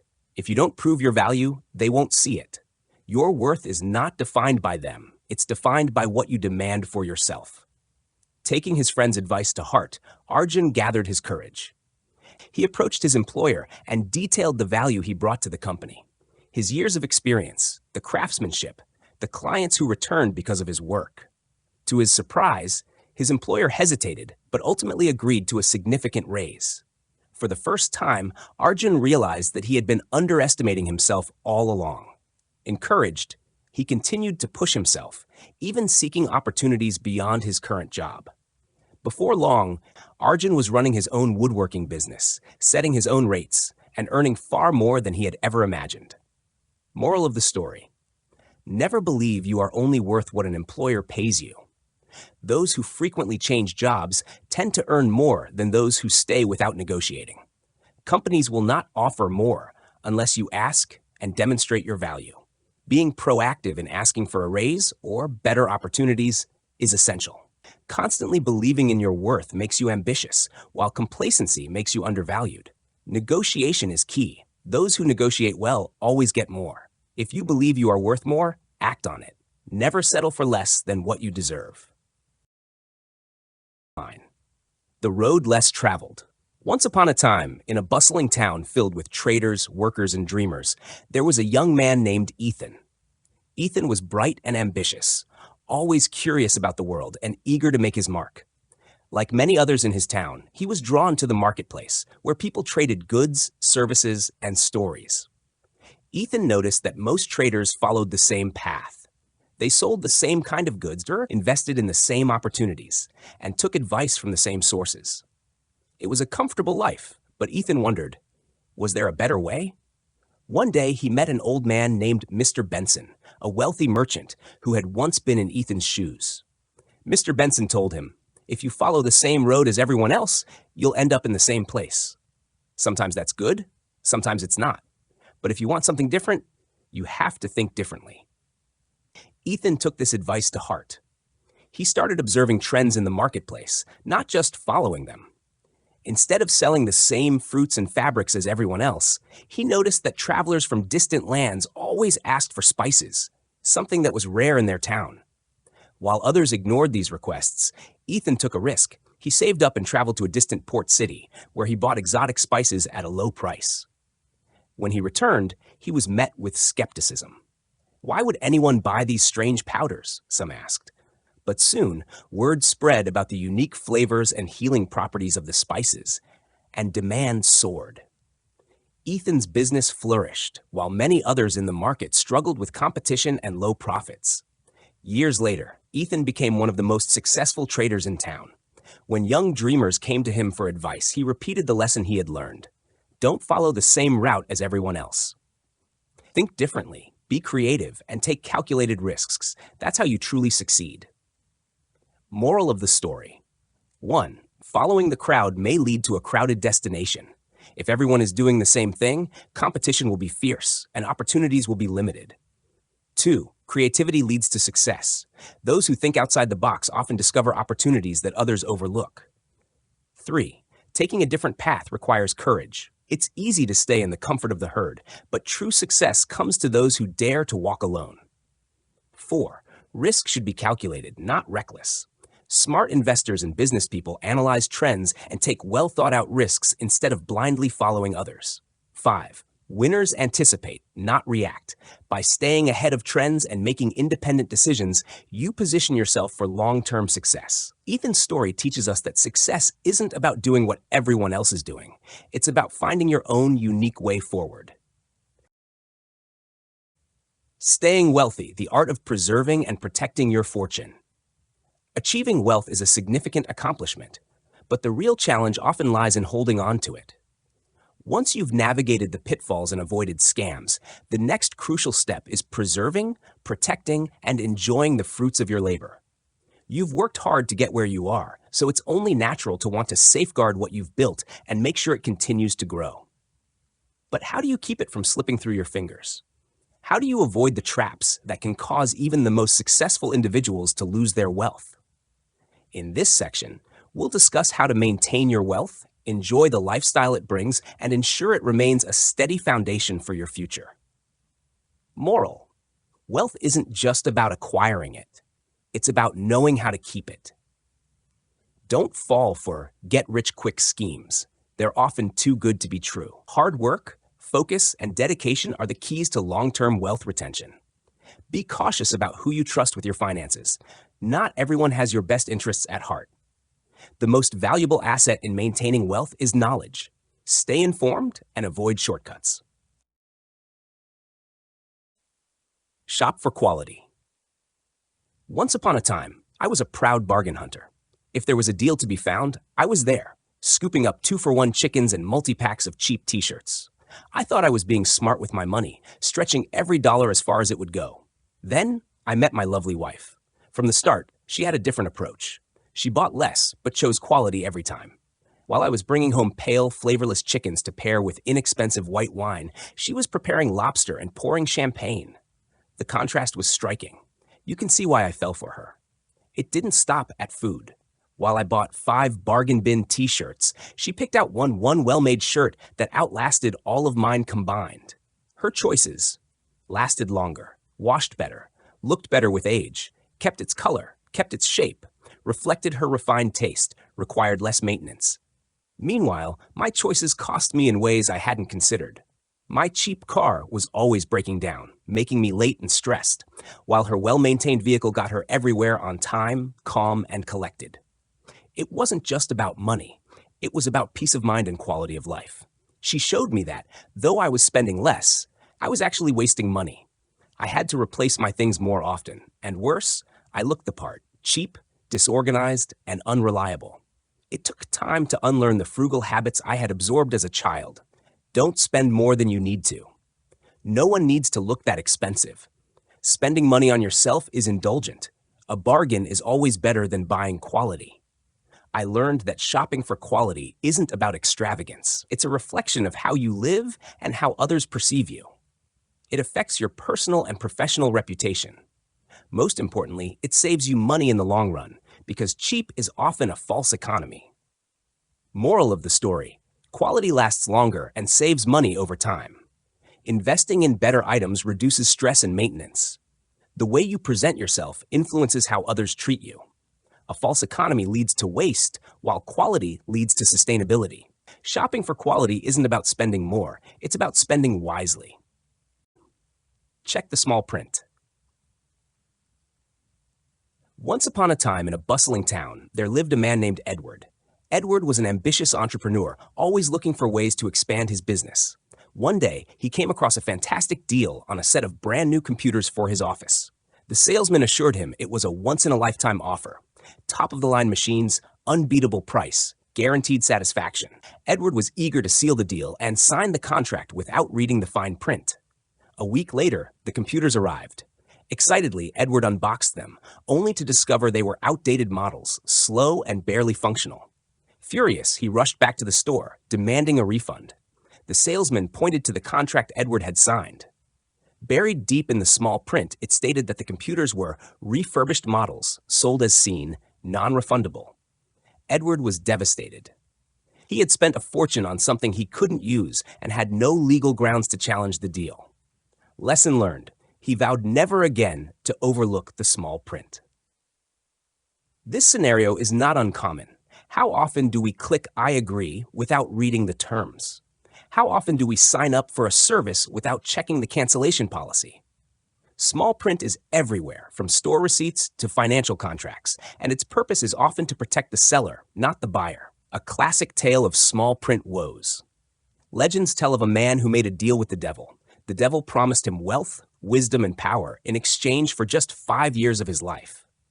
The man thought this was a bargain until the devil revealed the fine print. He had taken the first 5 years of his life. The man had never learned to speak, walk, or even recognize his own family. The moral? If you don't check the small print, you might lose something far more valuable than money. How to protect yourself. Reading the fine print may seem tedious, but it's essential. Here's what you should always check. Does it cover what you expect? Ensure the contract or agreement actually includes what you think you're paying for. Are there hidden clauses? Watch for language that could twist the meaning or create loopholes that work against you. Are there penalties? Look out for charges for late payments, early cancellations, or other unexpected fees. Think of it like checking food labels. If you don't like what's in it, walk away. If a contract is full of complicated legal jargon or excessive fine print, be wary. It's likely there for a reason, and that reason is probably not to your advantage. Moral of the story. Always read the fine print before signing anything. If something sounds too good to be true, it probably is. Protect yourself by understanding what you're agreeing to. When in doubt, seek advice before committing. The small print is a trap for the unwary. Be wise, be cautious, and never let the fine print catch you off guard. The foolish ant and the wise squirrel. In a vast green meadow, a little ant named Andy lived among his hard-working colony. Unlike his fellow ants, Andy had a habit of spending all his collected food right away. He would gather grains in the morning, and by evening, he would trade them for treats from other insects. "Why should I worry about tomorrow?" he often said. "I know I'll find more food." One day, Andy met a wise squirrel named Sam, who was busily storing nuts in his tree hollow. "Why do you collect so much, Sam?" Andy asked. "There's always food around. I only gather what I need for today." Sam chuckled and replied, "Ah, Andy, that's where you're mistaken. Seasons change, and food is not always plenty. I store now so that when the cold winds blow, I don't go hungry." Andy shrugged. "I'll worry about that when the time comes." But as the months passed, the warm summer turned into a harsh winter. Snow covered the ground, and food became scarce. Andy had nothing saved, and his usual places for finding food were empty.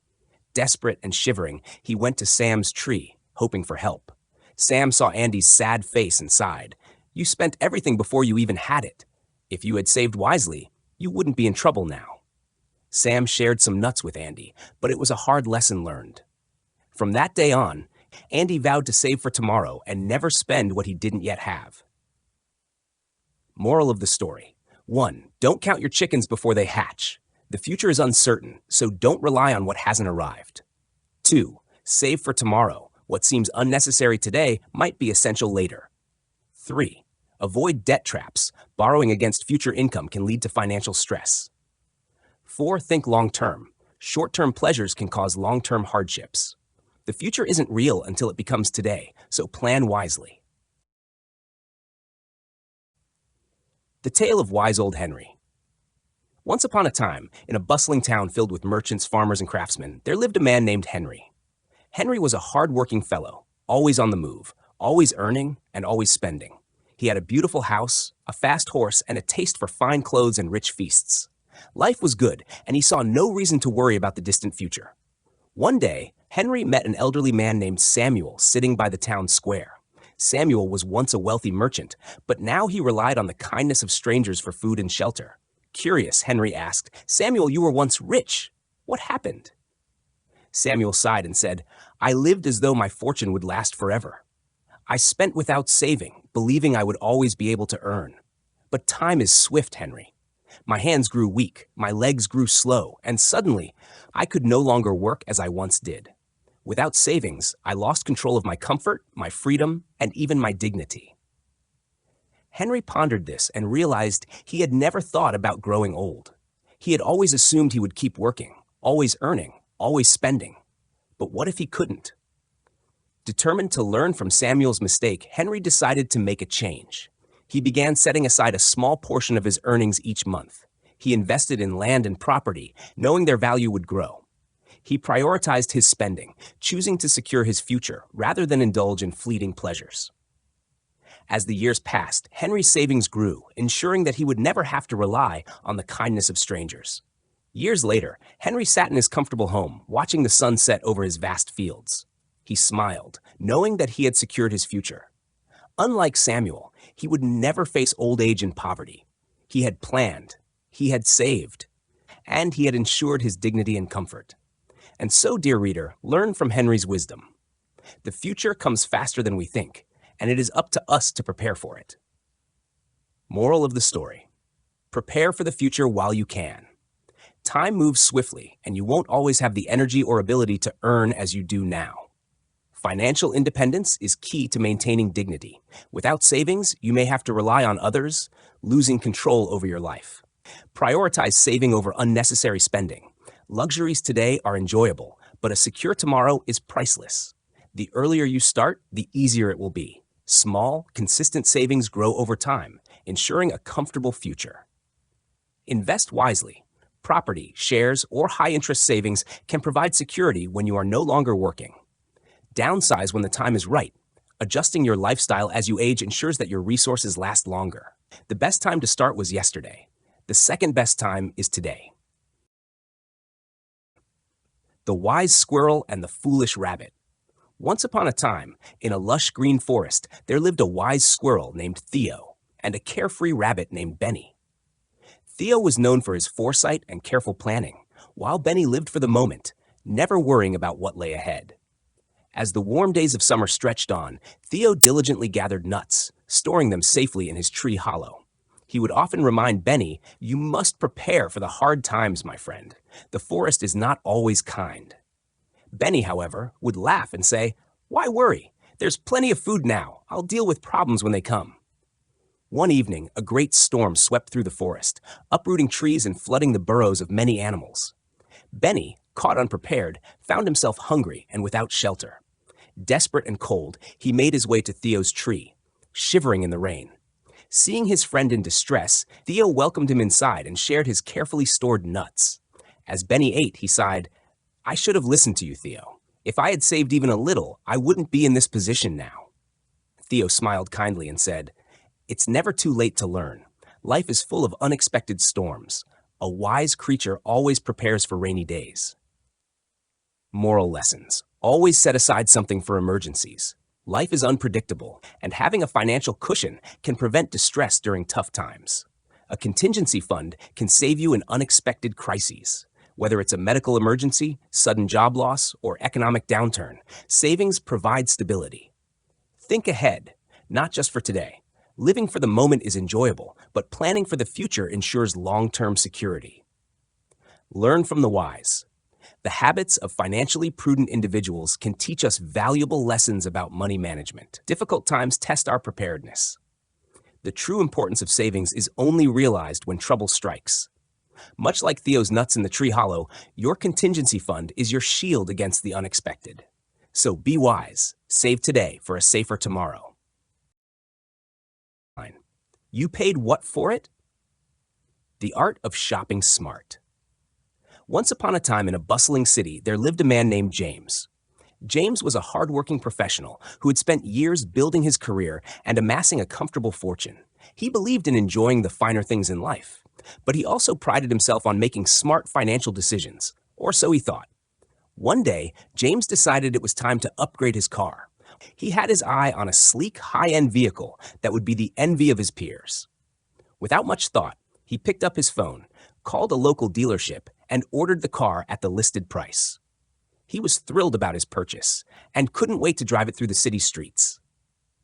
A few days later, James met up with his old friend Richard, a man known for his financial prudence. As they chatted over coffee, James excitedly shared his purchase details. Richard nearly choked on his drink. "You paid what for it?" he exclaimed. James, taken aback, replied confidently, I can afford it, so why not? Richard shook his head and pulled out his phone. Within minutes, he had found 3 different dealerships offering the same car at significantly lower prices. You could have saved thousands just by making a few phone calls or checking online, he pointed out. James shrugged, but that would have required effort. I like the convenience of making a call and getting it delivered. That's what money is for, right? Richard smiled knowingly. Maybe, but the truly wise wealthy don't throw money away just because they can. They shop smart. The lesson of smart spending. Unlike James, those who handle wealth wisely follow a few key principles. Always compare prices. The best deals are often just a few clicks away. With today's technology, there's no excuse for overpaying. Get multiple quotes. Whether you're buying a car, hiring a contractor, or booking a vacation, always seek at least 3 different price points before making a decision. Be selective, not stingy. It's not about being cheap. It's about being discerning. Spend on quality, but make sure you're paying a fair price. Understand the value of money. Earning takes time, but spending can be instantaneous. A moment's convenience shouldn't erase years of hard work. Teach financial wisdom early. Children should learn the importance of smart spending to avoid falling into the trap of impulse buying and marketing persuasion. The moral. Wealth isn't about how much you spend. It's about how wisely you spend. Spending is quick, but earning takes time. Be mindful of where your money goes. Convenience is tempting, but a little effort can save a lot of money. A smart spender is a wealthy thinker. So the next time you make a purchase, pause for a moment and ask yourself, am I getting the best value for my money? The Tale of Sam and the Costly Loan. Once upon a time, in the bustling town of Willowbrook, lived a young man named Sam. He was well liked by everyone. His friends admired his kindness, and his family cherished his warm heart. Sam had dreams of starting his own bakery, but there was one problem. He didn't have enough money to get started. One evening, as he sat at the dinner table with his best friend, Jake, Sam sighed heavily. What's wrong? Jake asked. I need a loan, Sam admitted. The bank won't approve it, and I'm out of options. Could you lend me some money? Just for a little while? Jake hesitated. I trust you, Sam, but money between friends, it can get messy. Oh, come on, Sam pleaded. I'd do the same for you. Reluctantly, Jake agreed and handed over a significant sum, believing Sam would repay him soon. Weeks turned into months. The bakery faced unexpected challenges. Equipment broke down, costs skyrocketed, and customers were slower to arrive than expected. Sam, struggling to keep the business afloat, couldn't repay Jake as promised. At first, Jake was patient. Then, frustration crept in. His own expenses piled up and he needed the money back. When he reminded Sam, the once friendly conversations turned into tense arguments. I'm trying my best, Jake. Just give me more time, Sam said, feeling overwhelmed. You said that last month, Jake replied, his voice sharp with disappointment. Soon, their friendship, once unshakable, crumbled under the weight of the debt. Their trust was gone, their laughter replaced by resentment. One day, Sam's uncle, who had seen the tension between the two, took him aside. Son, he said, money is a strange thing. It can turn friends into strangers and family into foes. If you had needed support, Jake would have been there. But borrowing money, that's a different story. Sam finally understood. If he had approached Jake as an investor rather than a lender, things could have been different. An investment comes with risk, but a loan comes with expectation. And failed expectations ruin relationships. With a heavy heart, Sam worked tirelessly to repay Jake, but the damage had been done. Though he cleared his debt, he lost a friend in the process. Moral of the story. 1. Friendships and family bonds are too valuable to be risked over money. 2. Borrowing from loved ones creates tension, resentment, and potential loss of trust. 3. Instead of borrowing, invite them to invest, but only if they understand the risks. 4. It is bad manners to borrow from friends and family, because if things go wrong, relationships suffer more than finances. 9. The Tale of the Reluctant Merchant and the Price of Equity. Once upon a time, in a bustling market town, there lived a young merchant named Elias. Elias was ambitious, hardworking, and had a brilliant idea for a new type of trading company. He dreamed of expanding his small business into a thriving empire, but he faced a common problem. He needed money to grow. One day, A wealthy investor named Lord Benedict approached Elias with a tempting offer. "I will give you a handsome sum of gold to expand your business," he said, "but in return, I want a share of your company." Elias hesitated. He had heard of other merchants who had taken similar deals, only to later regret them. However, the need for capital was strong, and he was tempted to accept. Before making a decision, Elias sought the wisdom of an old and successful trader, Master Rowan. Rowan listened carefully and then shared a tale of his own. "Years ago, I too needed money," he said, "and I made the mistake of giving away a piece of my company. At first, all seemed well, but as time passed, my investors demanded more control. They made decisions for my business, took a share of my hard work, and left me with little say in my own fate." Elias's eyes widened. "What did you do?" "I learned a valuable lesson," Rowan said. "Never surrender equity unless it brings you something invaluable, knowledge, expertise, or freedom from worry. If you must take money, take it as a loan, not as a permanent claim on your success." Elias thanked Rowan and reconsidered his options. Instead of giving away equity, he negotiated a fair loan with terms he could manage. Over time, his business flourished, and he repaid the loan without ever losing control. As the years passed, he saw many others struggle under the weight of investors who owned too much of their companies, while he remained the master of his own destiny. And so Elias became one of the wealthiest merchants in the land, not because he took the easiest route, but because he chose the smartest one. Moral of the story: never surrender equity lightly. It is a share of your hard work, and once given, it is difficult to reclaim. Prefer loans over selling shares. Paying back a loan, even with interest, is often better than giving away permanent ownership. If you must part with equity, ensure you receive valuable expertise in return. Business skills, guidance, or relief from operational burdens can make it worthwhile. Always keep control of your company. Never give away voting shares unless you are ready to relinquish decision-making power. Choose investors who understand your industry. Only accept capital from those who truly grasp the risks and rewards of your business. Remember, your business is your future. Guard it well and let no one take from you what you can build yourself. Knowing when to stop, a tale of wisdom. Once upon a time, in a bustling city, there was a man named Rocky. He had come from a humble background, starting with nothing but a dream and an unstoppable drive to succeed. He worked day and night, tirelessly climbing the ladder of success. His business flourished, his wealth multiplied, and soon he found himself among the richest men in the land. But Rocky was not satisfied. Every time he reached a milestone, he set another, and then another. His friends invited him to celebrations, but he declined, saying he was too busy. His children wanted to play with him, but he said he had work to do. His wife longed for his company, but he was always away on business trips. One day, an old mentor of Rocky's, a wise sage named Jim, visited him. Seeing Rocky's exhausted face and restless demeanor, he asked, "Tell me, my friend, what is your goal?" Rocky smiled, "To be the richest man in the world." Jim nodded and then handed Rocky a small golden cup. "Take this cup and fill it with water from the river. But be careful. If it overflows, the water will vanish." Rocky, puzzled, did as he was told. He carefully filled the cup, watching the water rise to the brim. But greed whispered to him, "Just a little more."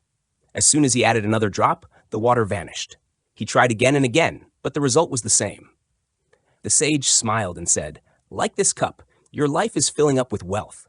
But if you keep pouring, ignoring balance, all the joy will disappear. Knowing when to stop is the key to true prosperity." That night, Rocky reflected. He looked at his luxurious home, his neglected family, and his weary reflection in the mirror. He decided it was time to stop chasing endlessly. He restructured his business, spent more time with loved ones, and began giving back to society. And for the first time in years, he felt truly rich. Moral of the story: success is meaningful only when balanced with life's joys. There must be a point where you say, "Enough is enough." Wealth without purpose is like an overflowing cup. It holds no real value. Giving back enriches not just others, but your own soul. A well-lived life includes family, fun, and contribution, not just accumulation. The Tale of Two Fortunes. Once upon a time, in a bustling city, there were two childhood friends, Aaron and Daniel. They grew up together, played in the same streets, and dreamed of a successful future. As fate would have it, both of them achieved great wealth in their respective careers. Aaron, a talented musician, became a worldwide sensation. His songs were loved by millions, and he earned a fortune from his concerts and music sales. Daniel, on the other hand, was a sharp-witted entrepreneur who built a successful chain of eco-friendly businesses. Their fortunes were vast, but how they used their wealth was very different. Aaron, caught in the glamour of fame, spent recklessly. He bought luxury cars that he barely drove, extravagant mansions in different countries that remained unoccupied, and threw lavish parties that ended in meaningless extravagance. He surrounded himself with people who flattered him, but never truly cared for him. Over the years, his wealth dwindled, and when his popularity declined, he found himself struggling. Without investments or savings, he had to sell his prized possessions to survive. Daniel, however, chose a different path. He invested his wealth wisely, buying land, supporting education initiatives, and helping small businesses grow. He built a beautiful home where his family thrived, and he ensured his children were taught the value of hard work and financial wisdom. He also set up a foundation that provided scholarships to talented young minds from underprivileged backgrounds. Over time, his wealth multiplied, and he remained respected and content. Years later, when both men met at a school reunion, the contrast in their lives was clear. Aaron looked weary and regretful, while Daniel was still thriving. Aaron sighed and said, "I had it all, but I wasted it. If only I had used my wealth wisely." Daniel smiled gently and replied, "Wealth is a gift, my friend, but how we use it determines whether it becomes a blessing or a burden." Moral of the story: wealth is a tool, not a toy. Use it to build a stable and meaningful life, not just for temporary pleasures.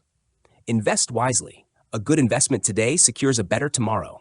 Generosity brings more wealth. Helping others and giving back enriches not just others, but also oneself. Materialism is fleeting. True wealth lies in relationships, wisdom, and the legacy we leave behind. Teach financial wisdom. Educate future generations about the value of money, savings, and responsible spending. In the end, wealth should serve us, not the other way around. Sharing your wealth. We all work hard in life to achieve success and earn wealth. After putting in so much effort, the thought of sharing it with others may sometimes feel unfair. However, true happiness often lies not just in earning money, but in knowing how to use it wisely. And sharing is one of the wisest and kindest ways. Money is a powerful tool. It can be earned, saved, invested, spent, won, lost, and even fought over. But above all, money has the greatest value when it is shared with others, especially those who are less fortunate. Sharing wealth doesn't mean giving it away blindly or feeling forced to do so. It's about generosity, kindness, and empathy. It's about helping those who genuinely need support: the poor, the weak, the helpless, and the deserving. After all, wealth is like a beautiful piece of art. It becomes more valuable when it's seen and appreciated by many, not when it's hidden away for just one person's eyes.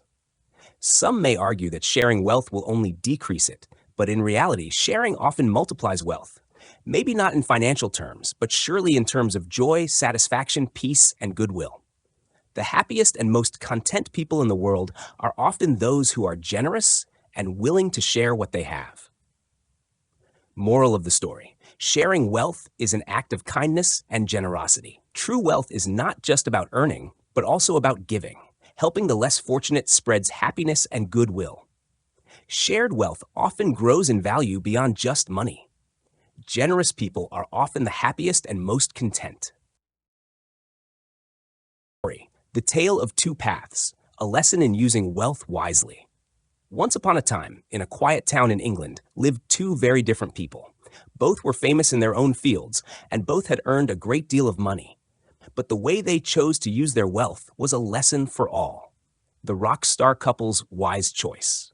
There was a rock star couple, talented, famous, and admired by many. But despite their fame, they chose a simple, peaceful life for their future. They bought a beautiful house in the countryside of Oxfordshire with 9 acres of land. Their dream was not just about comfort, but about building a future. "We want a stable place for our children to grow up," they told their friends. Their home was not just a house. It was a safe and peaceful environment for their children, a good investment for the future, a part of history and heritage, a friendly neighborhood with caring people. They didn't waste their money on luxuries they didn't need. Instead, they used their wealth to build a life full of love, learning, and security. The fashion model's tragic mistake. On the other side was a famous fashion model. She was rich and glamorous, always appearing in the news, but sadly for the wrong reasons. Her wealth was being spent on a dangerous drug habit, expensive parties, and a careless lifestyle. While the rock couple's investment grew and brought them peace, the model's life grew more troubled and empty. Her money disappeared as quickly as it came. Friends left her, health problems arose, and fame turned into loneliness. The real question. This story teaches us to pause and ask, why do we earn wealth? Is it only for showing off, or is it for securing a better life? Can it help not just us, but others too? Real wealth is not just in what we have, but in what we do with it. The moral of the story: use your wealth wisely. Key lessons. 1. Wealth should be a tool for stability, not self-destruction.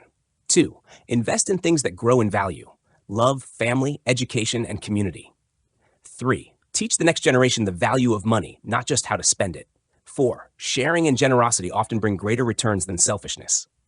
5. Wealth misused can quickly disappear. Wealth used wisely can last for generations. 6. Leave a legacy that speaks of kindness, wisdom, and purpose, not regret. Money can test relationships. Be ready to lose the money or the friend. There was once a kind-hearted man named Raj who believed in the strength of family and the bonds of friendship. He was known for his generosity and willingness to help those around him. One day, his childhood friend Aman came to him with a troubled expression. "Raj, I am in a tight spot. Could you lend me some money? I promise I will return it as soon as I can," Aman pleaded. Raj, being the compassionate man he was, handed Aman the money without a second thought. Days turned into weeks, and weeks into months, but Aman never mentioned repaying the loan. Every time Raj met Aman, he hoped for some acknowledgement of the debt, but Aman remained silent on the matter. At first, Raj convinced himself that Aman must be going through financial difficulties. But as time passed, he began to feel hurt and disappointed.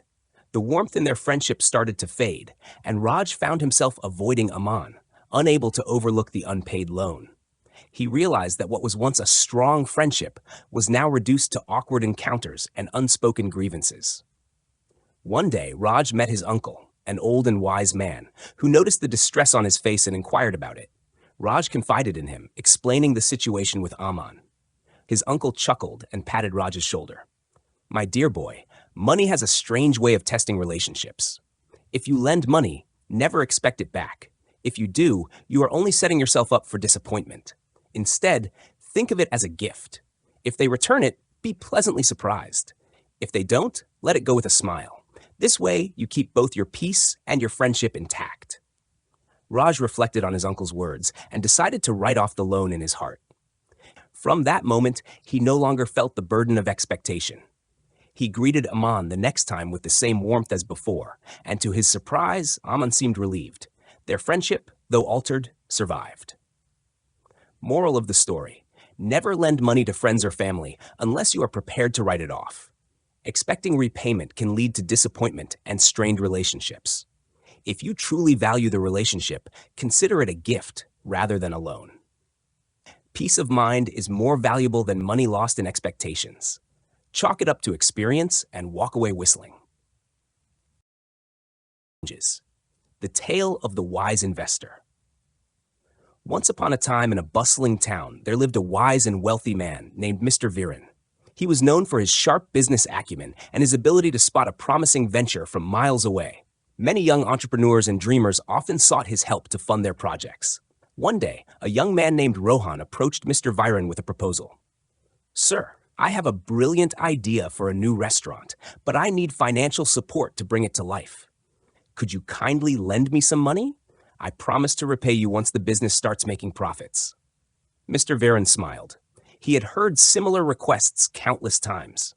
He knew that lending money outright was a risk. People either forgot their debts or their ventures failed, leaving the lender in a lurch.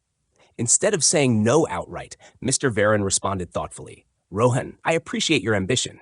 However, I don't lend money. I invest. Let's explore other options. Rohan looked puzzled. What do you mean, sir? I can offer you three choices, Mr. Viren explained. First, I could lend you the money, but only under strict conditions, such as how and when you'll repay me. However, conditional lending is tricky, and enforcing it can be a hassle. Rohan frowned. That does sound complicated. What are the other options? The second option is equity, Mr. Viren continued. Instead of lending, I buy a share in your restaurant. If it succeeds, we both profit. If it fails, we both bear the loss. It's a fair way to align our interests.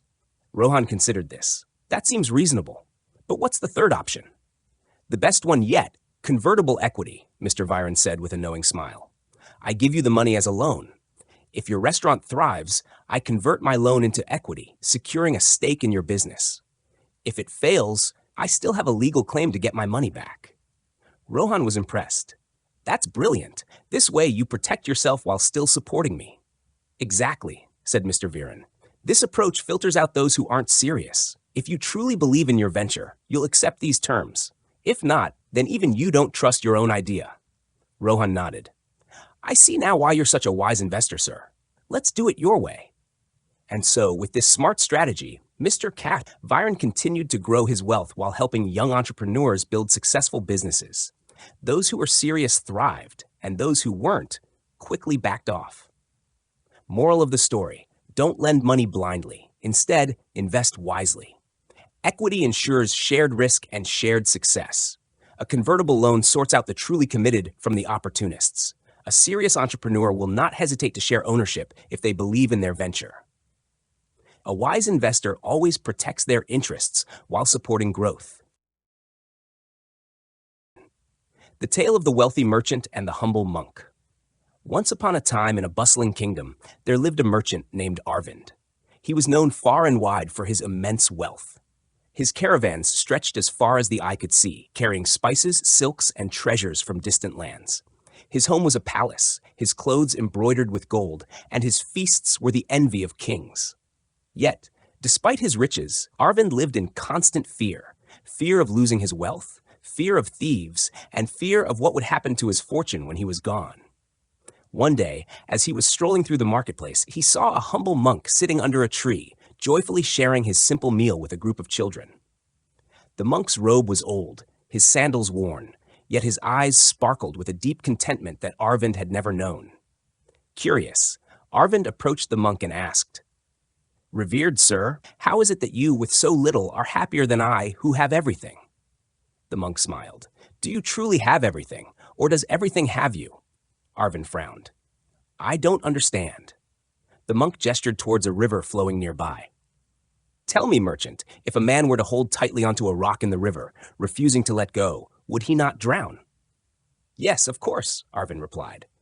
"The same is true for wealth," the monk said gently. "If you cling to it too tightly, it becomes your burden rather than your blessing." Arvind pondered this, but he wasn't convinced.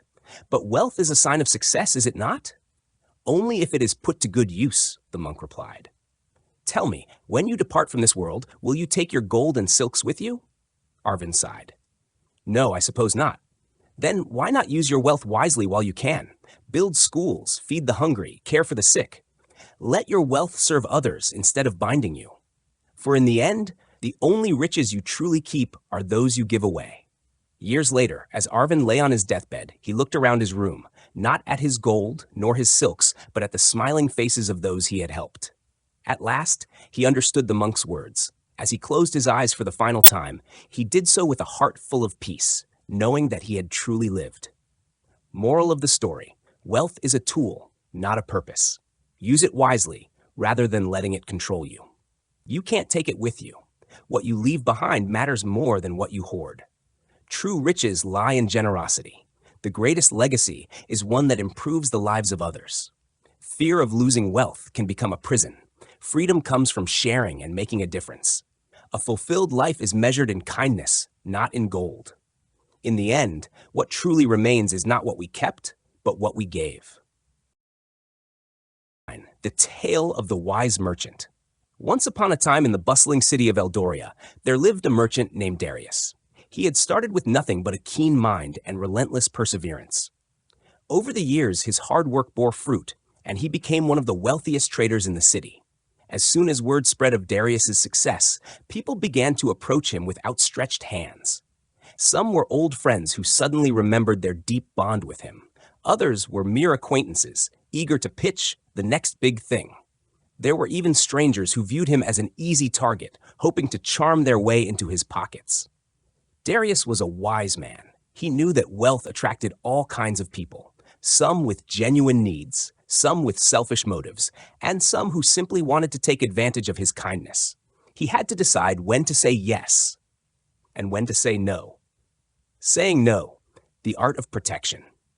One day, an old childhood friend, Callum, visited Darius. "Darius, my dear friend, it's been so long. You have done so well for yourself. I have a small business idea, and I just need a little help. A loan of 500 gold coins will set me up. I promise to pay you back." Darius smiled but shook his head. "Callum, I have a simple rule. I never lend to friends or family. Mixing money with relationships often ends badly. If your idea is strong, the banks will support you. If not, perhaps it is not the right time." Callum frowned, but he understood and left without pressing further. Another day, a smooth-talking businessman approached Darius with a luxurious brochure detailing an investment opportunity. "Sir, this is a once-in-a-lifetime chance. Trust me, you won't regret it." Darius took a quick glance at the papers and handed them back. "If this is truly a great opportunity, let my financial advisor take a look. I never make decisions without professional guidance." The businessman hesitated, stammered, and quickly withdrew. Darius knew he had just avoided a well-disguised scam. Saying yes, the art of opportunity. Not long after, a young entrepreneur named Elira sought an audience with Darius. She carried a well-prepared business plan, showing in detail how her small weaving business could expand with the right support. Darius listened carefully. She had done her research, invested her own savings, and had a clear repayment strategy. Most importantly, his gut instinct told him she was sincere and hardworking. "Elira, your dedication impresses me. I will invest in your business, but under one condition. This must be a partnership, not a loan. If you succeed, we both prosper. If not, we both take the loss." Elira beamed with gratitude and agreed. Years later, she became one of the most successful textile merchants in Eldoria, and Darius's decision proved wise. Moral of the story: trust your gut. If something feels off, it probably is. Have clear boundaries. Make firm rules about lending to friends and family to avoid emotional conflicts. Use advisors. Professional input can protect you from poor financial decisions. Look for effort and planning. Those who work hard from the start are more likely to succeed. Say no firmly. No maybes or drawn-out decisions. Be clear and assertive. It's your money. You have every right to decide how and where to invest it without guilt. Darius's wisdom kept him prosperous and respected.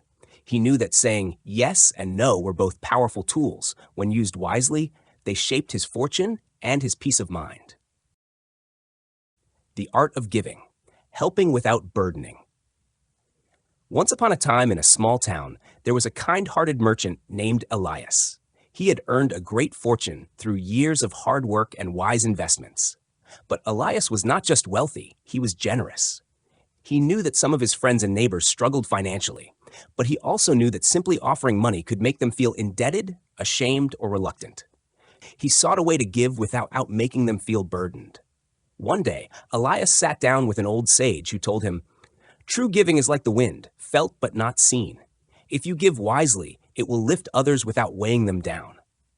Inspired, Elias began practicing different ways to help his friends while ensuring they never felt beholden to him. The many ways to give freely. The lottery windfall story. When he gifted money, Elias often said, "You know, I once won a lucky deal, and fortune smiled on me. If luck had favored you instead, wouldn't you have helped me? So take this, as if you had just had the lucky break this time." The ever-turning wheel of fortune. Elias reminded his friends, "Today I am up. Tomorrow who knows? Someday you might be the one helping me out. This is just how life works." Happiness is shared. He told a struggling neighbor, "I can't enjoy my meals knowing you're worrying about yours. Let me do this for my own peace of mind." Friendship is a two-way street. When a close friend hesitated to accept his help, Elias said, "You've always been there for me in ways that money can't measure. Allow me to return the favor in the one way I can. The tax problem trick." Elias joked, "Help me out. I need to reduce my tax burden. Let me share some of my excess before the tax collector takes it all." Better to give than let it waste. To a distant cousin struggling to pay off debts, Elias said, "The tax man will take it when I'm gone, but I'd rather see it bring you happiness now." Housing investment disguise. When his nephew and niece struggled to buy a home, Elias offered, "Let me invest in your home. You won't have to pay me back now, but when life is easier or the house gains value, we can settle things. Until then, just focus on building your future." The moral of giving without strings attached. Give with kindness, not obligation. If people feel burdened, they won't accept or enjoy the help. Frame generosity as a natural exchange of fortune. Life has ups and downs, and sharing during good times is just part of the cycle. Make it about their happiness and well-being. When they see it as something that benefits both you and them, they accept more easily. Disguise giving as a shared opportunity. Whether it's an investment or helping with a tax problem, a different perspective makes acceptance easier. Avoid making it a debt. A gift given freely brings joy, while one that comes with invisible strings only brings guilt. Elias found that when he gave with creativity and warmth, his wealth spread joy rather than discomfort. And in time, he realized something even greater. His generosity had created a community where kindness flowed freely, making everyone feel richer in more ways than one. The valuable experience of poverty, a lesson for parents and children. Once upon a time, in a wealthy town, there was a father named James who had built a fortune from nothing. He had known the taste of hunger, the fear of unpaid bills, and the struggle of making ends meet. But now he was a successful businessman, and his children had never known a day of hardship. His eldest son, Ethan, had just turned 18 and was heading to university. One evening, he approached James and said, "Dad, all my friends are getting monthly allowances and brand new cars. Can I have a car too? And maybe a little extra cash for my expenses?"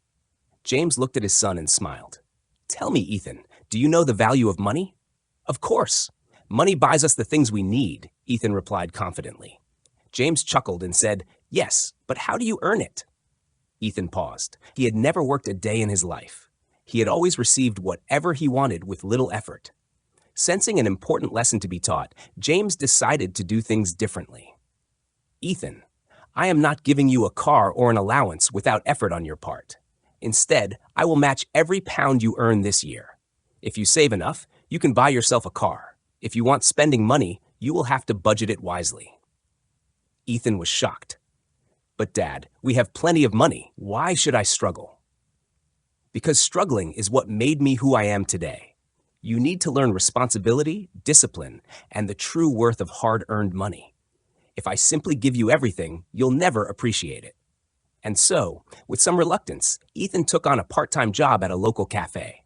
At first, he grumbled about waking up early and standing for hours, but soon, he began to feel the pride of earning his own money. He learned how to budget, prioritize his needs, and even save for his future. A year later, Ethan had saved enough for a used but reliable car. He walked up to his father and said, "Dad, I did it. I worked hard, I saved, and I bought this car with my own money. And you know what? It feels incredible." James patted his son on the back and said, "Now you truly understand. Money isn't just something given. It's something earned, respected, and managed wisely." Moral of the story: money should be earned, not simply given. Children appreciate wealth more when they work for it. Financial discipline is a vital life skill. Learning to budget and save prepares children for adulthood. Avoid entitlement mentality. Easy money can lead to laziness and lack of ambition. Teach responsibility early. A monthly allowance with conditions fosters financial awareness. Delayed gratification leads to success. Not knowing about an inheritance or lump sum encourages hard work and perseverance. By allowing children to experience the value of money firsthand, parents equip them with the tools to build their own success. Wealth is not just about having money. It's about knowing how to use it wisely. Know how to choose charities and good causes. Once you start making money, the requests start pouring in. Charities, causes, fundraisers, all vying for a slice of your generosity. And I'm not talking about the guilt-tripping letters with 3 pennies taped to them, promising that just a small donation could save the world, cure blindness, and rescue rainforests all in one go. No, I mean the real decisions. Supporting a specific cause, making significant donations, or sponsoring an initiative. I've always had mixed feelings about some charities. Again, this is personal. Take sponsoring an endangered animal, for example. How do you know it's yours? At least in a zoo, you can see your penguin or albatross. In the wild, it's a bit harder to shake the feeling that you're funding an idea rather than an individual creature. So how do you choose the right charity? Here are some tips. 1. Decide what matters to you. What pulls at your heartstrings? Is it the environment? Education? Medical research? Supporting the homeless? Identify your priorities before getting swept away by the sheer number of options. 2. Determine your level of involvement. Do you just want to donate money? Would you rather get hands-on, volunteering, advising, or even campaigning? Some people love the idea of taking action, like driving an inflatable boat for Greenpeace, because let's be honest, those boats are pretty cool. Number 3, do your research. The internet is your friend. Look into charities that align with your values. Read their mission statements, browse their campaigns, and assess whether their goals resonate with you. 4. Follow the money. Check financial reports, annual statements, and transparency ratings. Are donations going directly to the cause, or are they swallowed by administrative costs? A well-run charity should have clear, publicly available financials. 5. Trust your gut. Sometimes instinct tells you all you need to know. If a cause feels right and makes sense to you, go for it. If something seems off, dig deeper or move on. 6. Set your own rules. Personally, I steer clear of charities that approach me directly, not because I dislike them, but as a way of filtering the ones I want to support. I also favor charities that empower rather than just provide, teaching people to fish rather than endlessly handing out fish. Small charities often appeal to me because they need help the most, and their goals feel more tangible. For example, eradicating world hunger feels like an impossible task. But funding a program that provides breakfast for school kids in a struggling neighborhood, that's achievable, measurable, and real. Moral of the story: choose a cause that genuinely matters to you. Decide how involved you want to be. Research charities thoroughly. Follow the money to ensure transparency. Trust your instincts when donating. Set personal guidelines for giving. Giving to charity should be a fulfilling experience, not a burden of guilt. When you choose wisely, your contribution, whether big or small, can make a real difference. The tale of wise spending. Once upon a time in a prosperous town, there lived 2 wealthy friends, Robert and James. Both had worked hard to accumulate their fortunes, yet they approached their wealth very differently. Robert believed in overseeing his own finances, ensuring every penny was spent wisely. He made it a habit to check invoices, compare prices, and personally negotiate deals. Even though he had assistants, he never blindly handed over his financial responsibilities. His attention to detail kept his wealth growing steadily. James, on the other hand, was a generous man but careless with his spending. As his wealth increased, he found himself too busy to manage his own finances. He entrusted various people around him to handle his money. His gardener bought expensive tools and machines, always opting for the most extravagant models. His assistant took care of his grocery shopping, but always chose the most luxurious items without checking for better deals. When James wanted a new car, he would simply call a dealership and accept whatever they delivered. One day, Robert visited James and saw an oddly colored pink Bentley parked in the driveway. Surprised, he asked, "James, since when did you develop a liking for pink cars?" James laughed uncomfortably. "Oh, I didn't choose it. The dealership sent it over, and I didn't want to bother selecting another one." Robert sighed. "James, you've worked too hard for your money to let others spend it unwisely. You need to regain control before it's too late." James shrugged it off, convinced that as long as he had wealth, a little extravagance wouldn't hurt. But as time passed, he realized his bank balance was dwindling. His staff had been overspending. Businesses saw him as an easy target, and soon he was left with far less than he imagined. One day, James approached Robert with a solemn look. "You were right, my friend. I let others spend my money carelessly, and now I see how much I've lost. From now on, I'll take charge of my own finances." Robert smiled. "It's never too late to start being wise with your wealth. Remember, no one will spend your money as wisely as you." Moral of the story: always stay in control of your financial affairs. Do not blindly trust others with your money. Overspending due to carelessness leads to loss of wealth. Regularly check expenses, contracts, and purchases. Your hard-earned money deserves careful management. Take responsibility before you take advice. Once upon a time, in a bustling city filled with dreamers and doers, there lived a young man named Arun. Arun had always believed that success was something that would naturally find its way to him.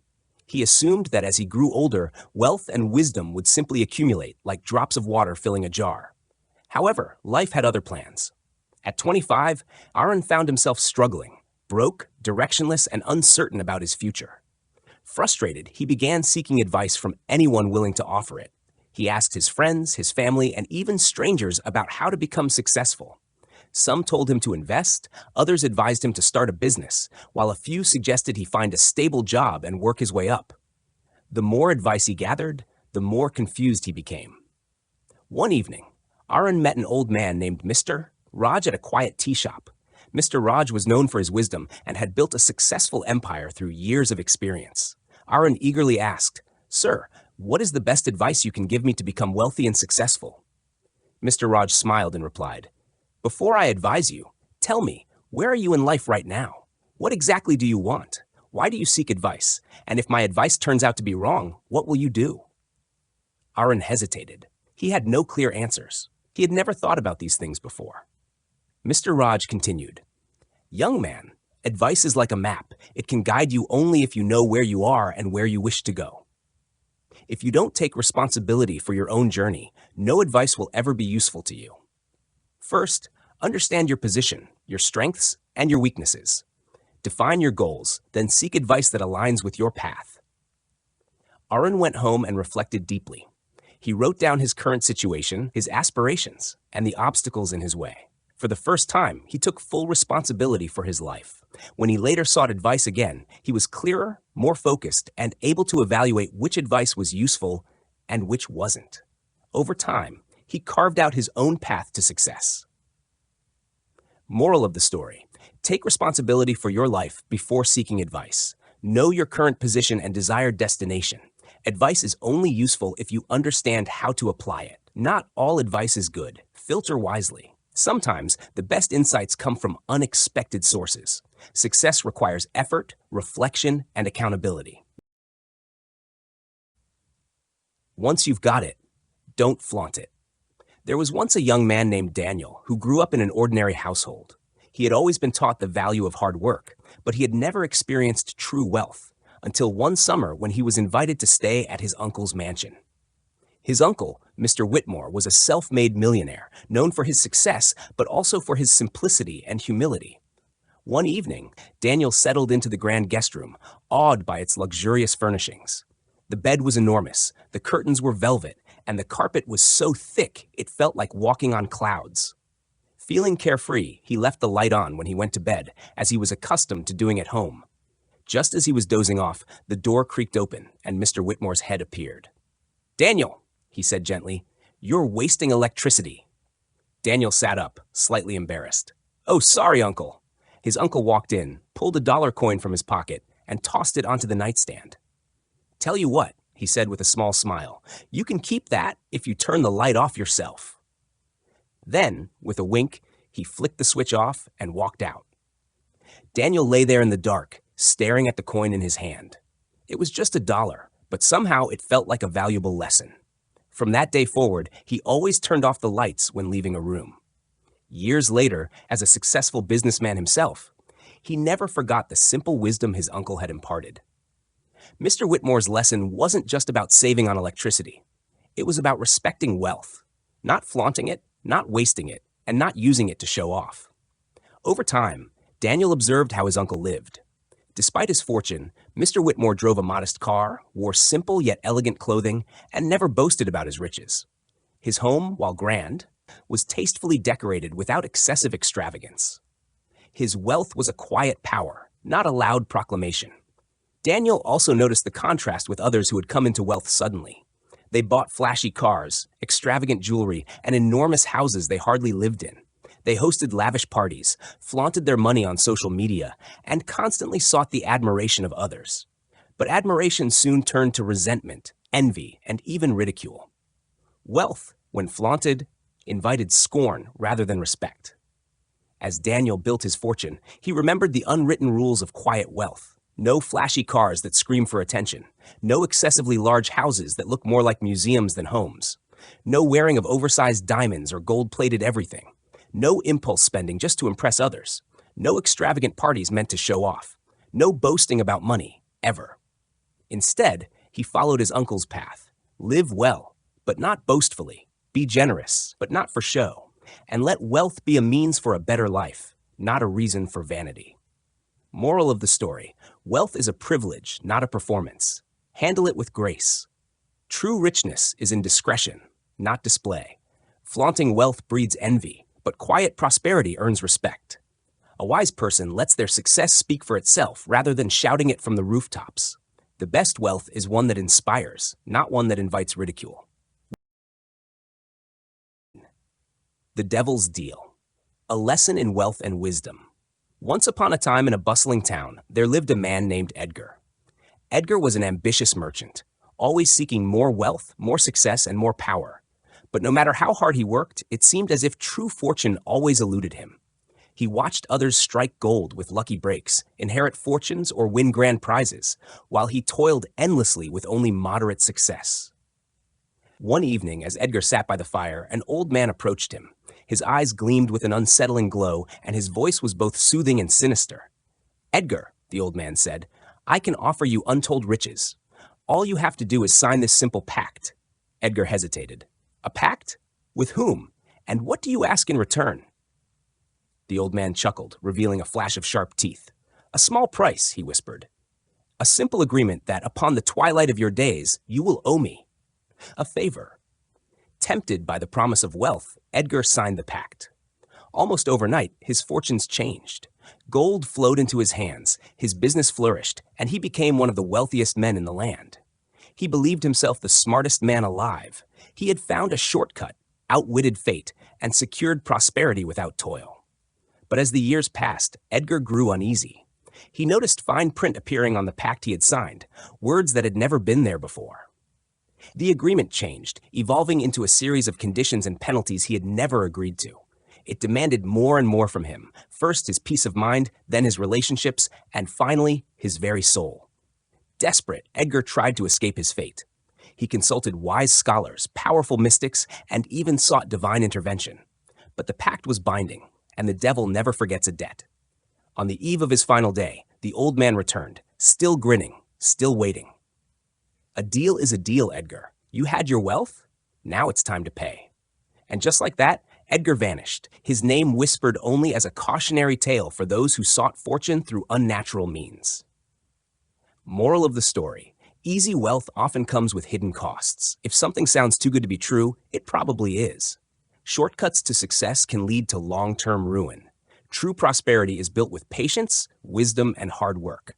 Read the fine print. Whether in life, business, or metaphorical pacts, always understand the full consequences of your choices. Desperation makes us vulnerable. When chasing wealth, stay grounded in ethics and wisdom. Wealth gained without wisdom can become a curse. True riches are found not just in gold, but in a life well lived. The man beyond wealth. I remember meeting a friend of a friend once, a man whose wealth was no secret. The moment we turned off the road towards his estate, it was clear he was someone of immense financial standing. Even before glimpsing the house, the grandeur of the landscape spoke volumes. As it turned out, he was not only rich, but also titled, a minor aristocrat. Now I'll admit something. I had already formed an opinion of him before I met him. I assumed he would be out of touch, arrogant, and privileged, far removed from the everyday struggles of people like me. I had judged him without a single word exchanged. Then, I met him. To my surprise, he was an absolute delight.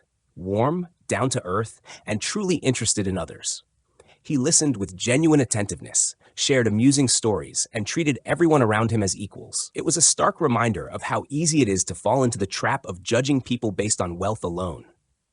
In truth, I had been the predictable one, while he had simply been himself. This experience made me reflect further. It's not just the inherited wealth that invites judgment.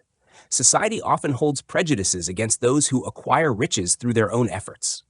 Terms like self-made, nouveau rich, and new money carry subtle undertones of criticism.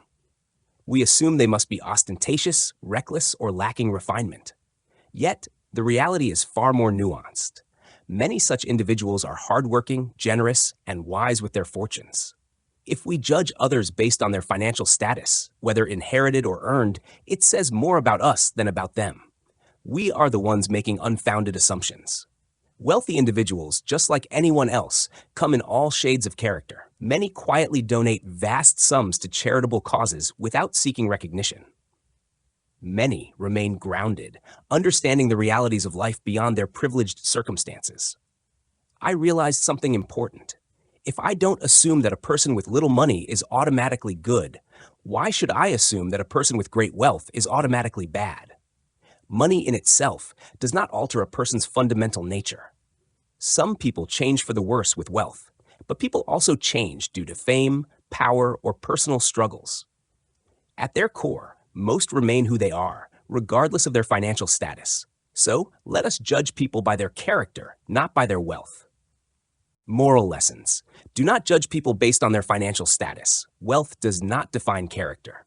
Prejudice, whether against the rich or the poor, reflects poorly on the one who holds it. Many wealthy individuals contribute generously and live humbly. A person's true nature remains the same, regardless of their wealth. See people for who they truly are, not for what they possess. The weight of envy. Once upon a time, in a small town, there lived two childhood friends, Emma and Sarah. They had grown up together, shared their dreams, and always stood by each other through thick and thin. However, as they stepped into adulthood, their lives took different paths. Emma worked tirelessly in a modest job, making ends meet with careful budgeting. Sarah, on the other hand, married into wealth and lived a life of luxury, traveling the world, wearing designer clothes, and residing in a grand mansion. Emma, despite loving her friend dearly, couldn't help but feel a pang of envy every time she saw Sarah's extravagant lifestyle. At first, Emma tried to suppress her feelings, but over time they grew into resentment. Why does she have everything while I struggle so much? She often thought. Slowly, Emma started distancing herself from Sarah. She avoided calls, declined invitations, and eventually, they lost touch altogether. Sarah, hurt by the sudden change, didn't understand why her best friend had turned away from her. Years passed, and one day, Emma heard shocking news. Sarah had suffered a devastating loss. Her husband had passed away unexpectedly, and despite all her wealth, she was left feeling empty and lonely. Emma realized then that she had envied a life she only saw from the outside, without knowing the pain Sarah carried within. Summoning her courage, Emma visited Sarah. The moment Sarah saw her old friend, she burst into tears. "I would give up all my riches to have a happy and simple life again," Sarah confessed. Emma felt a wave of regret for allowing jealousy to steal their friendship. She embraced Sarah, and from that day on, they rebuilt their bond, valuing each other not for what they had, but for who they were. Moral of the story. Wealth does not guarantee happiness. Money can provide comfort, but not necessarily peace of mind or joy. Envy blinds us to our own blessings. While we covet others' lives, we may overlook the good in our own. Friendship is more valuable than riches. Losing a friend to envy is a greater loss than any material gain. Everyone carries burdens. No matter how perfect someone's life seems, they may be battling unseen struggles. Gratitude brings true fulfillment. Instead of envying others, appreciate what you have and build upon it. The story of the three friends and their choices. Once upon a time, in a small town, three childhood friends, Tom, Lisa, and Ben, grew up together. They had always shared everything, from their dreams to their worries. But as they became adults, their choices in life started to differ, especially when it came to money. Tom was a careful planner. He saved diligently and rarely spent on luxuries. Lisa believed in enjoying life to the fullest, spending on experiences and making generous donations to charities. Ben, on the other hand, loved taking risks, investing in new ventures, some of which flourished while others failed. One day, Lisa excitedly announced that she had donated half of her savings to an organization that helped orphan children. Tom was shocked. "Lisa, are you sure that was wise? What if you need that money later?" he asked. Lisa smiled. "It brings me happiness to help others. My money, my choice," she replied. A few months later, Ben revealed that he had invested all his earnings in a startup that aimed to build eco-friendly cars. "I believe in this idea, and I want to be part of the change," he said proudly. Tom frowned. "That's too risky, Ben. What if it fails?" he asked. Ben shrugged. "Then I'll try again. It's my money, and I get to decide how I use it," Ben replied confidently. Tom, though still hesitant, realized something. He may not have made the same choices, but it was not his place to judge. Just as he was careful with his savings, Lisa and Ben had the right to decide how they used their own money, even if he disagreed. Over time, Lisa found joy in helping others. Ben's startup became successful, and Tom continued to build his wealth responsibly. They all made different choices, but none was wrong. What mattered most was that each was content with their decisions. Moral of the story: other people's money belongs to them. They have the right to use it as they wish. Giving advice is fine, but forcing opinions is not. Only offer guidance when asked. Avoid judging others for their financial choices. What seems unwise to you may bring happiness or success to someone else. Focus on your own financial journey. Worrying about others' money only distracts you from your own goals. In the end, respecting others' financial decisions leads to peace of mind and stronger relationships. The Tale of the Vanishing Fortune. In a quiet little town, there lived a man named Henry. Henry had worked hard all his life, running a small bookstore that had been passed down through generations. He loved books, he loved stories, but most of all, he loved his independence. Henry had 2 children, Tom and Emily. Tom was a planner. He always thought ahead and made careful choices. Emily, on the other hand, was a dreamer who believed in fate and luck. Both of them, however, shared one common belief: their father's wealth would one day be theirs. As Henry grew older, he enjoyed the fruits of his labor. He traveled, donated to charity, and indulged in his favorite pastimes, sometimes in ways that made Tom and Emily nervous. One day, he bought an old steam train model for a small fortune simply because it reminded him of his childhood. Another time, he gave away a significant amount to a local orphanage because he wanted to see the children smile. Tom and Emily watched in horror. "That's our inheritance," Tom would mutter under his breath. "We could use that money for a house, for security, for our future." Emily would sigh. One day, unable to bear it any longer, they confronted their father. "Father, why are you spending everything? Shouldn't you think about us and our future?" Tom asked, frustration clear in his voice. Henry smiled, closed the book he was reading, and looked at them kindly. "My dear children, let me tell you a story." They groaned. Henry always had a story. Once there was a young boy who found a coin on the street. He picked it up and imagined all the things he could buy. But before he could spend it, an old man passed by, looking hungry and tired. The boy, feeling generous, gave him the coin. The old man blessed him and walked away. That night, the boy felt happier than he ever had, knowing he had used his coin for good. Tom and Emily exchanged glances, unsure what to say. "You see," Henry continued, "money is not just numbers in a bank. It is freedom, joy, and sometimes even kindness. The money I have is mine to use as I see fit. You will have your own journey, your own wealth to earn, and your own choices to make. Don't resent me for living my life. Instead, go and build your own." Tom and Emily left that day with a heavy heart but a clearer mind. Over time, they learned to focus on their own paths rather than their father's wallet. And when Henry passed away, they found a small sum left for them. Not the grand fortune they had once imagined, but enough to remind them of their father's wisdom and love. They smiled, remembering his words. They can give it away, gamble it, burn it, spend it on sweets. Moral of the story: 1. Ownership is absolute. Money belongs to the one who earned it until the day they are gone. 2. Entitlement is an illusion. Expecting something that isn't yours only leads to frustration. 3. True wealth is self-made. Relying on an inheritance is not a financial plan. 4. Let people live their lives. Resentment over how others spend their money damages relationships. 5. Happiness isn't in waiting for wealth. It's in creating your own and appreciating what you have. Once they're gone, you can't ask questions. There was once a family with 3 siblings, Emma, Jake, and Lisa. Their parents, Mr. and Mrs. Thompson, had always been loving and caring, ensuring their children had the best upbringing they could provide. As they grew older, each sibling took different paths in life. Emma became a school teacher, living a modest life but financially stable. Jake pursued a corporate career and achieved great wealth. Lisa, on the other hand, faced many hardships, struggling to make ends meet. Through the years, their parents occasionally helped Lisa more, giving her financial assistance when she needed it most. Years passed, and eventually, Mr. and Mrs. Thompson passed away.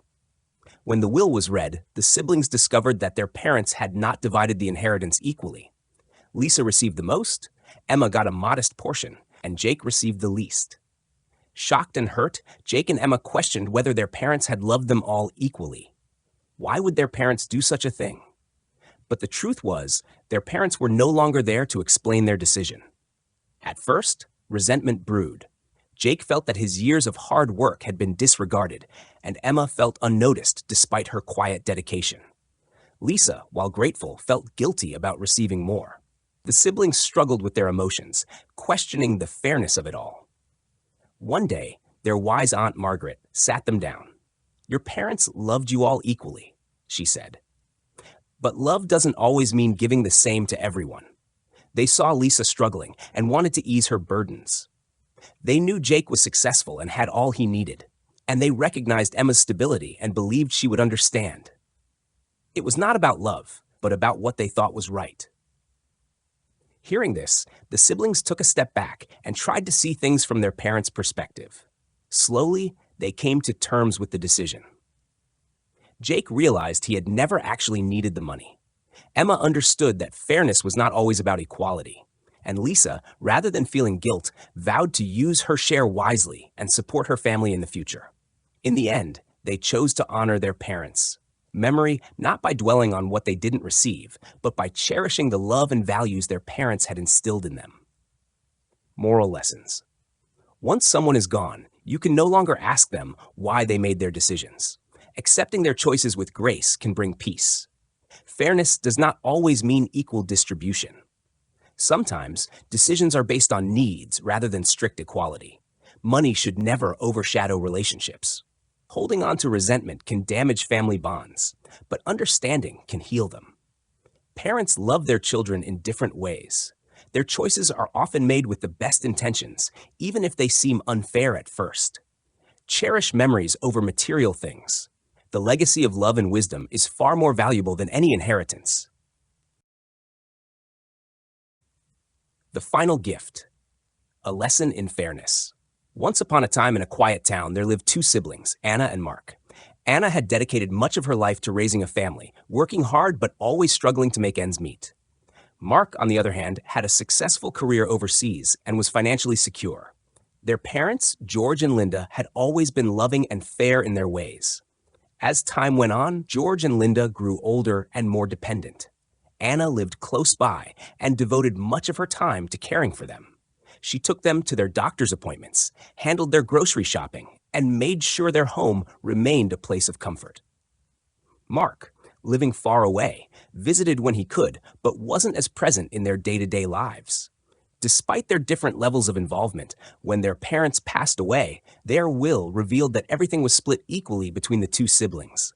Anna was heartbroken. After all she had done, how could they not acknowledge her sacrifices? Mark, though grateful, felt a pang of guilt for receiving just as much as his sister. Anna's frustration festered for weeks until an old friend of her parents visited. Sensing her distress, the friend shared some wisdom. Your parents loved both of you dearly. To them, fairness didn't mean rewarding effort, but rather expressing equal love. They saw your sacrifices as acts of love, not transactions. And they saw Mark's distance not as neglect, but as the path he chose, just as you chose yours. Their will wasn't about the money. It was their final way of saying, "We love you both the same." Anna took time to reflect. She realized that resentment would only drive a wedge between her and Mark.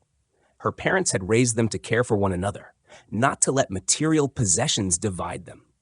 With this newfound understanding, she let go of her anger and embraced the deeper message her parents had left behind. Moral of the story: fairness is not always about effort. It is about love and perspective. People don't always divide their assets based on need, but rather on equality of affection. Acts of love should come from the heart, not in expectation of a reward. Resentment over inheritance only causes division. Understanding brings peace. Once someone is gone, you can't ask questions, so appreciate them while you can. Blood comes before money. Families can be complicated, and sometimes the way inheritance is handled can bring out the worst in people. Some parents, whether intentionally or unintentionally, create division among their children through their wills. Take, for example, a man whose father became furious with him for something as trivial as shaving his head. In a moment of anger, the father removed him from the will. Unfortunately, before he could rethink his decision, he passed away suddenly, leaving his son with nothing. Or consider another case. A friend of mine came from a traditional family with 5 siblings. When his father passed away, he left everything to my friend, the eldest son, following an outdated belief that the firstborn should inherit all. This decision, though rooted in tradition, was neither fair nor considerate of the feelings of his other children. In both cases, the real issue was not just about who got what, but the strain it placed on family relationships. Inheritance disputes often cause resentment, guilt, and even permanent estrangement between siblings. The one who receives the larger share might feel guilty or pressured to redistribute, while those who receive less may feel unfairly treated and disconnected from their family. However, it is crucial to remember that family bonds should not be sacrificed for financial gain.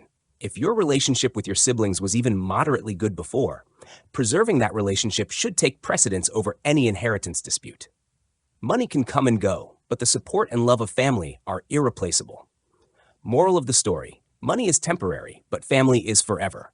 Cherish relationships over wealth. Parents should plan fairly. A well-thought-out will prevents unnecessary conflict. Do not let inheritance ruin sibling bonds. Money is never worth losing family. True wealth lies in strong relationships. Family support is more valuable than financial gain. Forgiveness is key. Even if wronged, choosing to forgive strengthens family unity. Your children owe you nothing. Once upon a time in a quiet village, there lived an old man named Ravi. Ravi had spent his entire life working tirelessly to provide for his family. He and his wife had sacrificed many comforts to ensure their children received the best education, the best opportunities, and a bright future. They worked long hours, saved every penny, and put their children's needs before their own. Years passed, and their children grew up to be successful. One became a doctor, another an engineer, and the youngest started a thriving business. They moved to big cities, bought their own homes, and lived a life Ravi and his wife had only dreamed of. One day, as Ravi sat on his old wooden chair watching the sunset, a thought crossed his mind. After all I have done for them, surely they should give something back? His wife, sensing his thoughts, said, "Ravi, we gave to our children not because we expected something in return, but because we loved them. That was our choice. They owe us nothing." Ravi sighed. "But wouldn't it be fair for them to help us now? We struggled so much for them." His wife smiled gently. "Did we not struggle because we wanted to? Did we not want to see them succeed, to give them a better life? If they choose to help us, it will be out of love, not duty. And that will be our greatest reward." Ravi pondered over her words and realized the truth in them. It was never about receiving something back. He had already been repaid in full through the happiness, success, and good character of his children. Moral of the story: parenting is a selfless choice, not a contract. Your children did not ask to be born, and they owe you nothing for raising them. True giving expects nothing in return. You gave them a good life because you loved them, not as a transaction. Pass it down, not up. Each generation supports the next, creating a cycle of care and growth. Gratitude cannot be demanded. If your children choose to give back, let it be from love, not obligation. Asking breeds resentment. The more you ask for, the less likely they are to give freely. Let generosity be their choice, not your demand. So love them, guide them, and let them go without expecting repayment. That is the true beauty of parenthood. The hidden cost of silence. A lesson on talking about money.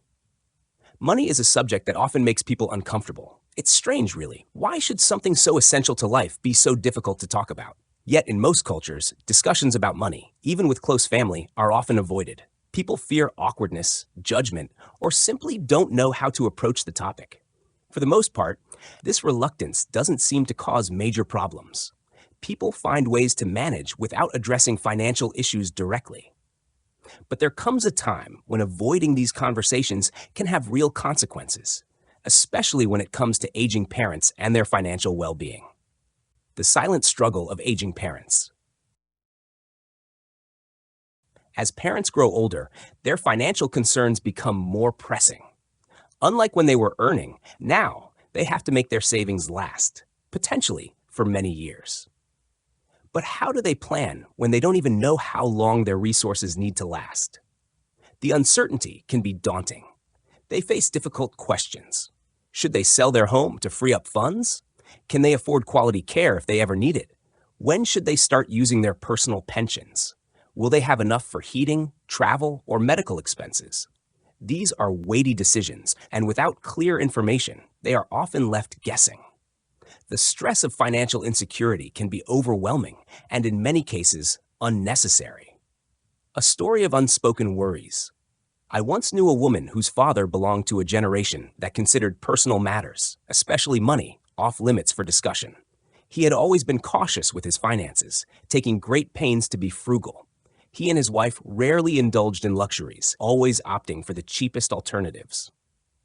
When he passed away at an old age, his daughter was shocked to discover he had been saving a significant portion of his small income for decades. He had been so afraid of running out of money that he had deprived himself and his wife of comfort, even when they could have afforded a better quality of life. Had they had an open conversation about finances, things might have been different. A simple discussion could have helped them find a balance, ensuring security without unnecessary deprivation. Breaking the taboo. Discussing money with loved ones, particularly aging parents, may feel uncomfortable at first. But the reality is, avoiding the subject can lead to greater hardship. The worst that can happen is that they refuse to discuss it, and that's fine. But more often than not, they will feel relieved that someone is willing to talk things through with them.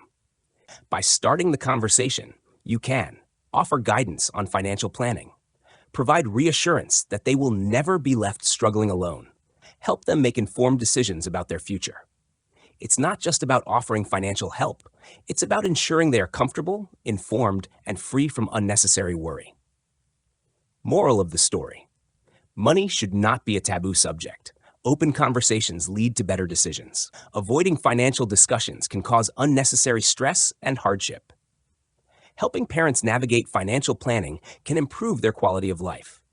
A simple conversation can provide reassurance and prevent unnecessary sacrifices. So when the time comes, don't hesitate. Start the conversation, because you can only help if you know what's going on. The gift that belongs to you.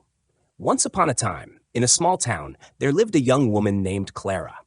Clara was hardworking and diligent, always saving every penny she earned from her modest job at the local bookstore.